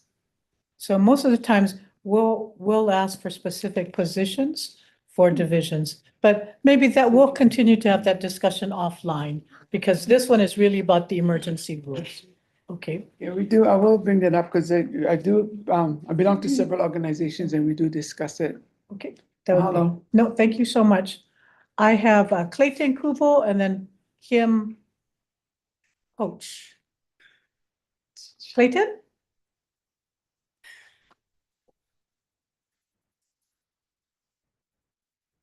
Clayton. There he is. Wait, He's trying. He's trying. How's it? You guys can hear me? We can hear you. Yes. How about you guys can see me too? No. I don't know what's going on. Am I, we can Okay, hear so you. you know what? I understand, what is that? Health and safety. Okay. But if this was just toward YNI, then wow, I heard what you said, Megan. That's why I get one hard time with that one there, bringing them to other facilities because people go and they bring for me, I would like to bring my grandchildren to, oh, okay, start my video now, I guess. How did you guys can see me now? Yeah. I don't know what button I pressed. I still kind of lost. Okay, so again, Stay still. restating that I would like to bring my grandchildren to Kikiola or Port Allen Small Boat Harbor to go fishing because that's where I learned to fish in my really young kid days. Yeah, and by having operational hours, that is gonna definitely hamper some people that want to bring their families and just hang out and go fishing, not make trouble, not make humbug. I really hope that maybe we can get one more in-depth discussion about this, not just passing this thing today. But hey, if you guys gotta pass them today, then I really suggest maybe on for YNI, because wow, yeah. And don't get me wrong, I will be at the state capitol again, and I'm not affiliated with nobody, no organizations, no nonprofits, no nothing. So I guess I'll see you guys at the state capitol for more funding and more positions. Yeah. Oh, thank you, Clayton. And Megan, if you can just clarify, if someone wants to come into the harbor for legitimate fishing, taking their family out to go fishing, when we may have a normal public closure time, they are going to still be permitted to come into the harbor, right? That's correct. So Okay. Clayton, you'll still be able to bring your grandchildren and your family in for fishing. What we're trying to address are people who don't have harbor business to hang around at the harbor and get into mischief. Yeah. Hey, how's Yeah, it if you- going there, Jason? Awesome that what you guys doing at YNI, but definitely Kauai needs some more dog care presence. Okay, mahalo nui. Thank you so much. Kim? Okay. Hi, Chair and Board. Mine's kind of similar to what Clayton was saying, that a lot of people in the community, whether it be your elders or little ones, have good benefits from going down to the boat harbor and closing that out. So I think you just clarified that it would still be open for, the good people. And that was kind of part two, that, don't block everyone out just for some bad apples. And I agree, something's got to happen over there. Is there any information on what the proposed close hours would be, and how that would work? It just says closed hours. So is that like, weekends? Is it, bankers hours? I would just ask for that clarification. So, yeah, and just don't restrict access. So thank you guys. Thank you, Kim. Megan, if you can just clarify, again, the proposed closure hours. Sure. I think we've been talking about like 10:30 to 4:30. So 10:30 at night to 4:30 a.m. Is how we usually do closed areas for our parking. So something similar to that, and it would be 7 days a week. Thank you very much. Is there anybody else? One more thing. Megan, you mentioned something about, with Clayton confirming that if someone wanted to take their family out, that they could go in without being arrested or whatever it may be. Yet when you read in the proposed rules that we have here in the front of us, it says you either live on a boat there or you have a vessel. It doesn't say that you can go there and fish 10:30 in the night, and 11 o'clock in the night. I think what we could probably do is just put the information specifically on the signage itself. I mean, it is not our intention to stop somebody from going down. Again, this is 10:30 at night to 4:30. Now, mind you, I understand that some people do go night fishing, and we definitely don't want to stop that from occurring, right? So, if we need to just kind of clarify some of that on the signage that we put up in the facility, I think that would help. Yeah, because part of this is really, it's also to keep safe those legitimate patrons. I mean, the brandishing of the guns and the shooting, it put at risk everybody who was legitimately in the harbor at risk. So, so maybe, but that's, appreciate the Karen's comment, and maybe Megan, we need to look at that. But if we're going to change anything from what you've got here, because this is being proposed to have the board administratively adopt these emergency rules, right? Yes. It's not to go out to public hearing, but it's the board can administratively adopt administrative rules. So to address board member Ono's concerns, is somebody proposing an amendment, or we have to defer this and bring this back? Are you suggesting any? I don't know. Okay. I mean, because. We're good to go, right? This is something that an emergency rule is what we determine, right? Yeah. Right. And then after the 120 days, then if it continues on, then another No, rule. so has my to be understanding, proposed. this rule It's will permit them 120. to close it Yeah, for 120 days. for 120 days, yeah. So if we want to make any changes on this, is that correct, Megan? Yeah, might have to go, I might have to defer to Colin about specifically if you're gonna make changes to the wording that's already been approved by the AG's office. And then I would also ask for Jason's input as to what might be the concern about, people that want to say that they're fishing, that have a fishing pole in their hand, but actually is going over to the pier, for example, in Heia, and drinking and, busting up bottles and damaging facilities and stuff like that. I'm not sure how we get around that type of loophole as well. Megan, and you're gonna do this statewide, right? This is statewide? That's the intent? That is the intent. We would like to, if the concern from the board is, let's just do only Waianae because of the situation, we can do that. But what will happen, like, Jason had said, we have had the brandishing of the gun to the crew of Hokulea out in Nawili Wili, and we had no way of being able to secure an area. So just because we have one area that we're dealing with right now doesn't take away from all the other areas as well that Agreed. we're addressing.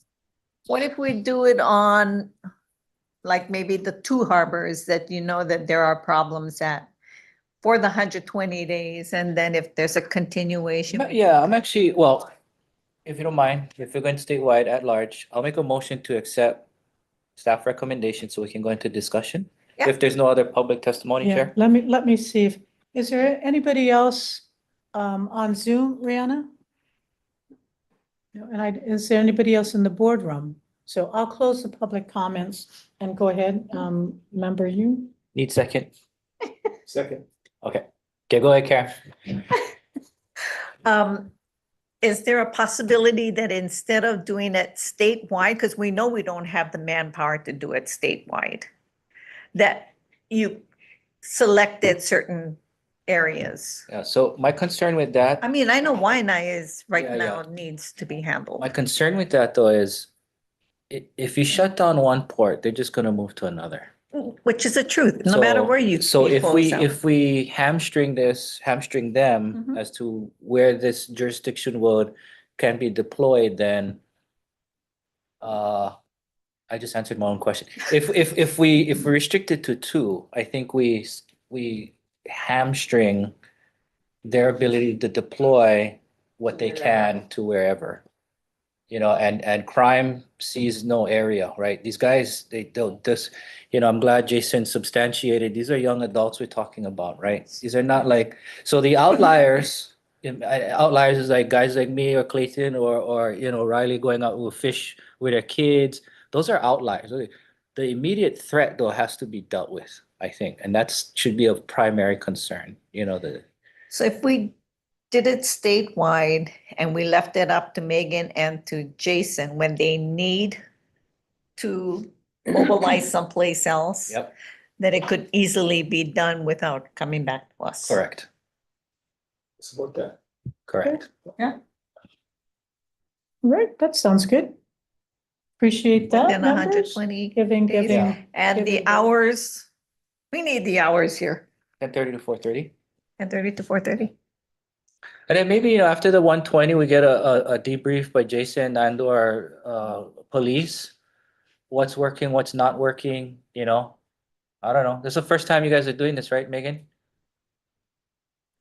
Yeah, we found that there was just kind of this hole that we just did not have the opportunity or the ability, excuse me, to secure a facility when we had a situation. So ultimately, what we would like to do, kind of similar to state parks, is do this 120 days and then see what works, what doesn't work, come back to the board with a permanent request to go to public hearing for comment for similar wording. If not, there may be some changes, and maybe something a little bit more specific if we need to, for the long-term ability for DoCare and for DoBoard to be able to set those hours just to address a lot of the situations that keep occurring. Cool. Okay. So 10:30 to 10:30 PM to 4:30 AM statewide, you pick and choose what harbors need to be monitored. That's a motion. Okay. To Any approve other as- comments? Okay. With that being said, a motion has been Made. made and seconded to approve staff's recommendation on the adoption of these emergency rules for 120 days, leaving to the discretion the staff, which harbors, and the hours would be from 10:30 to 4:30 AM closure. All in favor, please say aye. Aye. Excuse me, Chair, you're amending the rule because it's by the administrator of DoBoard with your permission as chair. Okay, well, okay, no, I won't amend it. Okay. I won't amend it. So with that, that will leave it up to that will leave up to the administrator. Okay, okay. So sharp of you guys. So Heard our sharp. comments. Yeah, so. yes, everybody's got on their toes. And we're here. holding you to it. All right, with that being said, I stood corrected. So all in favor of the motion, please say aye. Aye.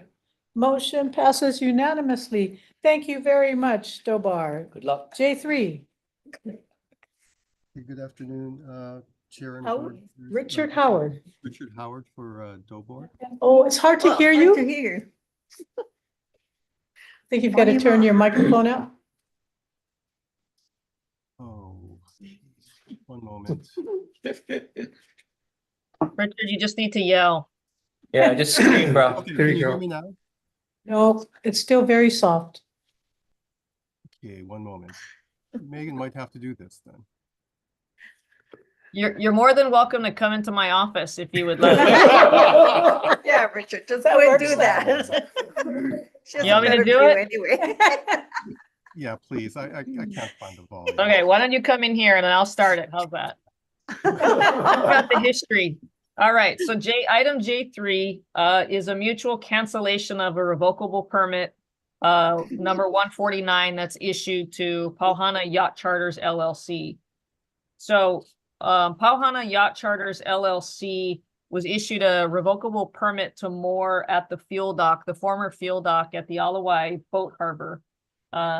We've had continuous conversations with DoCare that's have had some concerns in regards to the number of people that have been kind of coming and going and causing some interference with the DoCare situation and security at that area. So what we're looking to do is Pauhana has a new location over at Kewalo Basin that they're mooring. And so we're basically agreeing that they will cancel, we will cancel, request to cancel this revocable permit to them and waive the requirement for the additional conditions on the phase one. Did I get that, Richard? Yes. Okay. And we're here for any questions. And this is Pauhana Yacht Yacht Charters. Charter, not Yes. the Pauhana at the parking lot. Okay, very good. No, Thank correct. you. Board members, any questions for staff?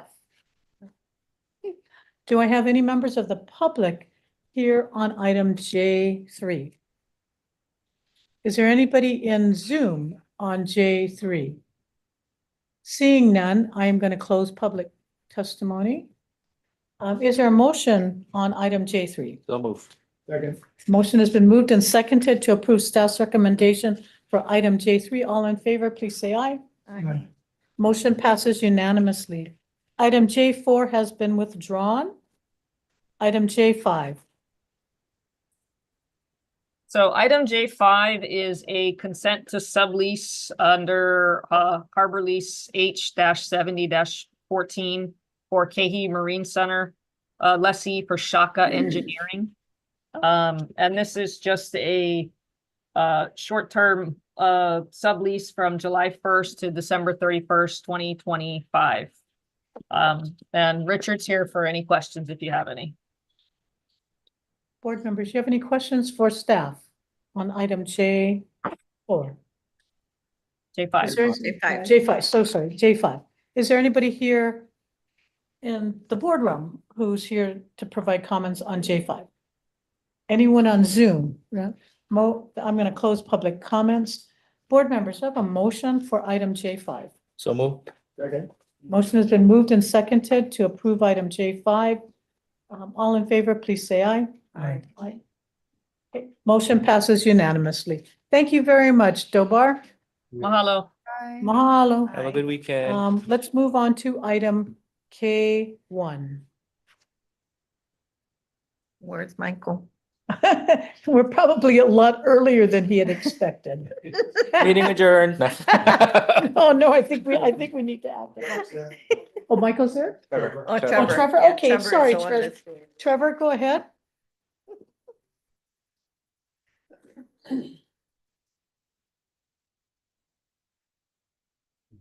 Wait, he's still Trevor? connecting. He's connecting. Oh.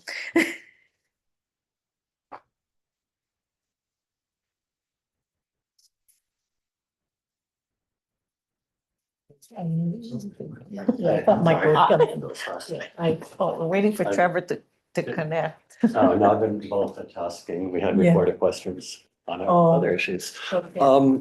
Good afternoon, board Good members. afternoon. Michael Kane, Administrator, Office of Conservation and Coastal Lands. Item J1, K1. K1, sorry, K1 you just finished. Sorry, I'm out of breath from running here. Is a enforcement case, a request for administrative fines and other penalties against Val Sanjara regarding enforcement case KA 22-17 for what we allege are unauthorized activities in Wainiha, Hanalei District, Island of Kauai. Before I proceed, we have received a written request for a contested case from Mr. Sanjara. And I know earlier he was online.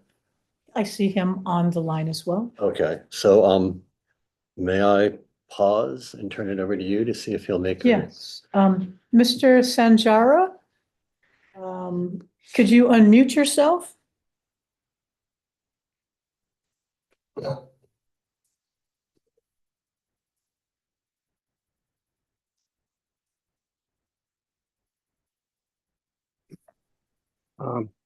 Aloha, can you hear me?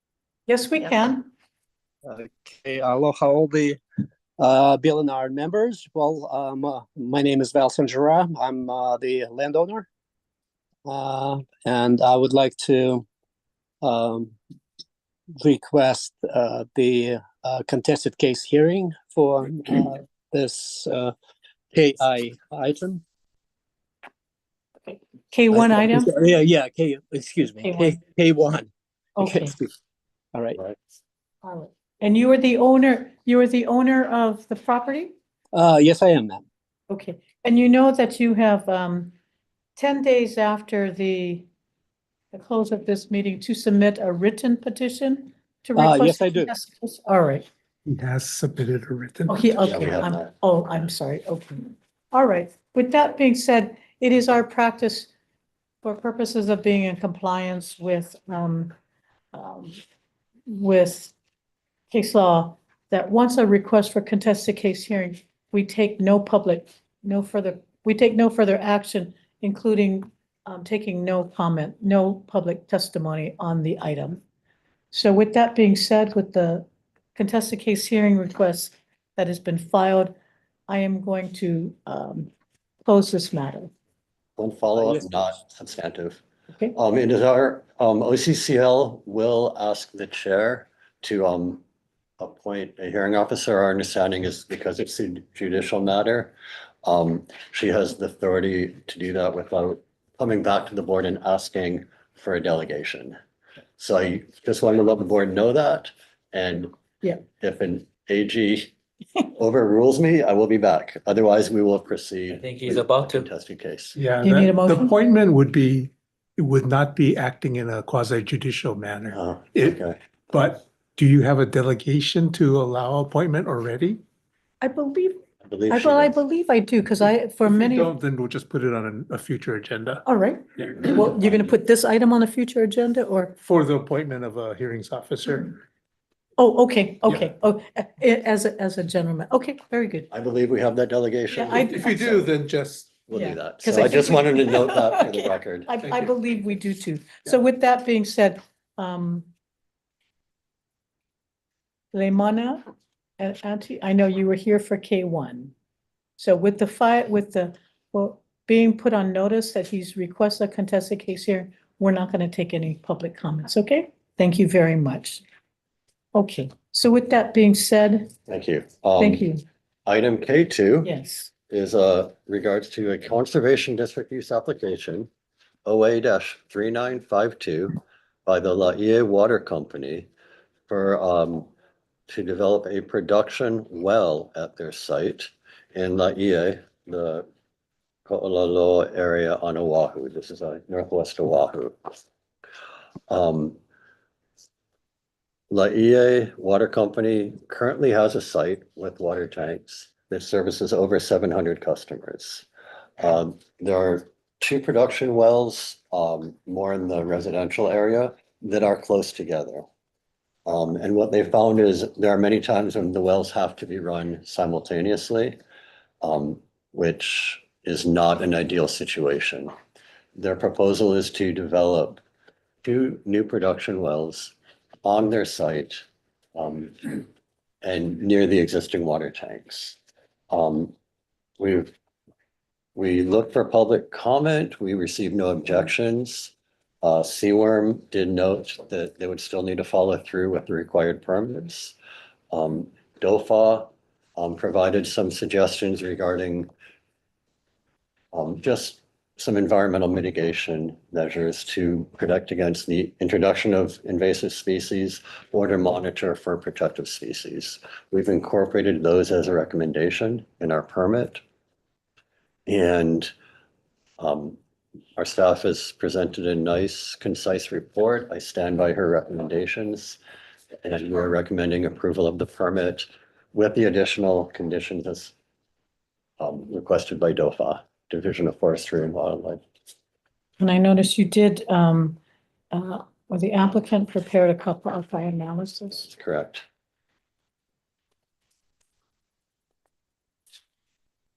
And the site was originally permitted in 1986. Permitted. The tanks. Oh, So okay. it's on a developed area. So we do know that Laie has significant archaeological resources. Yep. But this is on the area that had been developed previously. Is this replacing the existing tanks or is this? It's the- Okay, it's the- I see Jim here. Oh, So it's the production wells. So the tanks would Okay. remain. Okay. And there's a diagram of what we're talking about on exhibit. Mhm. Don't have it memorized yet. On the second to last page, exhibit 8 shows you what production well and pump looks like. Okay. So I noticed that Jim is here. Jim, would you like to come up? Thank you. Thank you. Jim Hayes, agent for the applicant.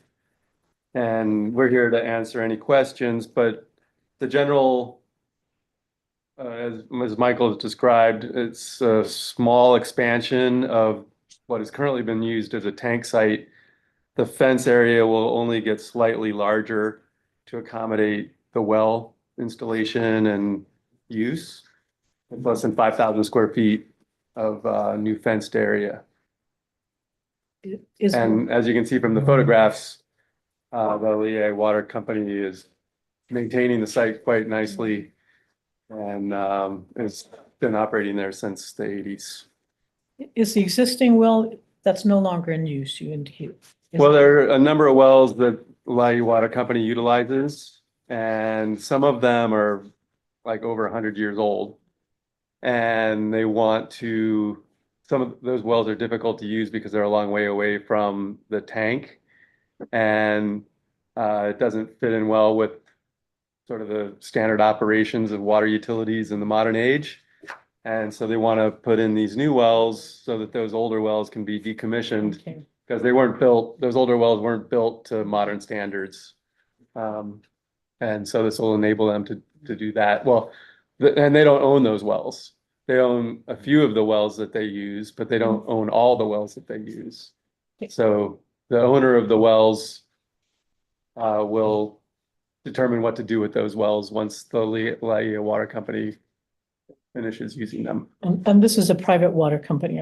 Yes. And is this, and their next step after getting the zoning, the land use approval, is they'll go to CWRM for a water, or a permit, okay? Correct. And their water use allocation will not change. Okay. They're not proposing to pump more water than they are now.